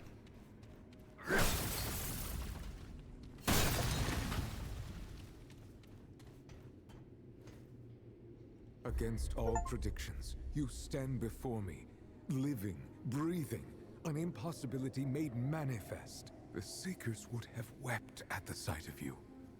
How is it you came here? Travel through a giant red crystal. Fascinating. Were I not otherwise occupied, I would certainly investigate this phenomenon. Alas, only I remain as witness to your arrival. You cannot possibly Mongolian throat understand the singing? irrevocable Yeah, that might be it. impact your presence would have had on the Drazir. Yet, it is for the sake of the Drazir that I must reluctantly divert my attentions. I need your help to save this world, to save Nerud and all Drazir. Okay, save him from what? From entropy. I am the custodian, set in charge of this ship and its people. To fulfill my duties, I must acquire full control of Nerud's functioning. Okay, what do you need me to do? You said world and nice ship, so I get, yeah, alright. Let's get some clarification. One and the same. Nerud is a construct, a world made not of stone, but of science. I don't use materials, I use pure science to build. Save one thing, the core. The Seekers hid it away within their tower, beyond my grasp. The Seekers are gone, but their keys remain. You must acquire these keys and enter their tower. Once inside, you need only shut down the core. I can then do what is needed. Well, it he is seems the alright. only way to save Nerud. So far this is like one of the first NPCs we've met out in the world that's like, hey, do a task for me, but also I'm like a pretty cool guy. Not that we've not gotten side quests from people who have been like all right, but it's usually been like these folks who are just like, oh yeah, go get the light thingy and then I'll take it from you, maybe kill you for it, I don't know. And then the guy who wanted you to find his you know, probably dead wife. But then everyone else has been like, yeah, so you just need to go kill like this god king over here. Other than maybe Nimue, who, you know, who does like still say that, but like at least she's less of a dick about it. Although it does seem like she's not telling you everything. She's very Kingseeker framped about it. Like, you know, oh, you just got to go kill the imposter king and all that, you know. Totally for the good of everything. All right, I had some questions. I will answer as best I can. Looking for beings of great power, do you know of any? There is little left in Erud save the sundered remnants of the Drasier. He said remnant. I am afraid I cannot offer assistance on this matter. What is this place? This is Nerud, the home and stellar conveyance of the once great Drasier. It was created to find other life in the universe. Unfortunately, it found none. Until you came, of course. Our journey brought us here, to the center of the universe. The Drasier studied the phenomenon for many, many years. Within it, they found the secrets of creation itself. Naturally, the Drasier wished to enter the phenomenon, to meet their creator, as it were. Sadly, that turned out to be more dangerous than was calculated. Okay, why do you need access to the core? The core will give me access to the ship's controls. It is the only way that I can save the Drasier. And how will controlling the ship help you save them? You gonna destroy everything? With control of the ship, I can jump into Elepsis Torah. I have performed every calculation, and this is the only logical course of action. The only way to save the Drasier. Alright, so what happened to everyone then? That is a tragic tale. Oh no. But is it gonna be a long tragic tale? The wished to enter Elepsis Torah. It was the only way for them to acquire the knowledge they needed. They did not do so blindly. They knew the risks, but all calculations showed success as a strong likelihood. What actually happened to the Drasier was unexpected. Before Nerud entered, the stars still burned. But time moved slowly within Elepsis Torah. Only a century passed for Nerud. Outside, the universe died its long, slow death. Okay. Why do you think going back in will be any better? There is no other course of action available. Nothing exists in the universe except for Nerud and Elepsis Torah. If the Drasier can be saved at all, it will be within the seat of creation. Okay, so what is Elepsis Torah then? Elepsis Torah is a supermassive black hole unlike anything else previously encountered. Okay, and you want to send the ship into it. It may seem counterintuitive, but my calculations are without error. This is the only logical course of action, and the only way to save the Drasier. Alright. Find the core and shut it down. I'm down to give you a hand, buddy. You seem alright, at least. I don't know if you're truly correct about what will happen there, but, you know, we'll give it a shot.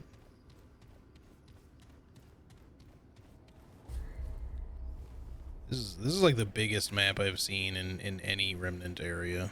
I mean, it's big and empty, mind you, but like just space-wise, it's like the biggest that we've ever come across.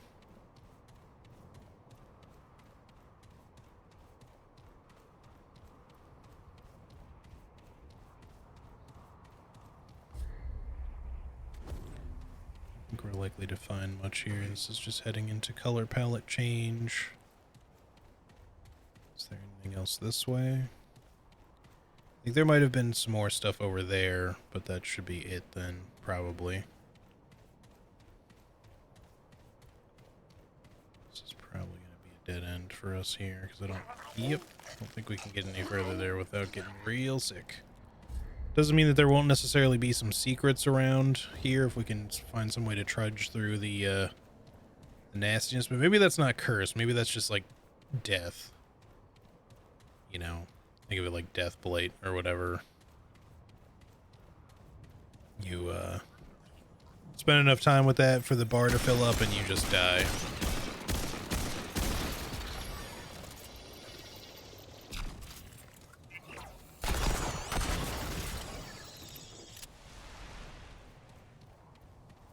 seems like that would make sense.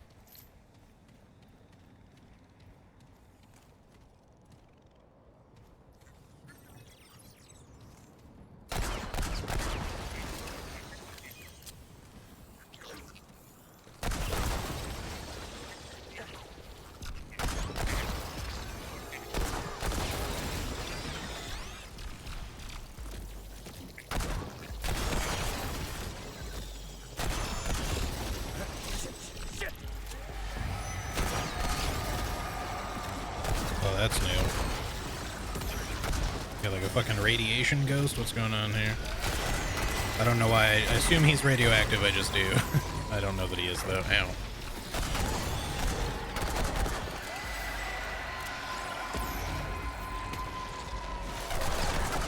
Woo! That just weak spotted the shit out of you. I don't know why, but I'm glad it did. Whoops, I didn't even realize I hit that. Oh, sorry, chain shot mod. Didn't mean to waste you there. That was cool, though.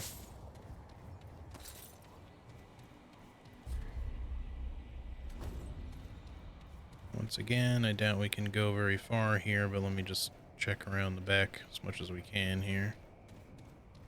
It's looking like we're gonna get squeezed up into the nasty, though, so let's not go any farther than that.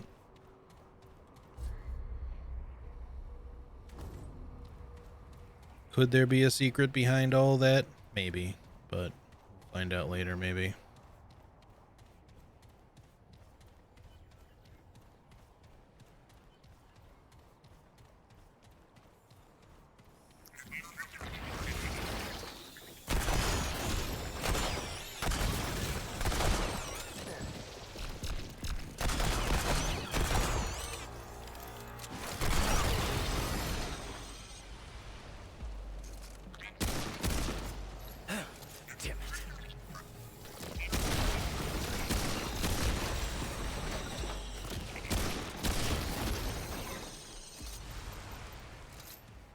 So many little robots, suddenly.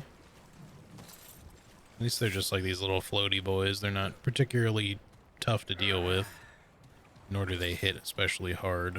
Ooh, there's an item. Okay, this is it.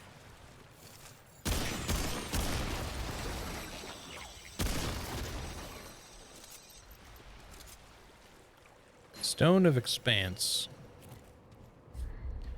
Alright, what's that all about? Increases range damage by 12%, reduces all other damage dealt by 6%. I mean, yes, but maybe no. I mean, 12% is good. A 6% loss in damage of other types is not too bad. If this was only melee, I wouldn't necessarily care. But this might apply to like our damage over time and stuff too, from like burning and bleed, and I don't really want to reduce that. Let's table that one for right now.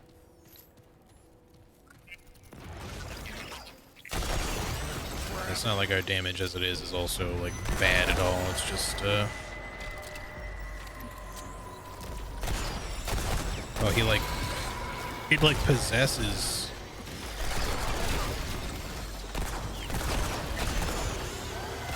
I didn't realize that's what that was doing before. Oh, he's coming at me.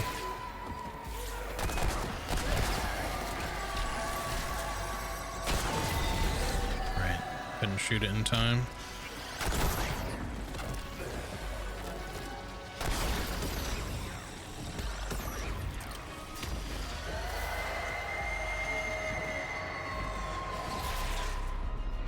Try something here if I can get a chance.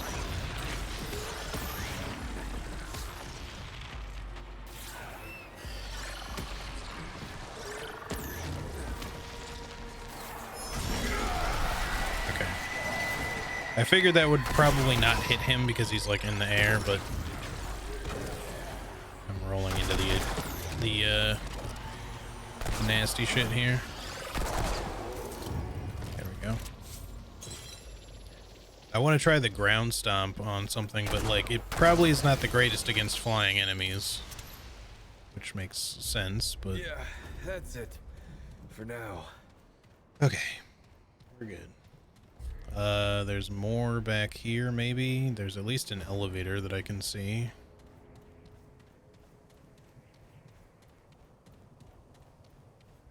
This is a little confusing because we're like riding thinly between the sickness causing area and being outside of it at the same time. There we go.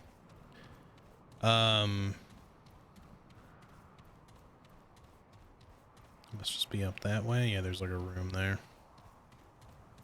Give me this. Is there, oh, there's something there. Give me that. And then what's this over here? Some more iron, probably. Forge, preferably. It looks like it is. Nice. Good. Should be able to do some more upgrades soon, I think. God damn, this map is big, though. Alright.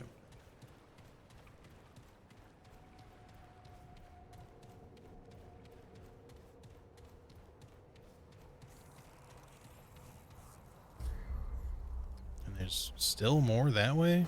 Good God.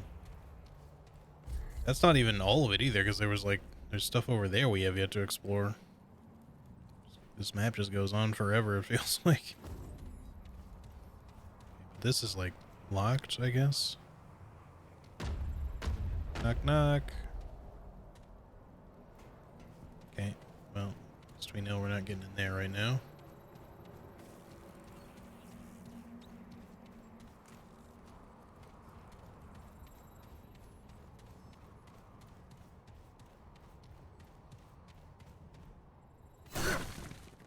It's a weird little section of map there.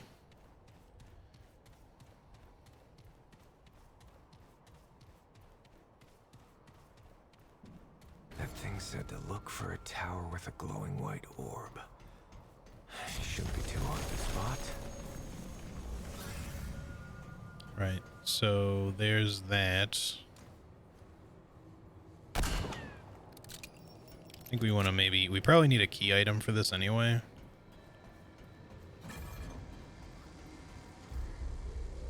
Oh, that might be for the Seeker's Key. I'm going to hold off on doing that, though. I want to do side stuff first. Besides, we might have to, like, collect other Seeker's Keys or something first. Because the one that we have said it was, like, 1 of 5 fragment thingies or something. At least I think that's what it said. Hang on, double check. 1 of 5 keys, yes. Okay. Now, maybe you only need the 1 to get through the door, but... even so.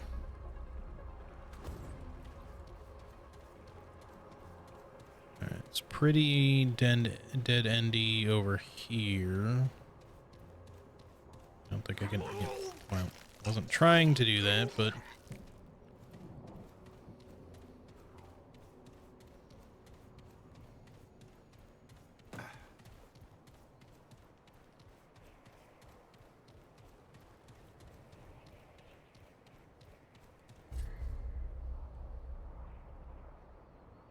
So yeah, there's just like some stuff over that way, and then maybe... I think that should be all good, and I guess this is also good. So maybe it's just the bit that's over here left to look at.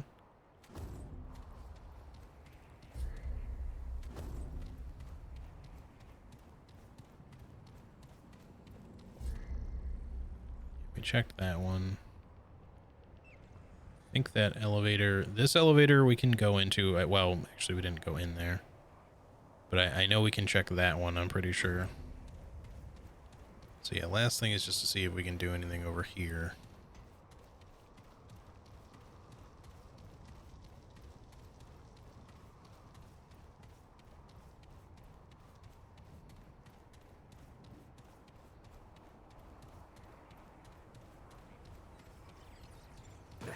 Here we go.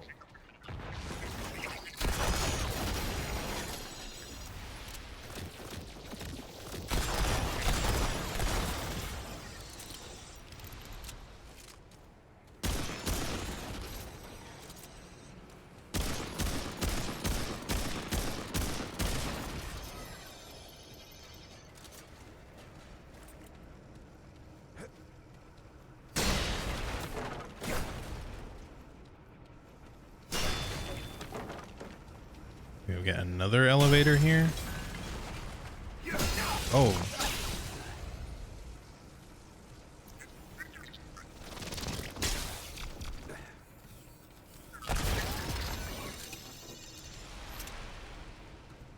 Yes, give me that sweet, sweet regen, please.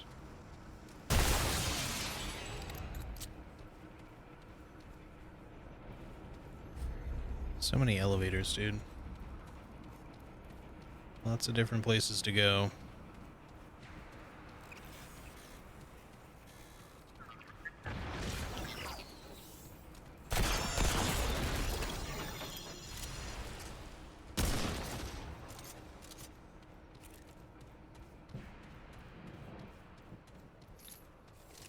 Okay.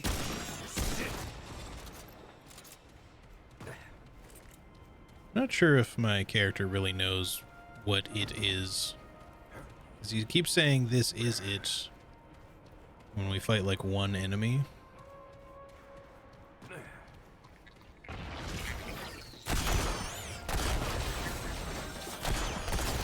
Should probably pay closer attention. These guys might actually be visible in the ground before you like walk up to them.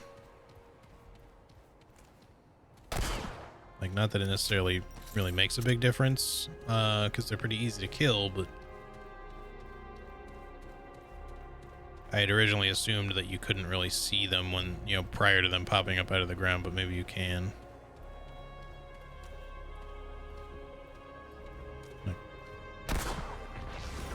Yeah, you definitely can. Cool to know, I guess. Doesn't make a heck of a lot of difference. All right, let's quickly go check this very first elevator that we came across. I think we've explored everything. Hopefully, because that was kind of a really big area.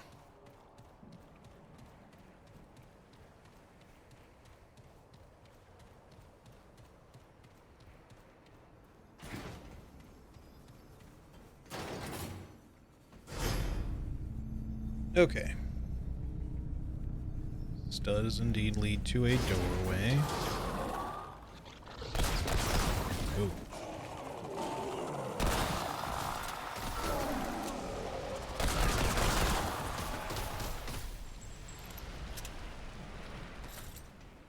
Some weird eldritch abominations in here.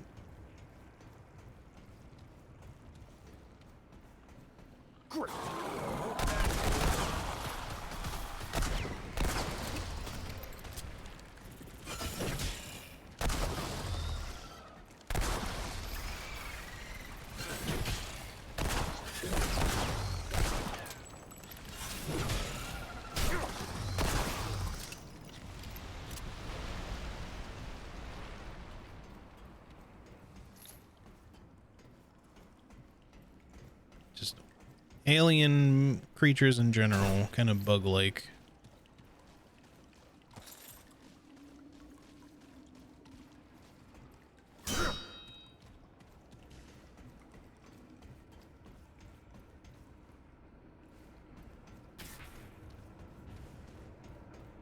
Okay, so we're probably headed into some sort of buggy dungeon, if I had to guess. Let's find out. So we've been streaming for about 4.5 hours. We'll go for a little while yet, but probably not too long. The first couple of streams I did this week have been pretty long, so I think we need an item for this probably. Yep.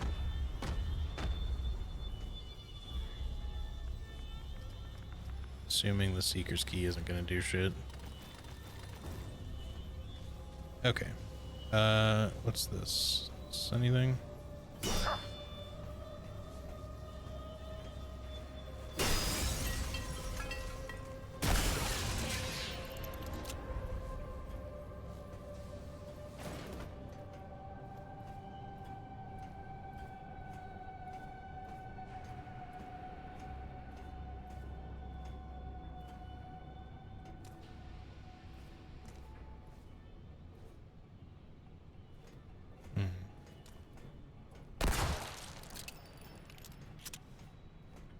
So we can see through here that there's a secret item to get, but how to get to it is another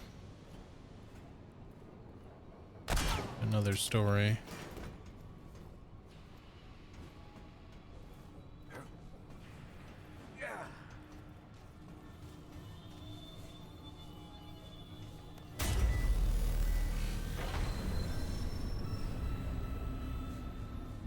But yeah, I'm guessing there's probably going to be at least 2 more worlds. Like, these things seem to say that they're for leave dungeon and join game, so I would hope that there's 2 more, and hopefully it's not just 4. If it's just 5 and then this is like an empty space, then oh well, but this could also be left open for DLC later or some shit. Doesn't mean the game's going to be short. We've already been playing this for like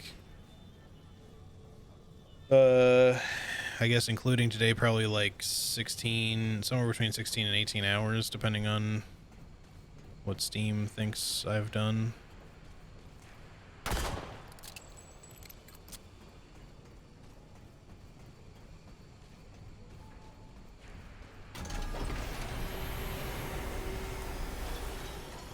It's not ominous at all.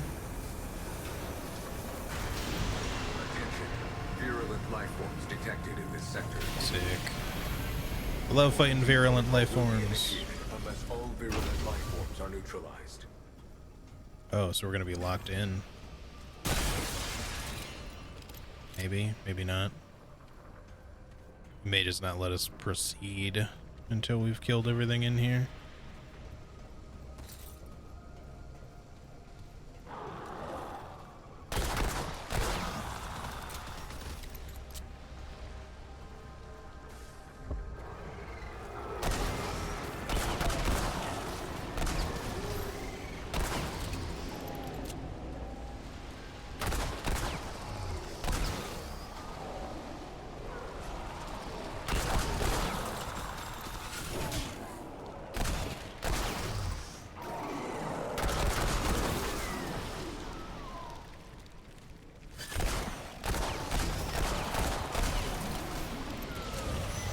Oh, that's okay.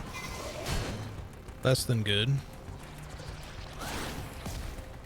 Warning. Virulent life forms still detected.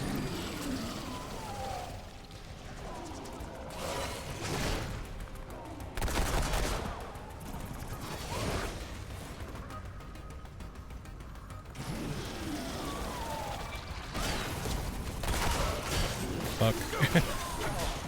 Stamina can only come back so fast. I'm stuck.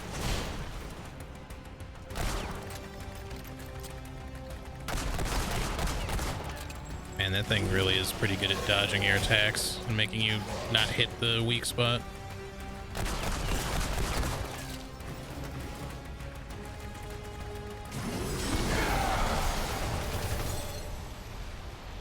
Thank you, Ground Stomp.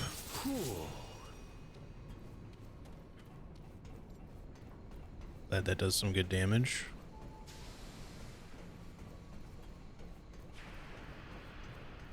Let's see, if we don't progress too quickly, we can just let our regen bring us back up to full HP. Not that I want to super take my time, but it's okay if we don't immediately jump into the next batch of enemies.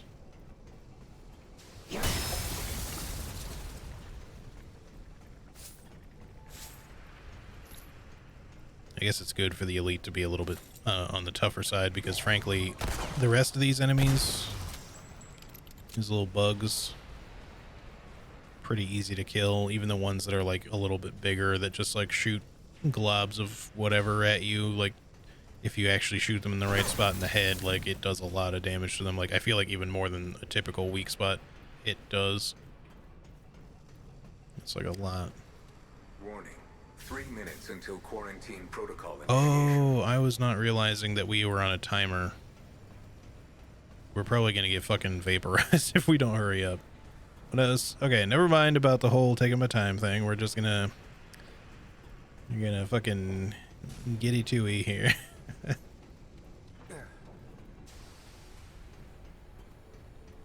Hit it to it.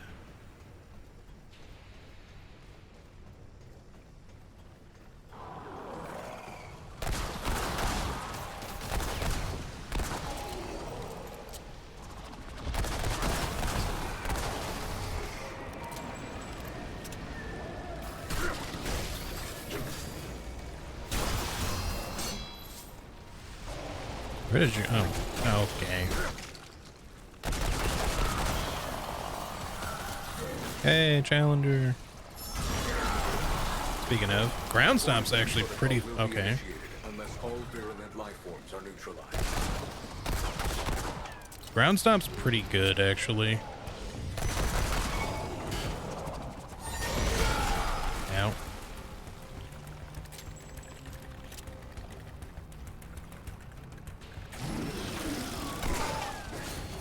Still hit it. Hit it in the bone.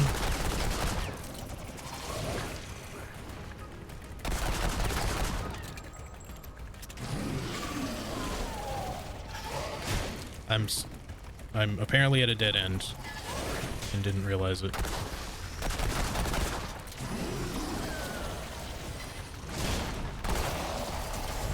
Oh shit. Ow. Wait, sir. Okay.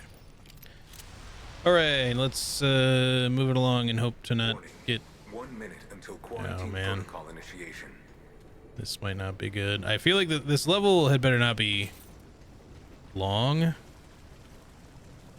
I don't think we're gonna make it unless we're like, oh come on, unless we're very close. You don't even bother picking shit up.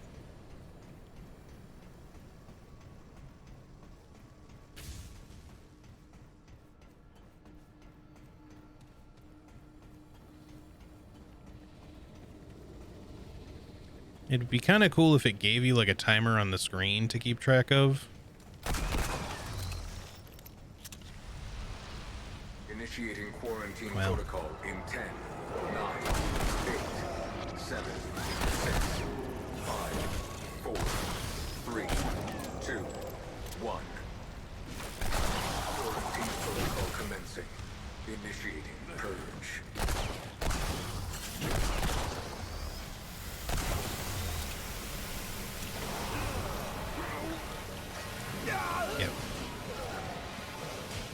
Okay, so we got to do this much faster. I feel like I was not that slow with it either, is the thing. Like, don't get me wrong, we kind of took our time with a little bit of it, but like, if the whole nature of this dungeon is that we got to kill everything in here before the time runs out, like it's going to take some doing. For sure.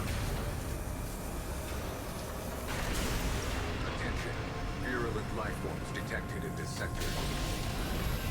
Let's give it a shot, I guess. Protocol will be initiated unless all virulent life forms are neutralized.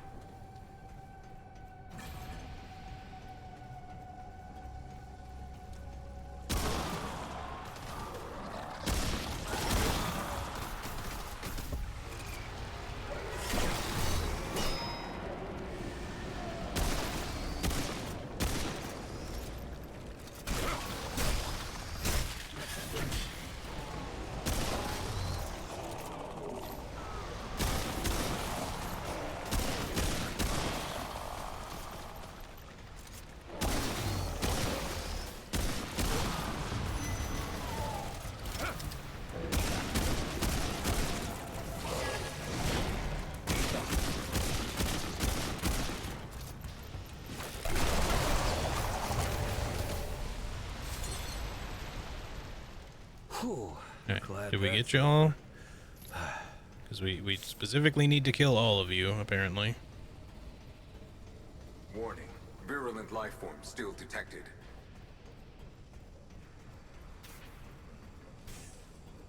And I hope so. If we miss anything, it's going to be really hard to, like, do this. Conservation seal I'll have to look at afterwards.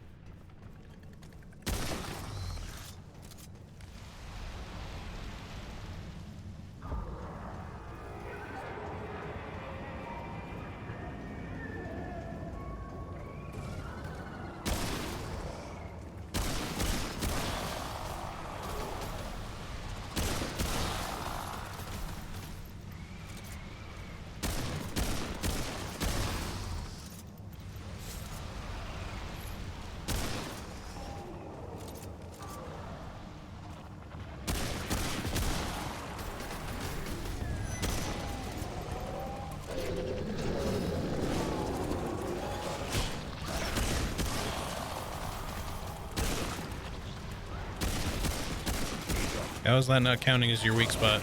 It's like right there. Fuck.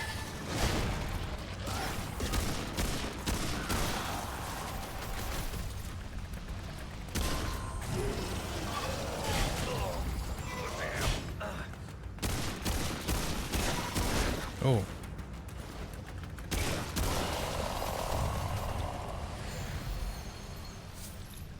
Okay, okay. Oop.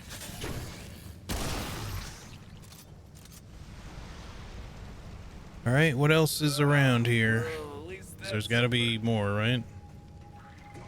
Warning. 3 minutes until quarantine protocol initiation.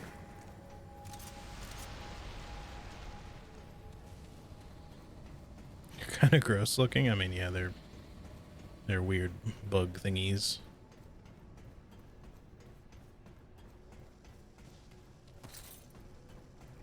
I don't know why I keep like stopping to grab loot. We don't have time. We have time for a tome though. I just don't want to forget stuff.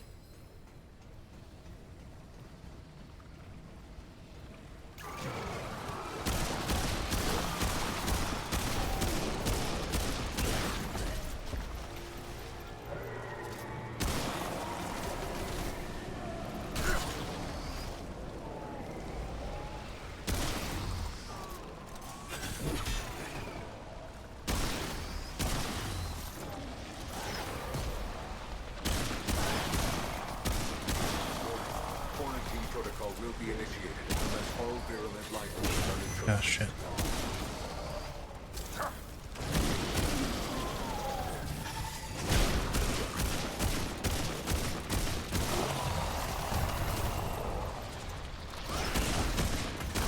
There we go. I say we gotta be getting close to the end here. It's over. Okay. We got there. Now we can take our time and grab all the loot. The loot. Quarantine protocol terminated.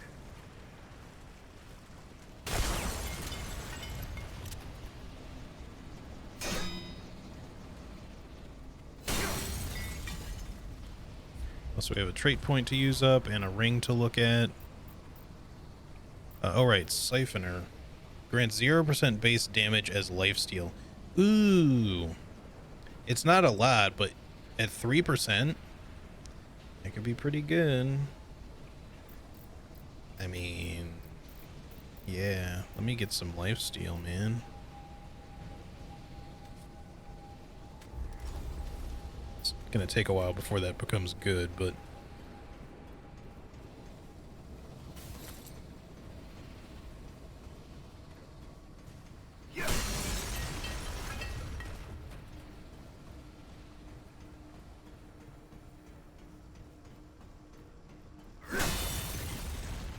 every little bit helps. Yes, indeed.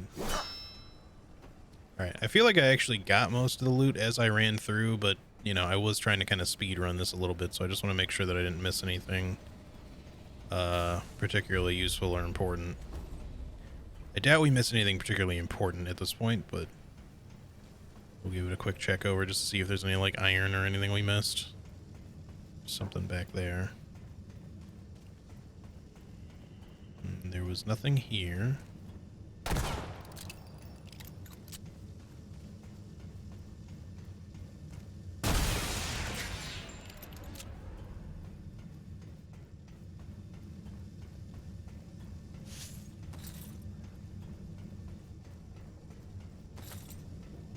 Just some iron that dropped, I think. And then in this way, we ran through this area pretty fast, so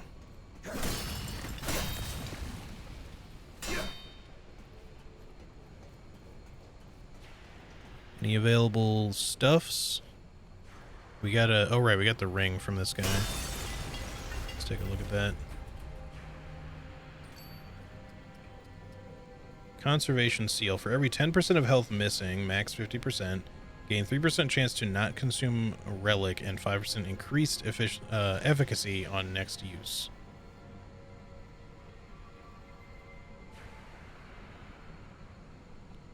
Okay, so you get a 15% at max chance to not consume a relic.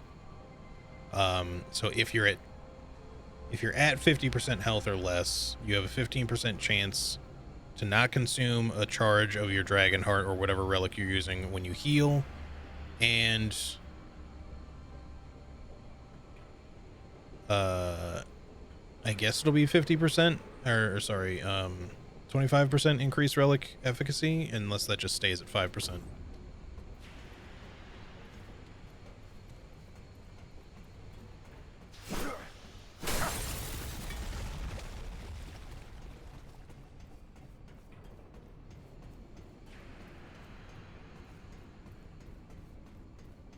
But yeah, kind of cool.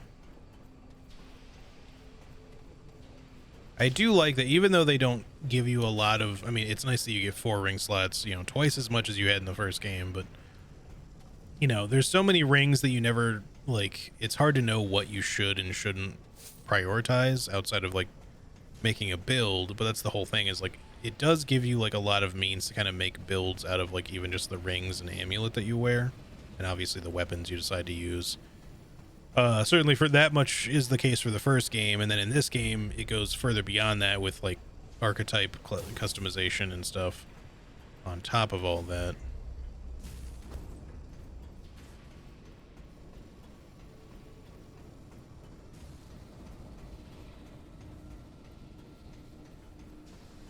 I think I've probably gotten everything at this point. I want to quickly check on the other side over here just to make sure. Yeah, I think we got everything here. So there was a chest there that we opened. Yep, I think we're good enough to leave. Well, that was a fun little timed dungeon. Wait a minute, we didn't figure out how to get that item though. Can we even? Oh, we need this to open. But how?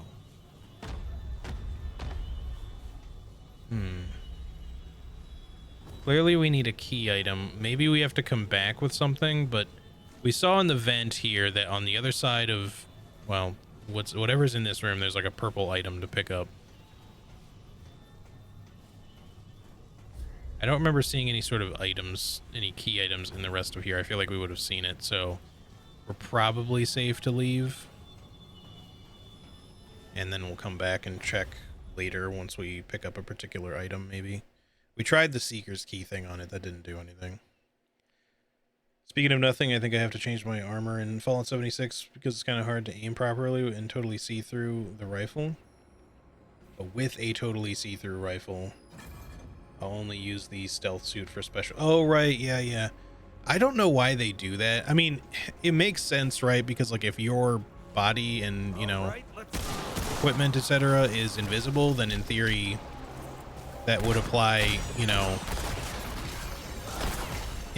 to your own vision as well, right?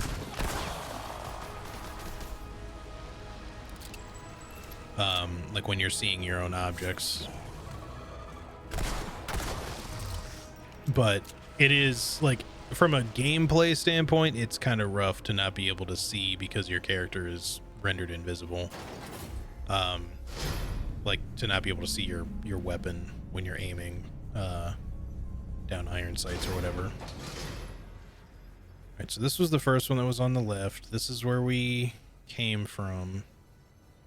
We wanted to go check that elevator is active, or should be at least, and then we can also go through there. And then this elevator I think was locked, like with a door. So let's check this one really quick. We'll see what kind of size of a dungeon we're looking at, or if it's like another big connecting piece or something, because I'm probably not going to stream for a lot longer.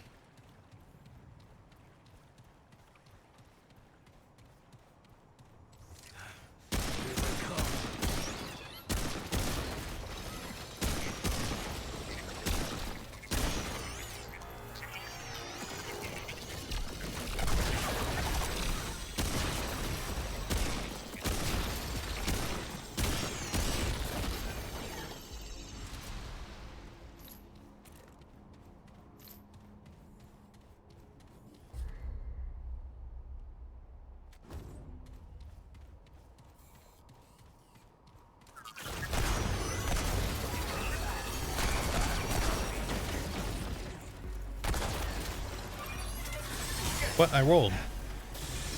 I also rolled there. Why? It did not come out either time. All right.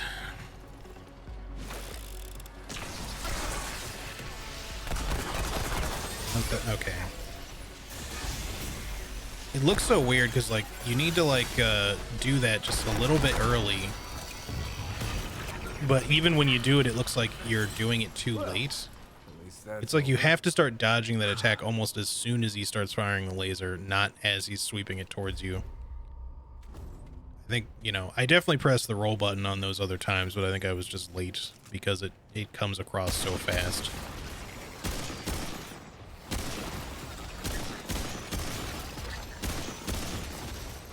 Even though it feels like there should be enough time to roll in that time, I guess it's faster than it looks. I mean, it already looks fast, but, you know, you get what I mean.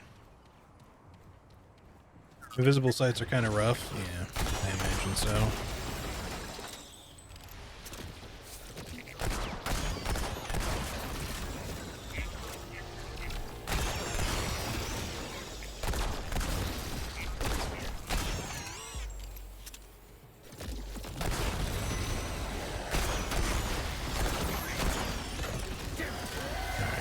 Okay, again.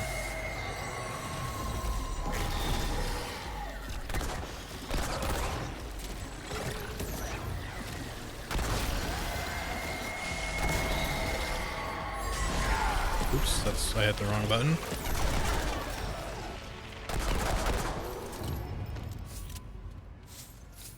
I have to remember that it's not L1, R2.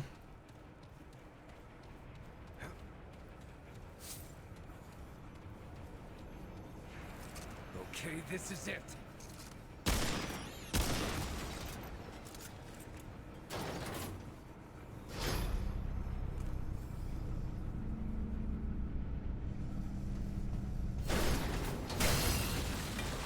Where are we at here, Challenger? I guess the lower levels, well, yeah, the lower levels will still level up quickly because it doesn't require as much.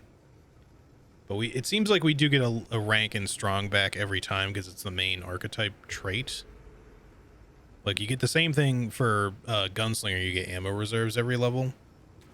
Up until at least it's maxed out anyway.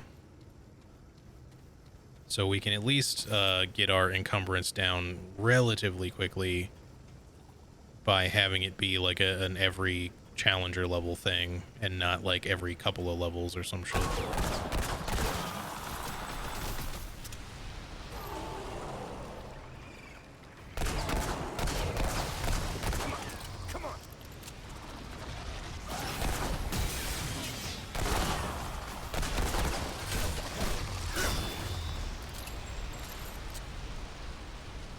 Any other boys? No?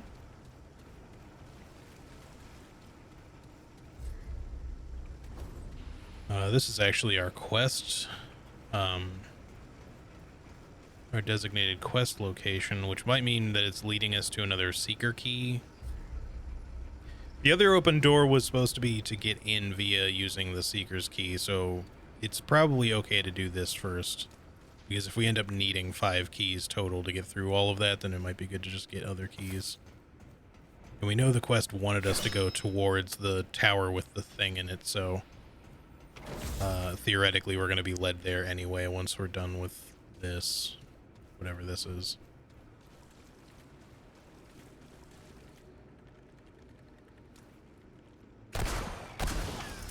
Visible sights are kind of rough, especially since I usually snipe from very far away. Yeah.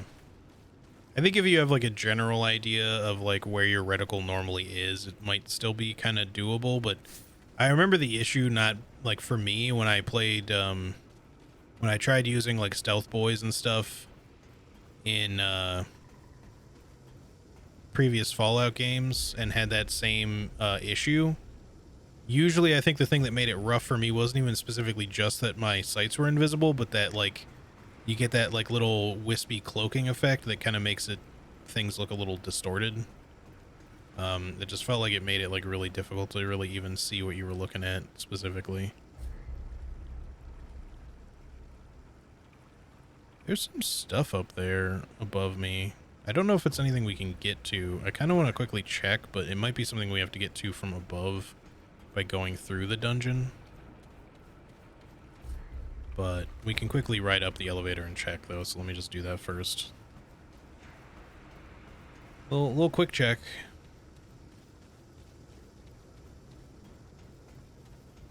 Just to make sure we're not missing a little side path that we could potentially get to, assuming that it's either A, not too far above, and B, because it does appear up high,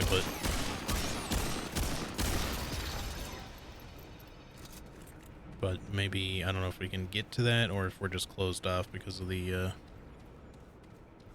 yeah, the illness area. All right.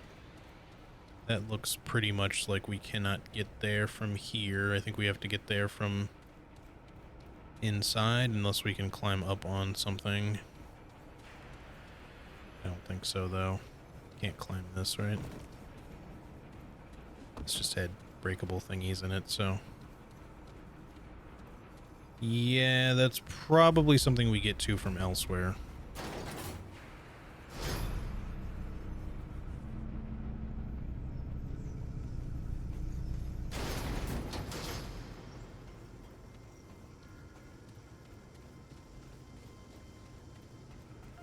I will say that, like, don't get me wrong, we have the AC on, but, like, having the door open when I stream and, you know, if I don't have to worry about the dog barking too much, it's been very nice and cool in here. So much nicer. I want to get, like, a little AC unit for this room, but I'm not sure if it would be something that I'd run during streams if it's loud. But you can get, like, little small ones with, like, a thing you can ventilate through your window instead of just having, like, a... like, I wouldn't specifically want like a window unit because those tend to be loud. But they make ones that you can kind of just place like in your room, like on a floor or whatever, and then, you know, then they have like a little outward ventilation thing you can run through the window instead. Or whatever. Alright, let's just quickly see what's in here. I have reflex sights dot on my rifle, and you can't see the dot at all when you're in stealth mode. Yeah. I never liked that about that particular feature. I just think that, like, again, it makes sense that your stuff would be invisible because you're invisible, but from a gameplay consideration standpoint, it would still be nice to be able to aim, because it just sort of makes the whole concept of stealth sniping sort of not doable unless we're just sneakily sniping from a distance rather than actually using stealth, you know? So it's like, yes, I get that it makes sense, but like from a gameplay standpoint, maybe don't do it that way because it's the hatchery.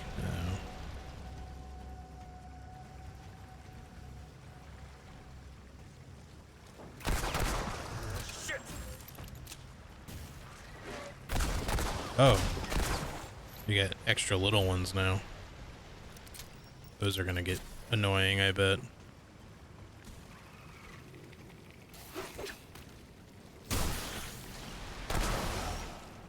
Because I'm not gonna see them coming sometimes.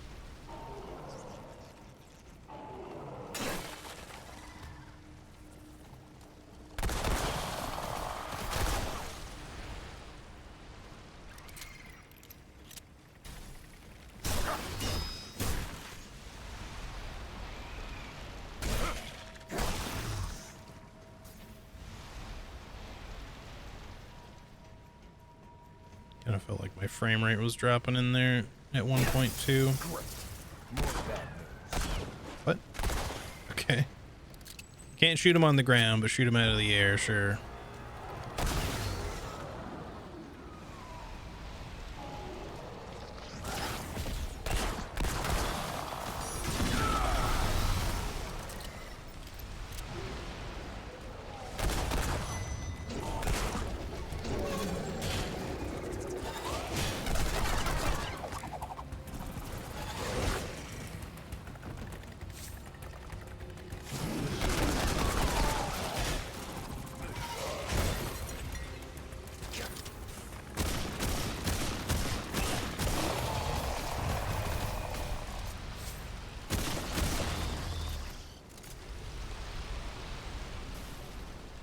As long as there's no quarantine thing in effect, it's all good. I don't know what I just shot there. Like I was aiming at him, but it like I hit nothing in the, like I hit the air in front of him almost.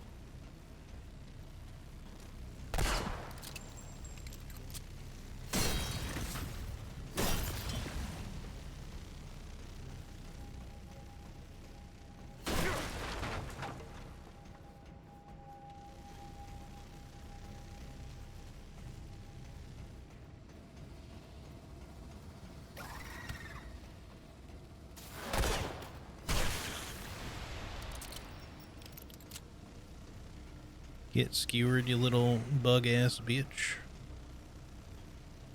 There's another one somewhere.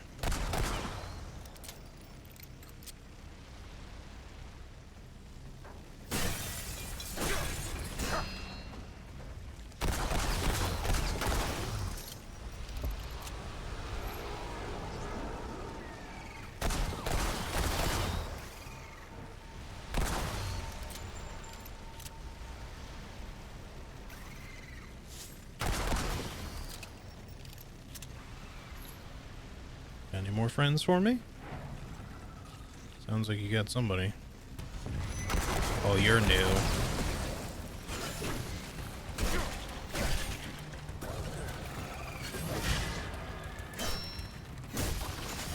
Oh, I'm out of stamina. And bullets. What are you? Oh, come on. I'm trying to look at my new friend.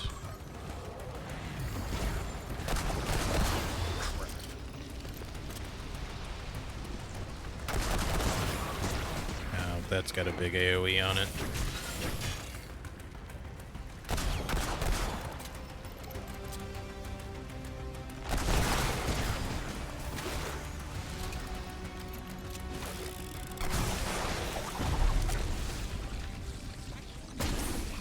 Oh, that fucked my frame rate right up. Him exploding.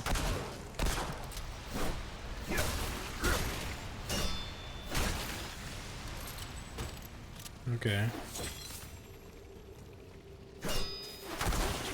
It's too damn many of you. Like, exploded into a bunch of little bugs. Also, this room seems to be also kind of wreaking havoc on my frame rate a little bit.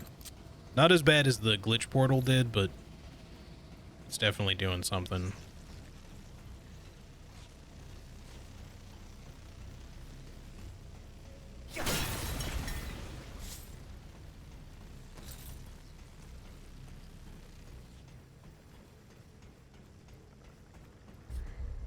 Okay, sure, we can go this way.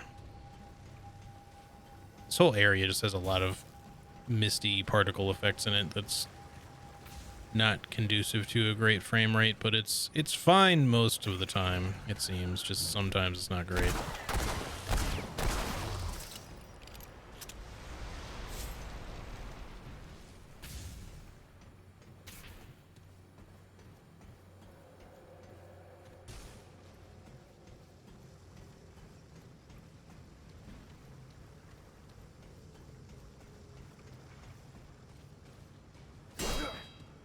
I should probably not keep meleeing random sci-fi containers, because you never know when they're just gonna blow up when you hit them. And sometimes you can make an educated guess, I think, but other times just like, oh, what does this do? Let me smack it. I got robots in here. I don't know if that means we'll end up fighting any, but I wonder if like this place is intentionally called the hatchery because it's actually where they had robots and not because there's a bunch of bugs here. Like, would it, like, if it's officially called the hatchery by the Drazier? It's where we hatch our robots.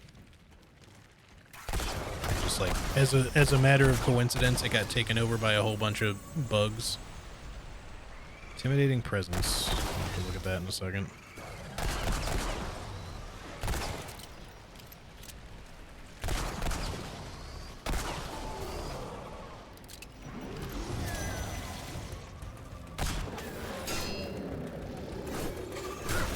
You're already... Oh, I thought that was different. a second there. Okay.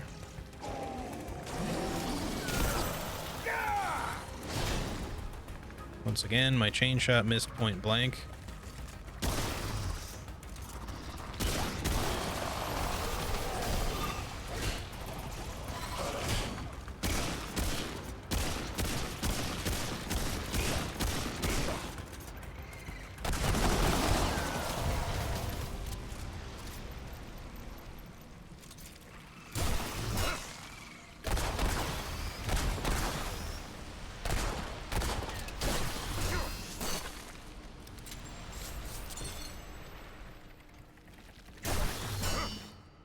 Alright.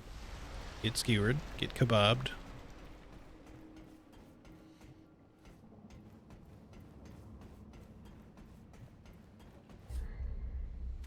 Shish kebabbed, to be more specific.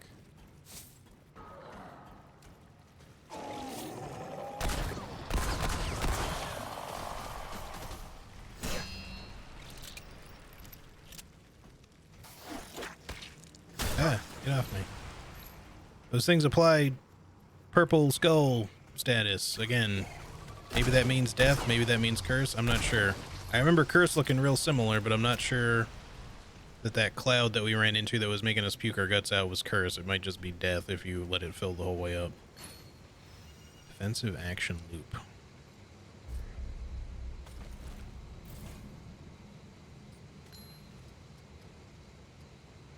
While reloading, for 3 seconds after reload completes, incoming damage is reduced by 10%. Alright.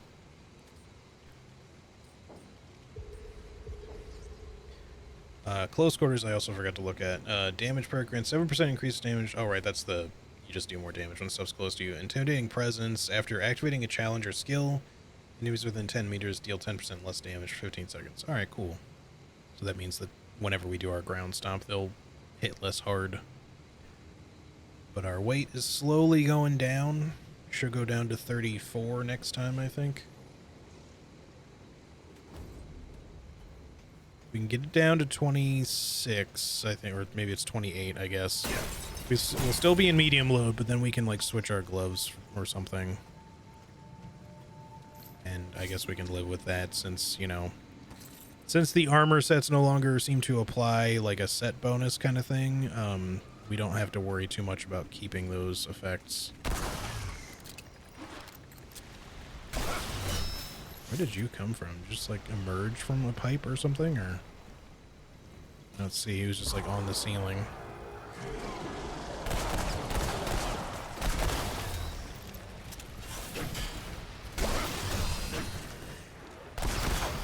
Come on, come on.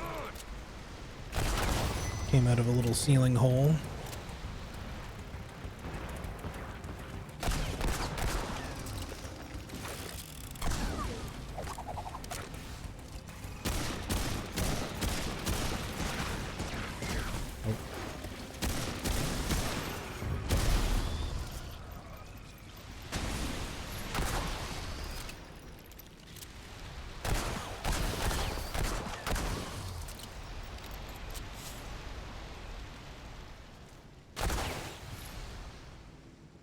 Where's all the rest of your little bug friends?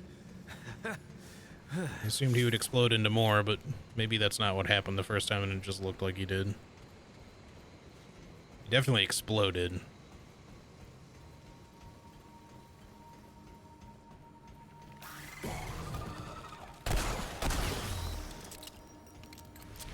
Sound disappeared, so I had to refresh. No Bluetooth on this time. Had to happen a couple of times recently.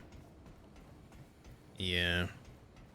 I don't know. Twitch is just weird sometimes. Can't carry anymore. Changed your armor and put a cute outfit over it, so now I can snipe away. Oh. Now I can snipe way before the enemy aggro range again. Yeah. What I used to do, like, I didn't really like the look of most of the armor in Fallout 4, so I usually used to wear stuff that just looked like clothing. But I would go out of my way to get the ballistic weave stuff sorted out, which meant that I had to join the railroad because that was the only way you could get it, I think. Oh shit, get out. But then I'd just get like a nice looking outfit. Plus it was lightweight, so like it was advantageous to do so. If you didn't want to wear like heavy armor. That was sick. I just shot it out of the air as it was leaping towards me.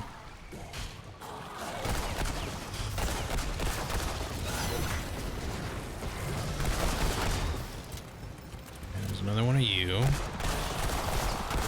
which is fine. I'd rather take on the purple spewers than the mama claw face things. Just because they're a little bit more nasty.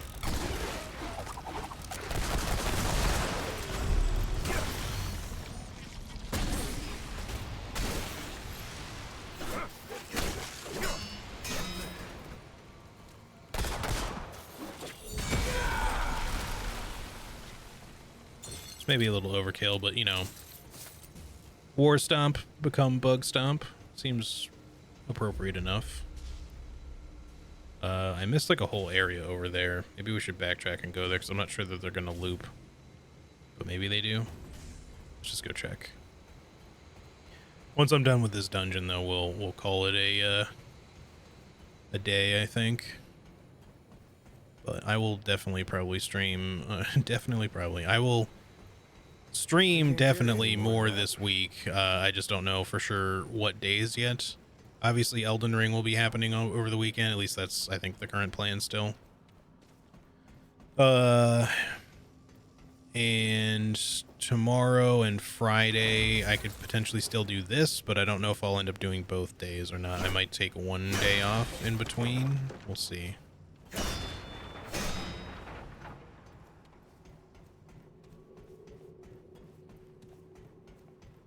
But I'm having a really good time playing this, so it's yet another one of these that we can't open unless we can use the seeker's key on this. Nope, it didn't even give me an option. So we just need to find some sort of control to open.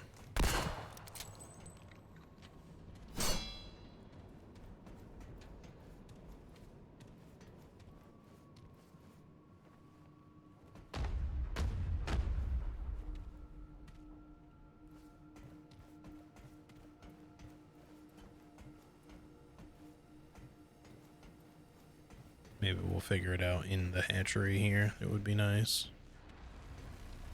I'm sure that means we'll be fighting robots after we've sorted it out, but I can live with that.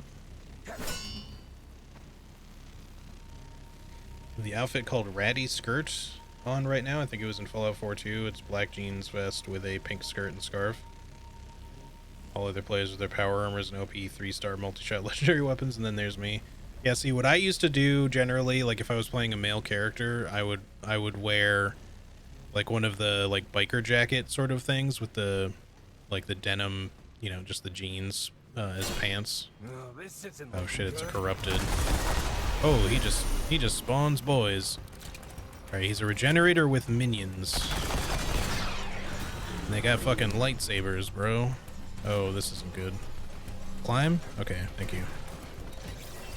Didn't seem like it was gonna let me at first.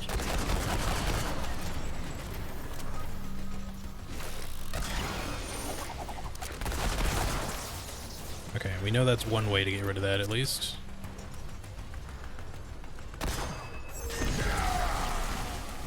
That also works.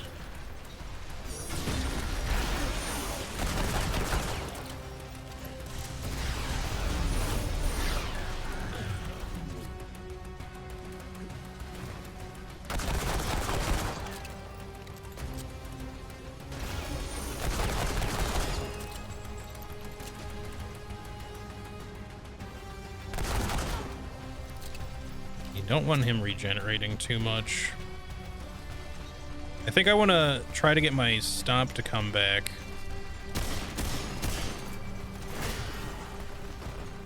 And then use my skill shot when his shield is down, if I can.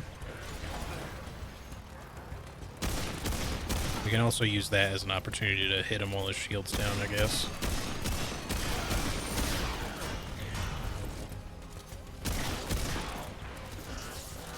I think he probably will bring back more minions.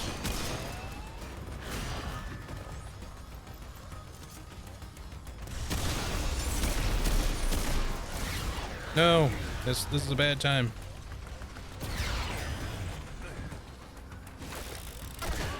Okay, that still worked out well.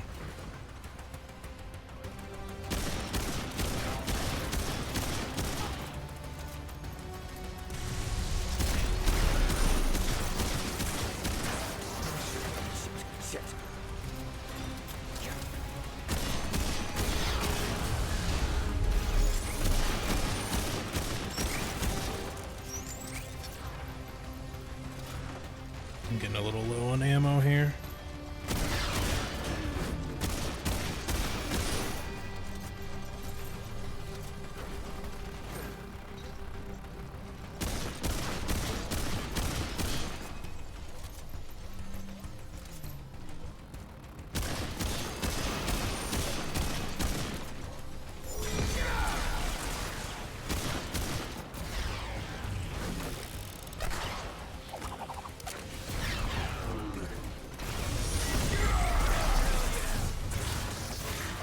See, like, generally, some of these corrupted dudes, they're really not hard. It was just that one boss that was, like, the worst thing ever. Like, everything else has been just fine. Hey, welcome back, Dodo. We are now in, Star Wars, motherfuckers. Yeah. Indeed,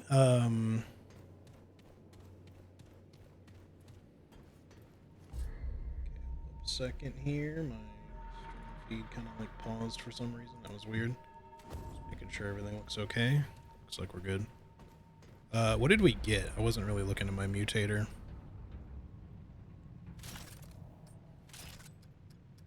Transpose. Picking up ammo increases range damage by 10% for 20 seconds. The ammo pickups are added directly to the weapons magazine. I don't think we need that necessarily. The ammo pickup increasing damage just for like a 20-second buff anytime you pick up ammo is cool, but I think I kind of prefer the other ones that we're using for now, so. I'm still not sure if I'm going to ultimately keep my chain shot in this pistol. I know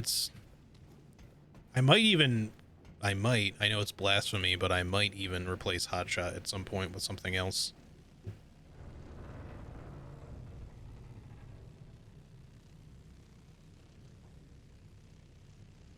Oh yeah, greaser jacket and jeans. That's it, Anna. At least that's what it they definitely had that in Fallout 4. They had a couple of variations of it too with the DLCs, but I also remember like some of the DLC apparel being all right. But mostly greaser jacket and jeans was my thing, especially if I wanted to do like a melee build. I used to like doing unarmed builds in both that and like Skyrim and stuff when I could get them to work, because first time I played Skyrim, I played it on Xbox 360, and the melee, like unarmed melee, was bugged in that version. They never fixed it, which was that it basically just didn't do scaling damage properly. So no matter how good your skill was, and the fact that like it's supposed to do bonus damage based on your armor and stuff like that, it would basically just be pitiful in the long run, so you couldn't really do real damage. At least not anything good. On PC, I believe there's like a mod that fixes it, but yeah, I used to like doing like, you know, the knuckle duster type character sometimes, and just be like, yep, I'm gonna run around in a greaser jacket and just punch everybody, you know, just because it's fun. Sometimes it's fun to do like the melee build, but also one where you're just like comically strong and you're just punching robots to death and stuff like that. Just something that doesn't make any fucking sense. You know, and you just look like a regular dude, rather than specifically being like this big power armor junkie, you know, with like a laser Gatling gun and shit. Like, don't get me wrong, that stuff's cool too, but I just mean, like, I don't know. It's fun to just beat things up with your bare hands sometimes. Or other melee builds. And I like the appeal of melee builds in this game too, but I think I would prefer to do a melee build in co-op, because I like the gunplay in solo. I think I would like the gunplay in solo as in co-op as well, but knowing that certain bosses are really kind of airborne, like the big old slime boss that we fought, that would be really rough for a melee focused build. I think you'd have to probably whip out some guns for that fight, at least a little bit. unless you plan on just killing all the slimes or the amoeba thingies down below for some reason, but I don't think that really contributes much to the boss fight. So it does make like very melee focused challenger builds have a little bit of trouble in that one, unless you go and stand directly underneath the giant amoeba slime thing, the bloat king, whatever the hell it's called, and you know, maybe then you're in range to at least get some decent shotgun damage or something, for like the melee modifiers, since that can still count as close enough range.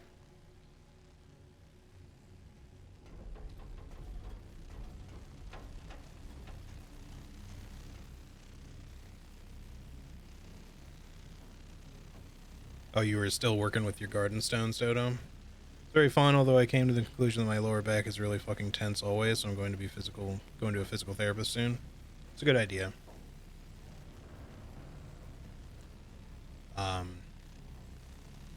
To get like some physical therapy, you know, minor chiropractic-esque, you know, sort of work done can be good. Like, I don't put any particularly full faith into like people who just call themselves chiropractors. I'm not saying that they're all bad. There are definitely like, you know, people out there who don't know what the fuck they're doing and just pretend like they're real legitimate doctors. Because, you know, you don't have to go to the same level of medical training to become a chiropractor. And there's a lot of horror stories out there. But I've also heard a lot of good things from people who do go to chiropractors as well.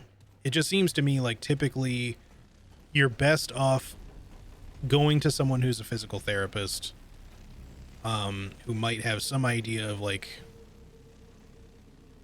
you know, something like chiropractic adjustments or whatever potentially, but mostly just has a very good idea of how your anatomy works.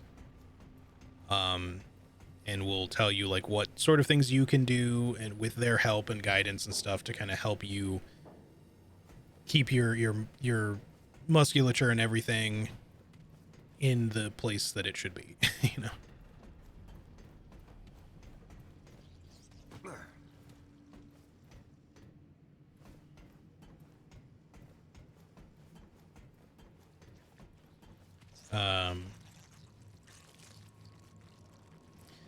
The legendary stuff is cool, the power armor and all, but when everybody has it, it's even cooler to be a ganger or something. Yeah, exactly. And Bethesda never fixing their games is, yeah. It's kind of their default thing. It's always the quote-unquote working as intended, and we're not going to fix anything beyond just saying that. They'll fix anything where it makes the game completely unplayable, typically, but only up to a point, you know. After that, they kind of just don't really care. They just let the community sort it out, which I guess is good in a way to say, like, here you go, mod it to your heart's content. Sure, that's great. But it would be nice if it wasn't always up to the community to have to make a game playable in the first place, because, you know, they really do fuck things up consistently in their games.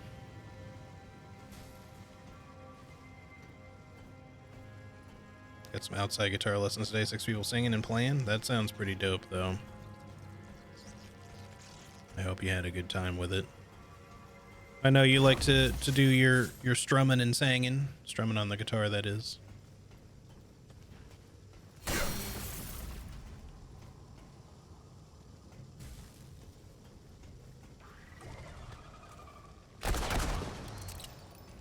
Chiropractors are scary, and there are so many fucked ones that I have hard time trusting the potential real ones. Yeah, and I don't think that that's in any way the wrong approach. I think it's a good idea to be skeptical of even doctors, quite frankly, because they don't always know what they're talking about. You know, we put our trust in them because typically they've gone to medical school for a long period of time and everything, right? But there are doctors who, you know, they take things for granted. They take people for granted at times, and they don't always know what the hell they're getting. It doesn't mean that you know, a person will necessarily know better than they do about everything.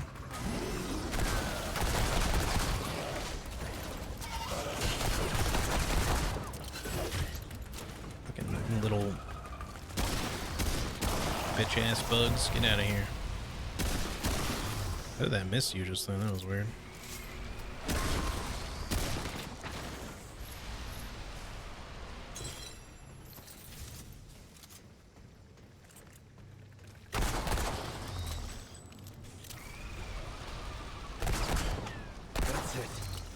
for now.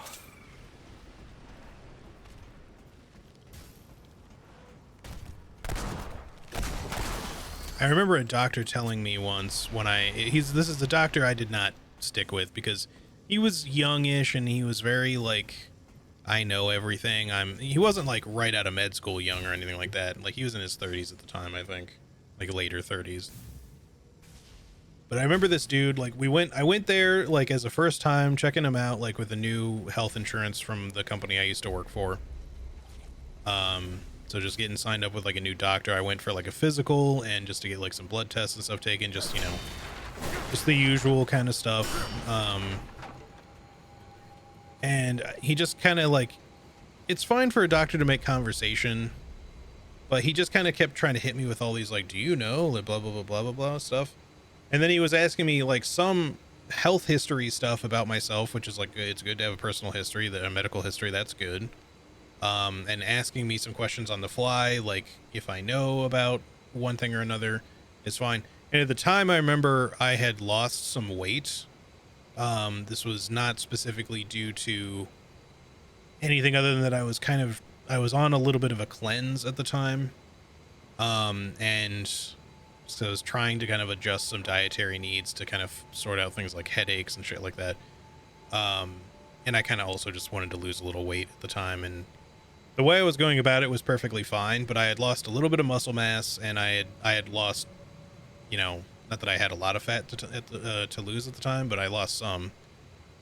And, you know, he was talking about weight, and I told him, I was just like, oh yeah, I've lost some weight recently. And he's just like, oh, well, do you know where it came from? It's like, could it be like, you know, he's just like, obviously it's good to know because sometimes if somebody's suddenly experiencing weight loss out of nowhere, that could imply certain illnesses, including like cancer and stuff like that. And so, you know, he brought that up.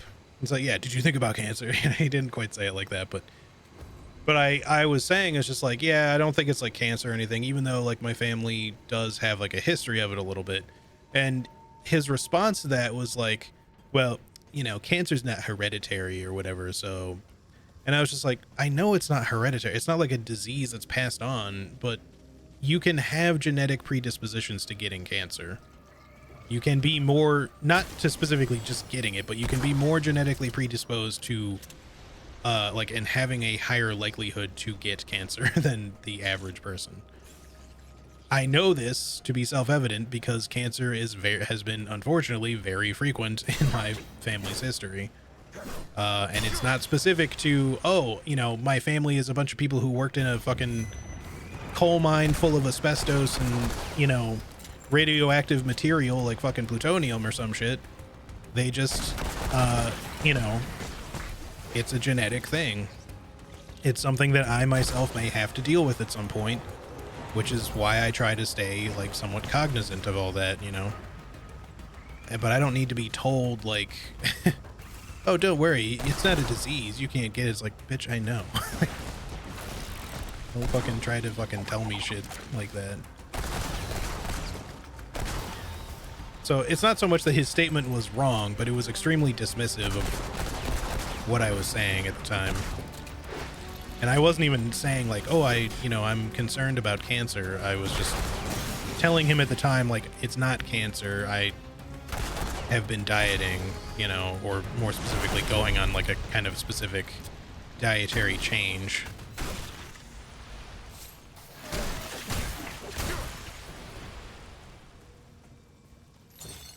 Anyway, the point is, medical professionals are humans too. They can make mistakes. They're not infallible. That's all I'm trying to say. As far as like chiropractors are concerned, yes, I think you should always be very wary, but I don't necessarily subscribe to the level of thought where all chiropractors are also just specifically quacks. I know that there's a lot of people who think that, or who also specifically say like having your spine or anything like regularly adjusted is bad for you. I don't think it's something you want to always have done or anything like that, but I do know of people who have gone to chiropractors and seen positive results that I can assure you are not just placebo effects. Because they were experiencing like legitimate nerve pain or, you know, musculature issue, one thing or another, that over time, not instantly or anything, nor was the chiropractor like trying to sell them on that, but over time, you know, these things got better with some adjustments. Ouch. No, don't do that.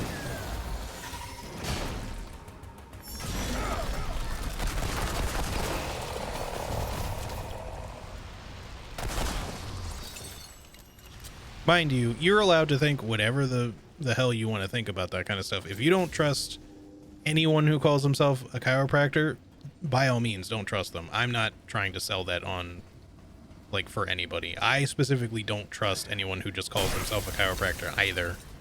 My point is, I have seen positive results in people. I've never personally gone to one, despite having, like, a repetitive neck injury, sort of, repetitive stress injury sort of thing with my neck. But I've found other ways to kind of work through that don't specifically involve going to a chiropractor. Seeing a physical therapist or something there within might still be a good idea for me to do in my future, just to see what other types of treatment I might be able to acquire, even if it's just advice on like how I could be doing things better, just to avoid having any sort of like stress injuries, you know, coming back or otherwise. I'm going to quickly return to the ward. I think we will be able to do some upgrades before we do whatever this probable boss fight is going to be, and then we'll end after the fight. Even though I did say I wasn't going to go super long today, and we have gone for pretty long, but that's okay. I don't mind. Did I pick up any other, like, particularly new things, by the way? We do have a trade point available. Let's get another siphoner point. We like lifesteal. It'll be nice once that gets up above 1%.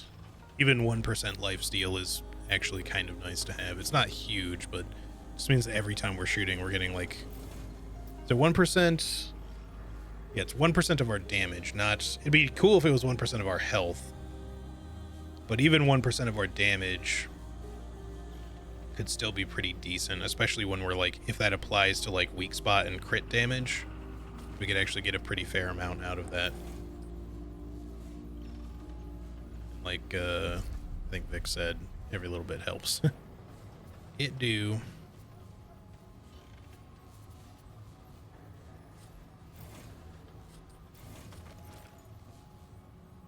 No other new inventory things there. I don't think I had I did want to check my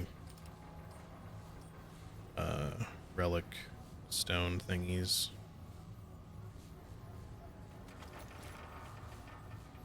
Charge melee cost, melee attack speed, mod damage +3, stagger damage +4. Yeah, I'm still good with what we've got. For now.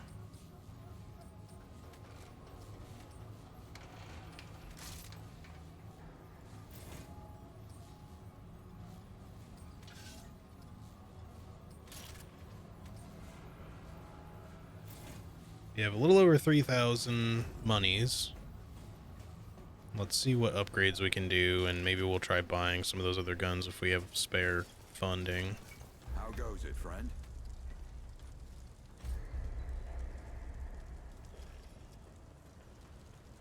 Okay, we should be able to at least afford one of these. Let's go ahead and throw one into that, and then this is a little behind, so let's get it to 7 and 8.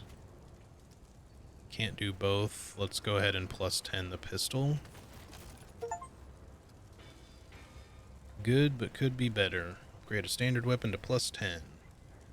They probably still go to +20 in this, would be my guess. And then we have just enough to give one more level to the spear, so sure, we'll go ahead. Take care, my friend.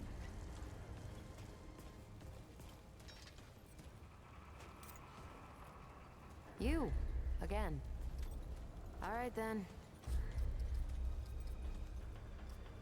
Thought that was basic medical knowledge for the predisposition. I mean, I think it is, but whether he knew it or not, it's like he was just like completely dismissing the fact. I wasn't even saying that. It was just like, oh, I could have cancer because my dad had cancer, or my grandmother had cancer, or a bunch of people on his side of the family had cancer.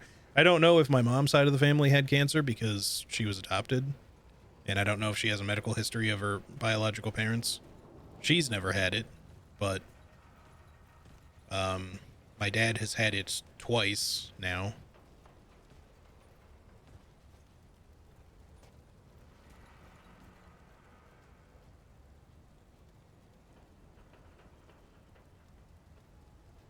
If your close family has had cancer, I think the percentage of getting it yourself is higher. Yeah. It's definitely prevalent in his side of the family, like by a lot. Like a lot a lot of his side of the family has had it. I don't think my uncle, like his brother, has had it, at least not yet, thankfully.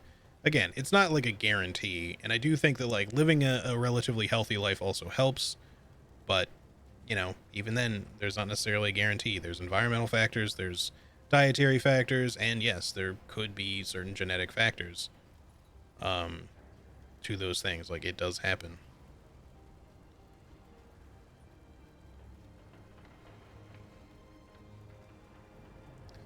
For sure it can work and also make things a lot worse. And if you look at what they do, it's almost like how movie heroes break someone's neck. Oh yeah, for sure. And that's what I'm saying, is like, I think it's always good to be very wary of someone who calls themselves a chiropractor.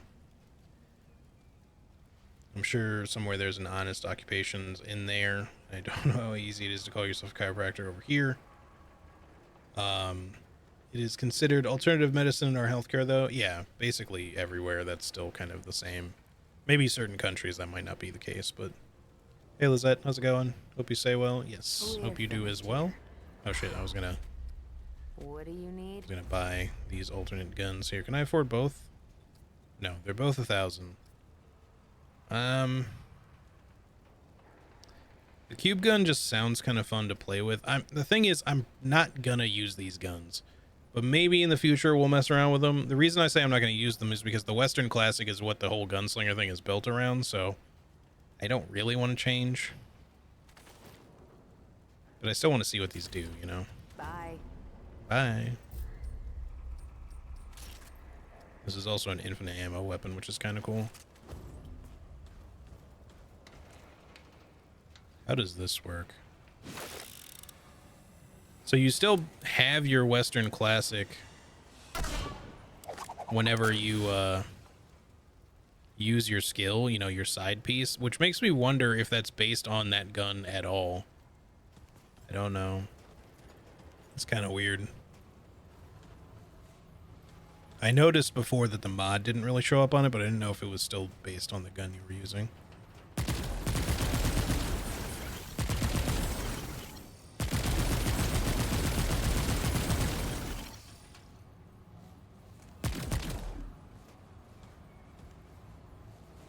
Who's gonna come back eventually? There they go. I was like, oh, well, guess the ammo's not so infinite after all. Ammo, come back. Thank you.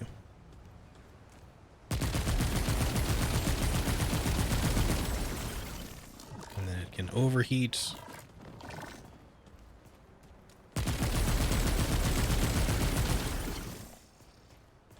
Yeah, the closer you are to stuff, like the more quickly it just comes right back to you, so.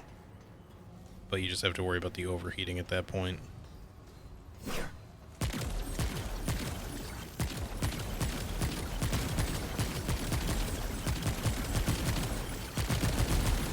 Can't really tap shoot to get around the heat up either. It's kind of just the way it is. Anyway, that's cool. I will stick with this for now. Alright, was there anything we needed to do before we leave here? Oh, I did want to look at upgrading. I know he can upgrade mutators. Can you upgrade relic stones too, or is it just the mutators? Just the mutators, okay.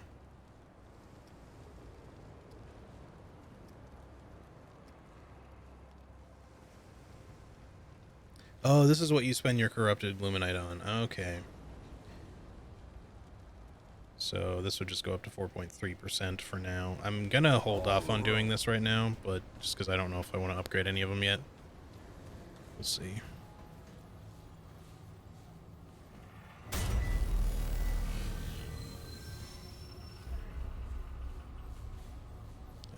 Back to the hatchery.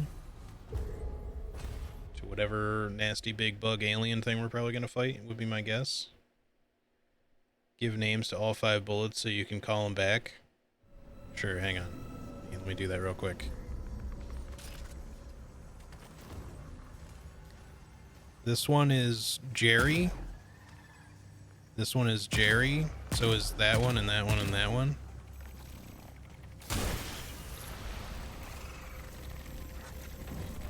Jerry. Okay, sorry, that was like very random.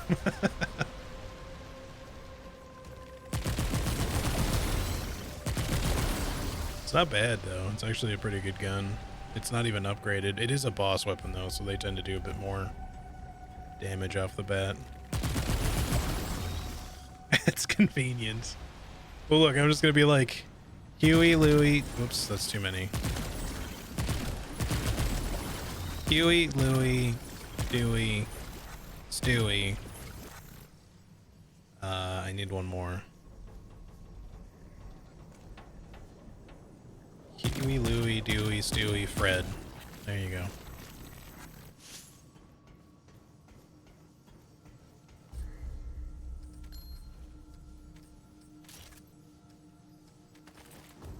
Okay.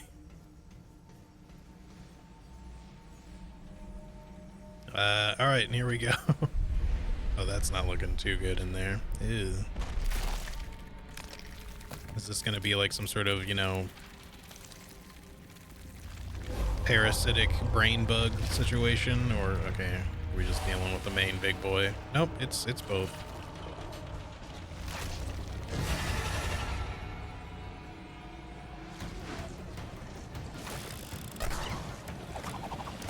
That do?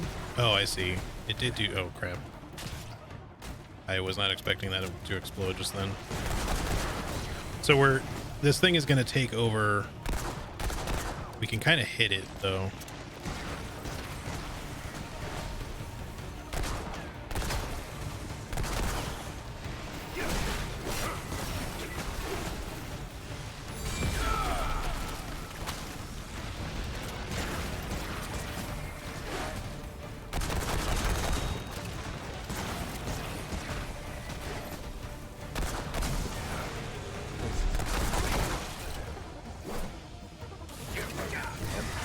Get off me.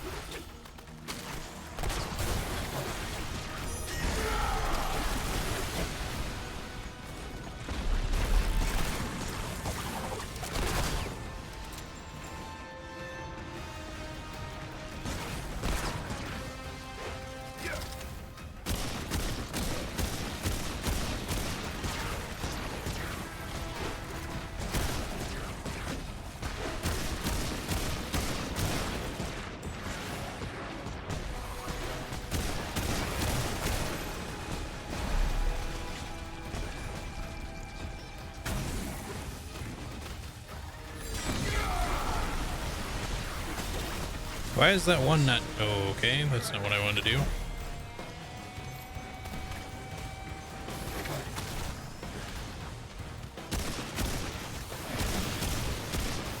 There is a lot of stuff I have to stop climbing, please.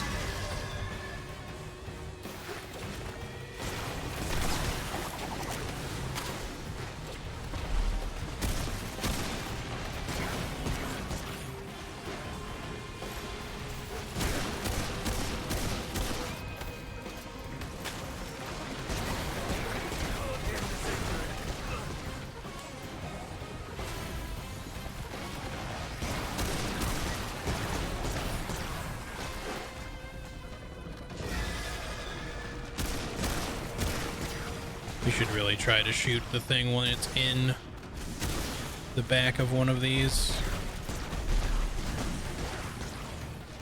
I don't think we can avoid the little buggy spawns either, because their projectiles are breaking the corpses.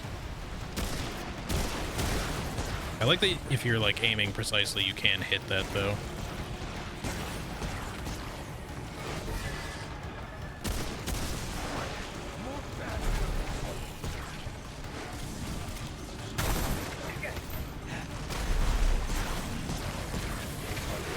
I don't know that my chain shot hit him the way I wanted it to. That didn't hit him at all.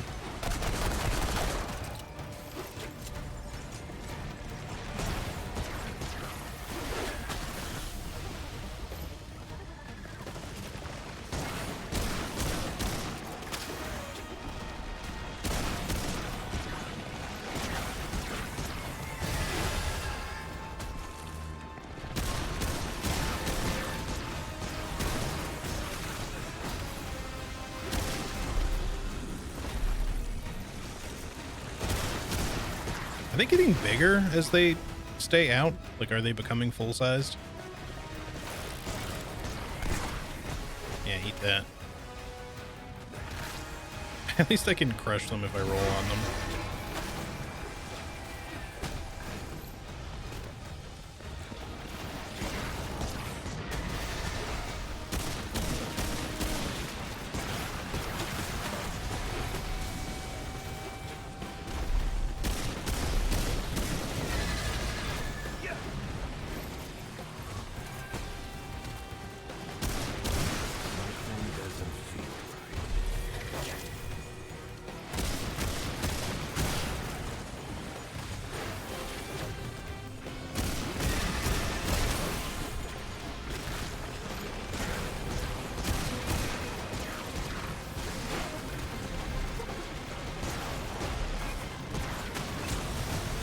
Oh, he died to fire damage.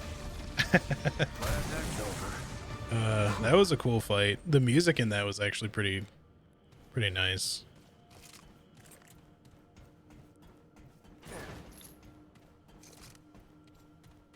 All right.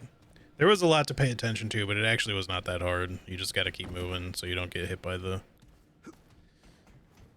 bomb blasts. If you get latched onto, you just got to roll, because those things don't, thankfully, they don't immediately do damage to you. They just start building up that instant death or sickness or whatever it is. So I guess once that hits full, you're screwed. Unless, like the outside storm, it causes you to like puke when you hit a certain amount before it's even filled. But yeah, I just wish my chain shot would actually hit stuff. It just misses so often, like point blank. It doesn't make any sense. Ambit Ember slightly increases evade window and evade speed for 15%, lasts for 60 seconds. What do we get here? Cracked shell, crafting material.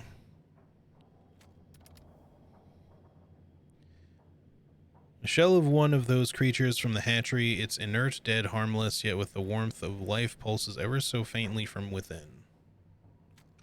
I still don't know how we open the doors in this place. We didn't get like a new key item. Like the robot doors, I mean. And so we're gonna have to like come back through these once we hopefully kind of find another key item. Because that's been the case of like both of the dungeons we've done so far. Is that there's been like doors that we couldn't open. We could, you know, before we leave, we could go quickly check and just make sure they haven't had like power restored to them or some shit.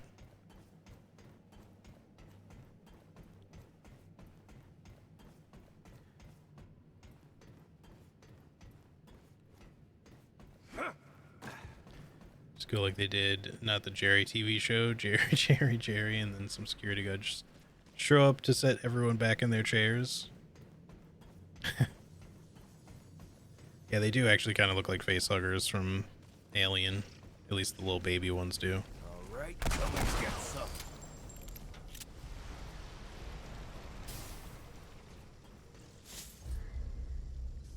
It's kind of a ways to backtrack.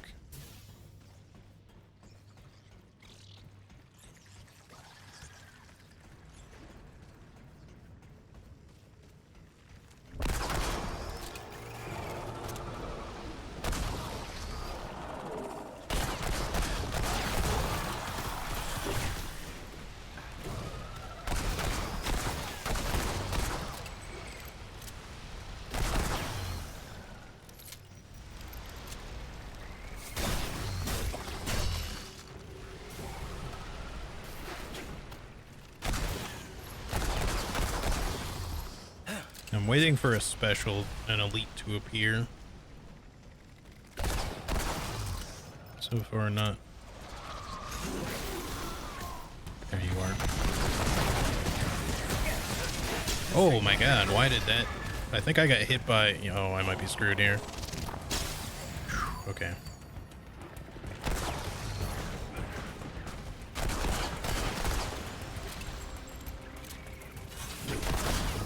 Damn, did not want to let me shoot there.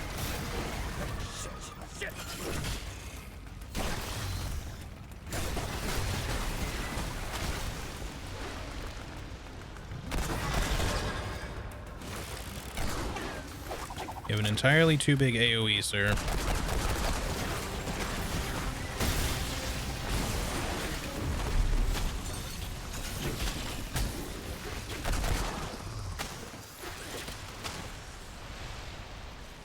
See, you just keep rolling. It's a Limp Bizkit song. Stay alive in this dungeon. There we go. What? Something else is aggroed now?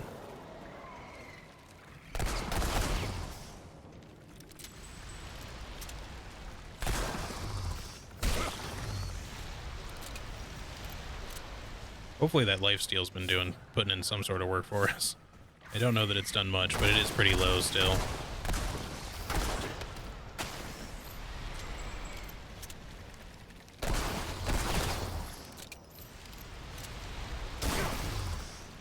I just wanted to backtrack quickly to check to see if this other area had any doors open yet. It more than likely doesn't.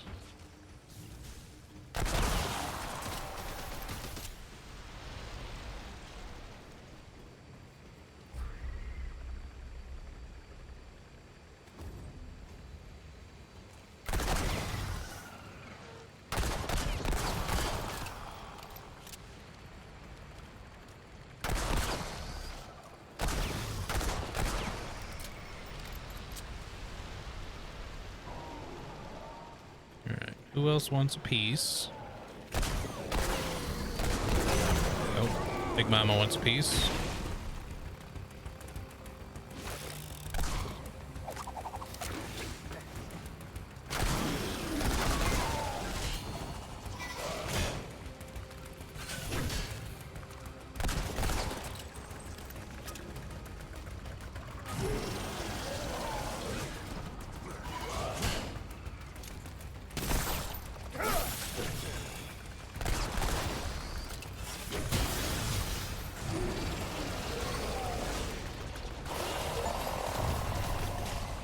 What did I get an achievement for?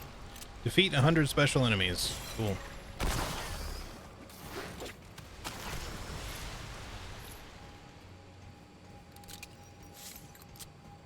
Alright. You enjoying this game a little bit more now? I wasn't not enjoying it before. I was just pissed at that one boss fight. The thing is, I was saying this before when I fought the special robot boss earlier. I have fought now 2 or 3 other corrupted elite bosses, and they've all been totally fine. Like, super easy to deal with. It was just that one that sucked. That one was so hard to do solo, and it just had to do with, like, too many, like, little things compiling into being one big problem. If any one of those things had been done a little bit differently, I don't think it would have been all that frustrating at all. And don't get me wrong, I don't want the fight to be easy. I want a challenge. That's why I'm playing solo on hard. Although I've seen people, apparently already, a bunch of people are playing solo on Nightmare. You know, again, it's kind of a streamer prerogative, I guess, to try to make things as challenging as possible, because it does get some people to watch, I suppose. But yeah, I still think this shit's just not going to open. I was hoping that defeating the robot guy would get these doors open or give me something that would open them, but we didn't get any such thing. Which is unfortunate. So we're gonna just have to come back, I guess.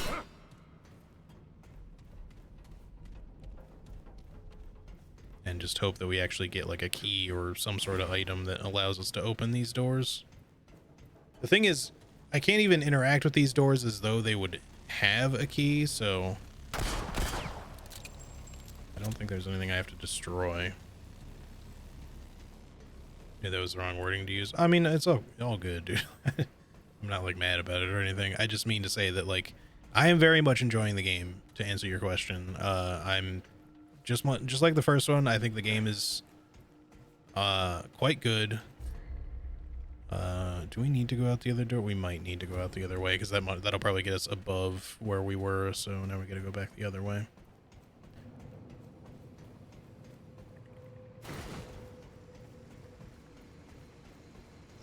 But yeah, like for real though, that boss fight, it just had no business being as difficult as it was. And it was due to the arena being what it was, the boss having an overly aggressive vortex ability, the fact that it seems like enemies speed up when you're not looking at them, like not just not focusing on them, but by turning your camera away. I don't know how fully I articulated this the other day. I'm still not really too sure of it. It just seems like it could have been an issue, but it might not be. But in Dark Souls 3, okay, just to give you comparison to what I'm talking about, everyone who has played that game is familiar with the teleporting dogs, right? The undead dogs in Dark Souls 3 do not actually teleport, but when you're running away from them, like, oh, let me sprint out of here, get away from me, dogs, they seem to just appear behind you as though teleporting and catching up and instantly biting you half the time. And you're like, what's the fucking deal with that? Why do these dogs glitch out and teleport? Well, what's actually occurring with those dogs, instead of them teleporting, is that in order for the game to save on certain minor resources to keep things flowing smoothly, whenever you're not looking at something, the game tries to deprioritize certain rendering, which is not atypical of a lot of games. A lot of things will only like half or part, like 3/4 of the way render some stuff when you're not looking at them, and then when you turn, they'll go back to being like full rendered. This can happen in the span of like a couple of frames, so you won't even notice it. With those dogs, however, the reason why they appear to teleport is that, unlike other enemies, for some reason the dogs just stop being rendered when you're not looking at them, when the camera's not facing them. They become completely unrendered instead of just not fully rendered. And for whatever reason, just probably because certain things are tied to frame rate in that game, when those dogs stop being rendered fully, they move much faster because of the frame rate tie, whatever it is, right? So what it makes it appear as though they're teleporting, but when your camera's not focused on them, instead they just suddenly become invisible because they're not being rendered, and they're moving far faster than they should be because their animations are actually playing out quicker. So what I've been getting at when it comes to this game is it feels like something similar is going on, because sometimes, like, I feel like I'm a generally decent judge of enemy speed most of the time. Sometimes I'm watching an enemy come at me like pretty quickly, or sometimes even fairly slow, and I'm like, okay, I don't like my position, let me back up and reposition into a better spot. Now, if I know that I'm like in this corridor and I can just back up into this room, sometimes I'll just roll backwards and now I'm good, right? But let's say I'm like down here, something's approaching me and I'm just like, ah, shit, let me back up further. To quickly get over here, I will turn and run rather than just, rolling backwards or, walking backwards. Clearly I just walk, like I can't run backwards.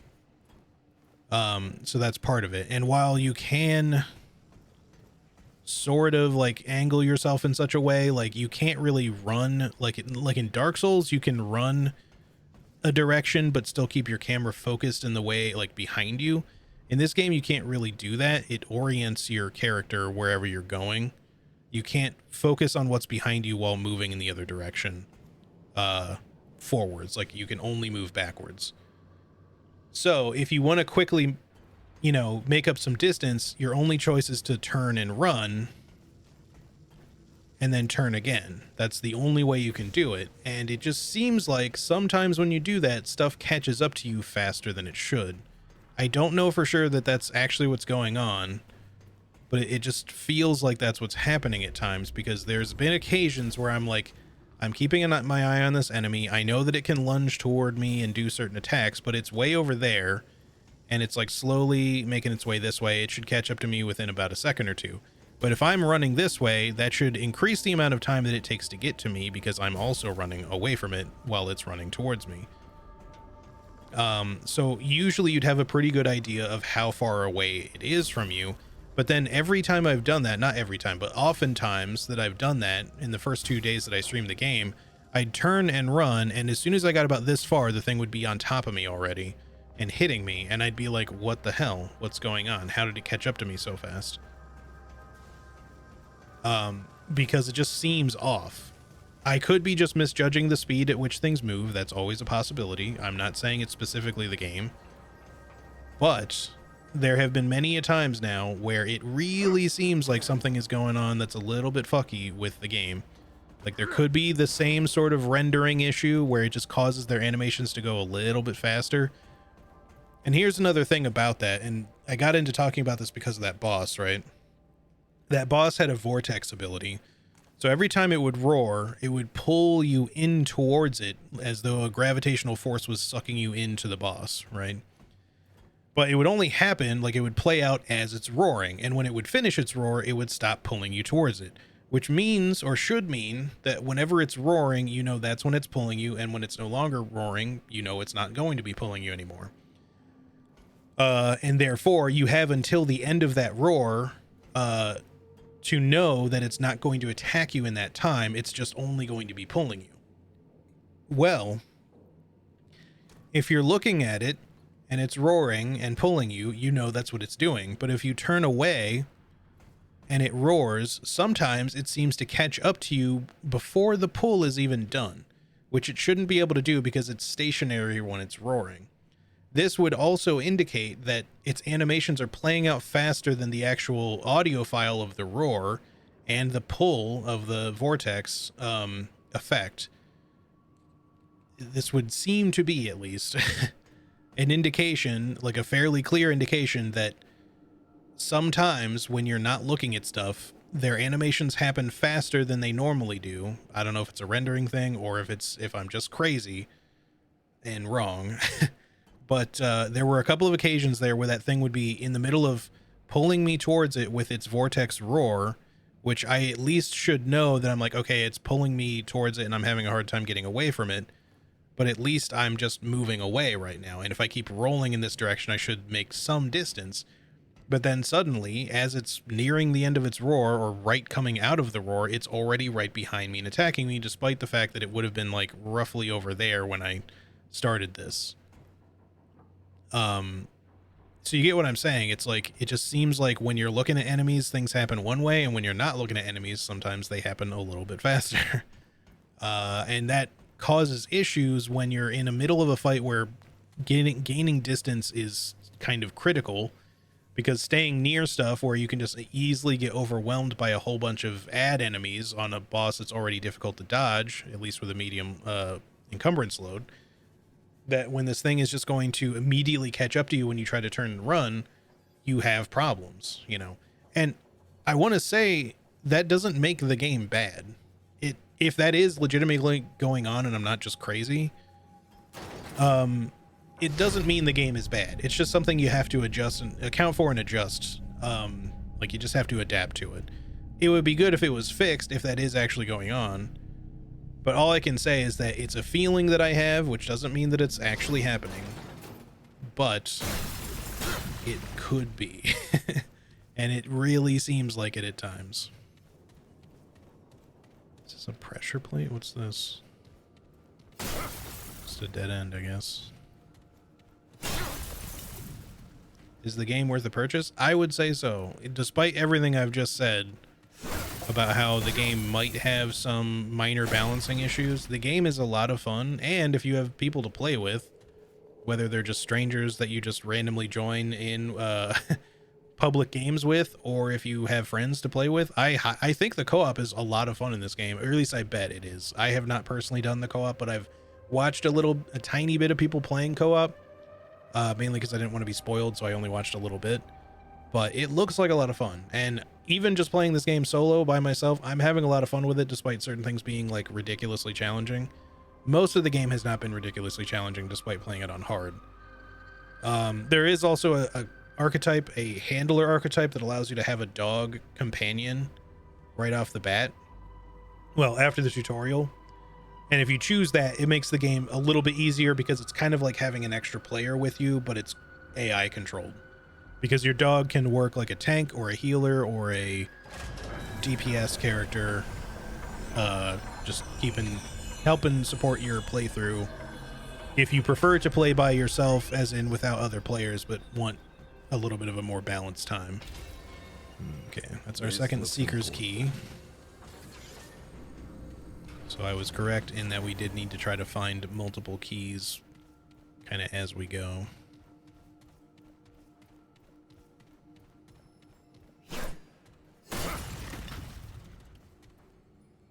I did buy the Ultimate Edition personally. I wouldn't necessarily say that you need to buy the Ultimate Edition. The basic version of the game is perfectly fine. This was more of a, I felt like supporting the devs because I liked the first game a lot. And it granted me the ability to play the game slightly early, like slightly earlier than the normal release date. So I was like, since I'm streaming it, why not, But obviously that's a personal choice kind of thing for you if you decide to buy it.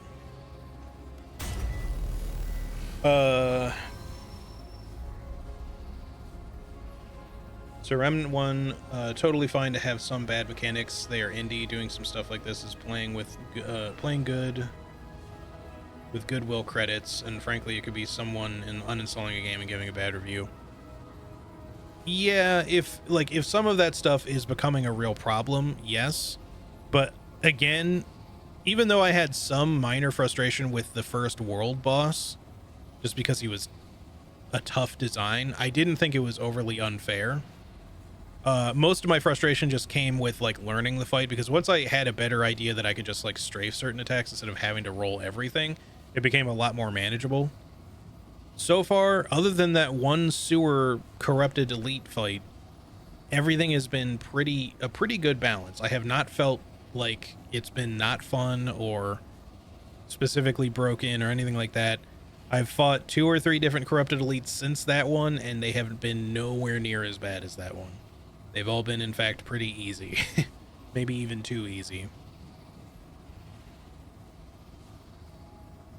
Which makes me think it would have potentially been better for me to play this on Nightmare at some point. Not that I care for the bragging rights or anything. I don't care if other people are doing Nightmare solo. I'm never going to be the best at these games or anything like that. It's fine.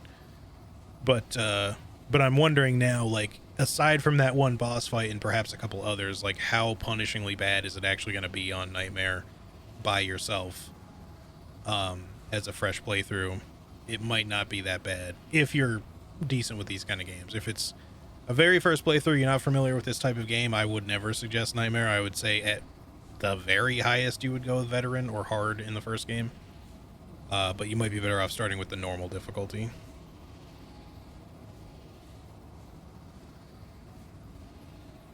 Still thinking of playing Dead Island 2 now, so maybe it'll be the next one to do. I do recommend it, Dodo. If you like what you see while I'm playing it, it is what it is. I do think that there's a lot to enjoy. Is it perfect? Not necessarily. There's some balancing issues perhaps, but I think a lot of those balancing issues are solved simply by playing with another player or two. Even though things likely get scaled up in co-op, just having someone give you the backup that you would need to be able to revive you, or just distract some enemies while you're focusing the boss, or just different enemies together, etc. It just gives you some wiggle room that you don't have when you're playing solo, especially when you're not playing the handler class. Would you play Remnant 1 first, or could I just start Remnant 2? You could really do either. Remnant 1 was a good game.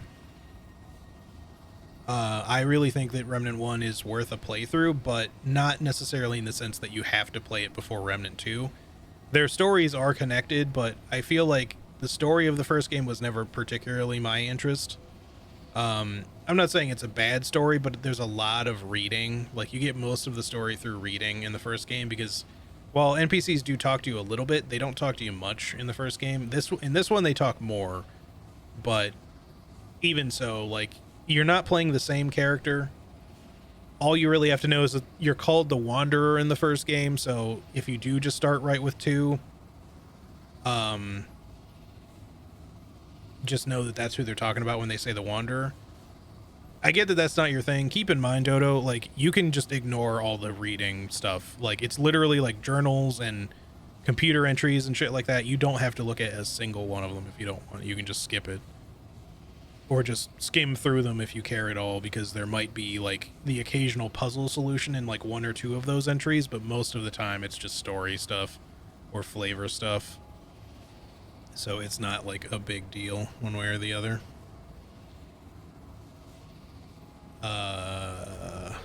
Right. I was gonna quickly check. This is a different map though. I thought this was gonna put me out above the station that we went into, but oops, we're walking into the poison field here. But this is just another map.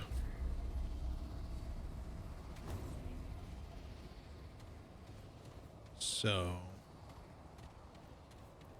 yeah. I think we'll go ahead and call it, because I don't know, there's gonna be like a lot to explore, I'm sure. And that's pretty though. But yeah, I'll figure it all out on the next one. I'll probably still stream tomorrow unless I'm just not feeling good or something. I have not gotten tons of sleep or relaxation in general the last couple of days, just because I streamed pretty long streams. Anything more than 5 hours is kind of a long stream, to be perfectly honest. It's a long time to play a video game, especially at my age. And, you know, and like try to be entertaining and talk a bunch during all that time, which, mind you, doesn't really feel like effort to me. Like, it's very easygoing.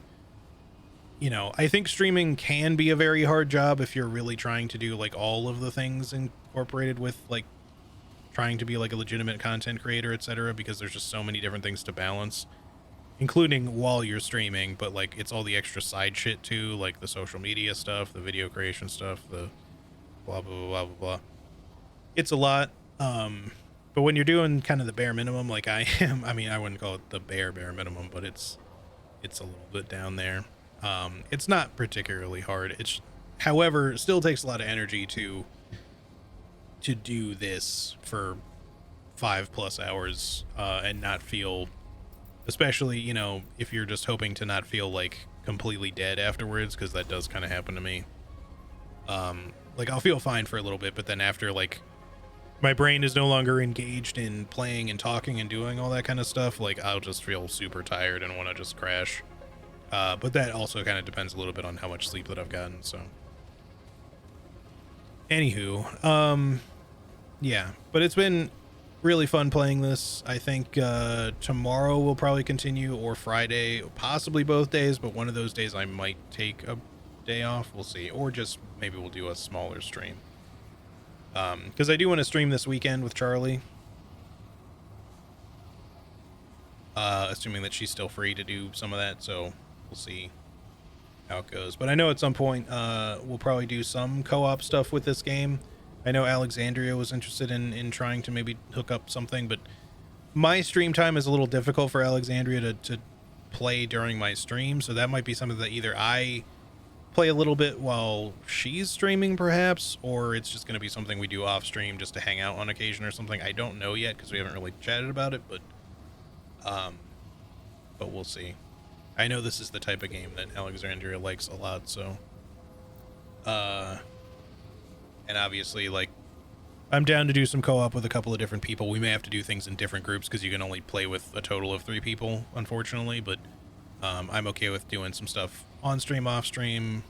We'll see how it goes once a couple of people like have the game and actually feel like doing all that stuff. So anyways, yeah, it'll be more Elden Ring this weekend. Did I miss anything in the chat? I feel like I would forgotten some. Oh right, you started an event in Fallout 76 with robots. Several high-level players showed up. There were so many robots you died so many times. At least I could do that revive an ally quest objective. Well, there's that at least.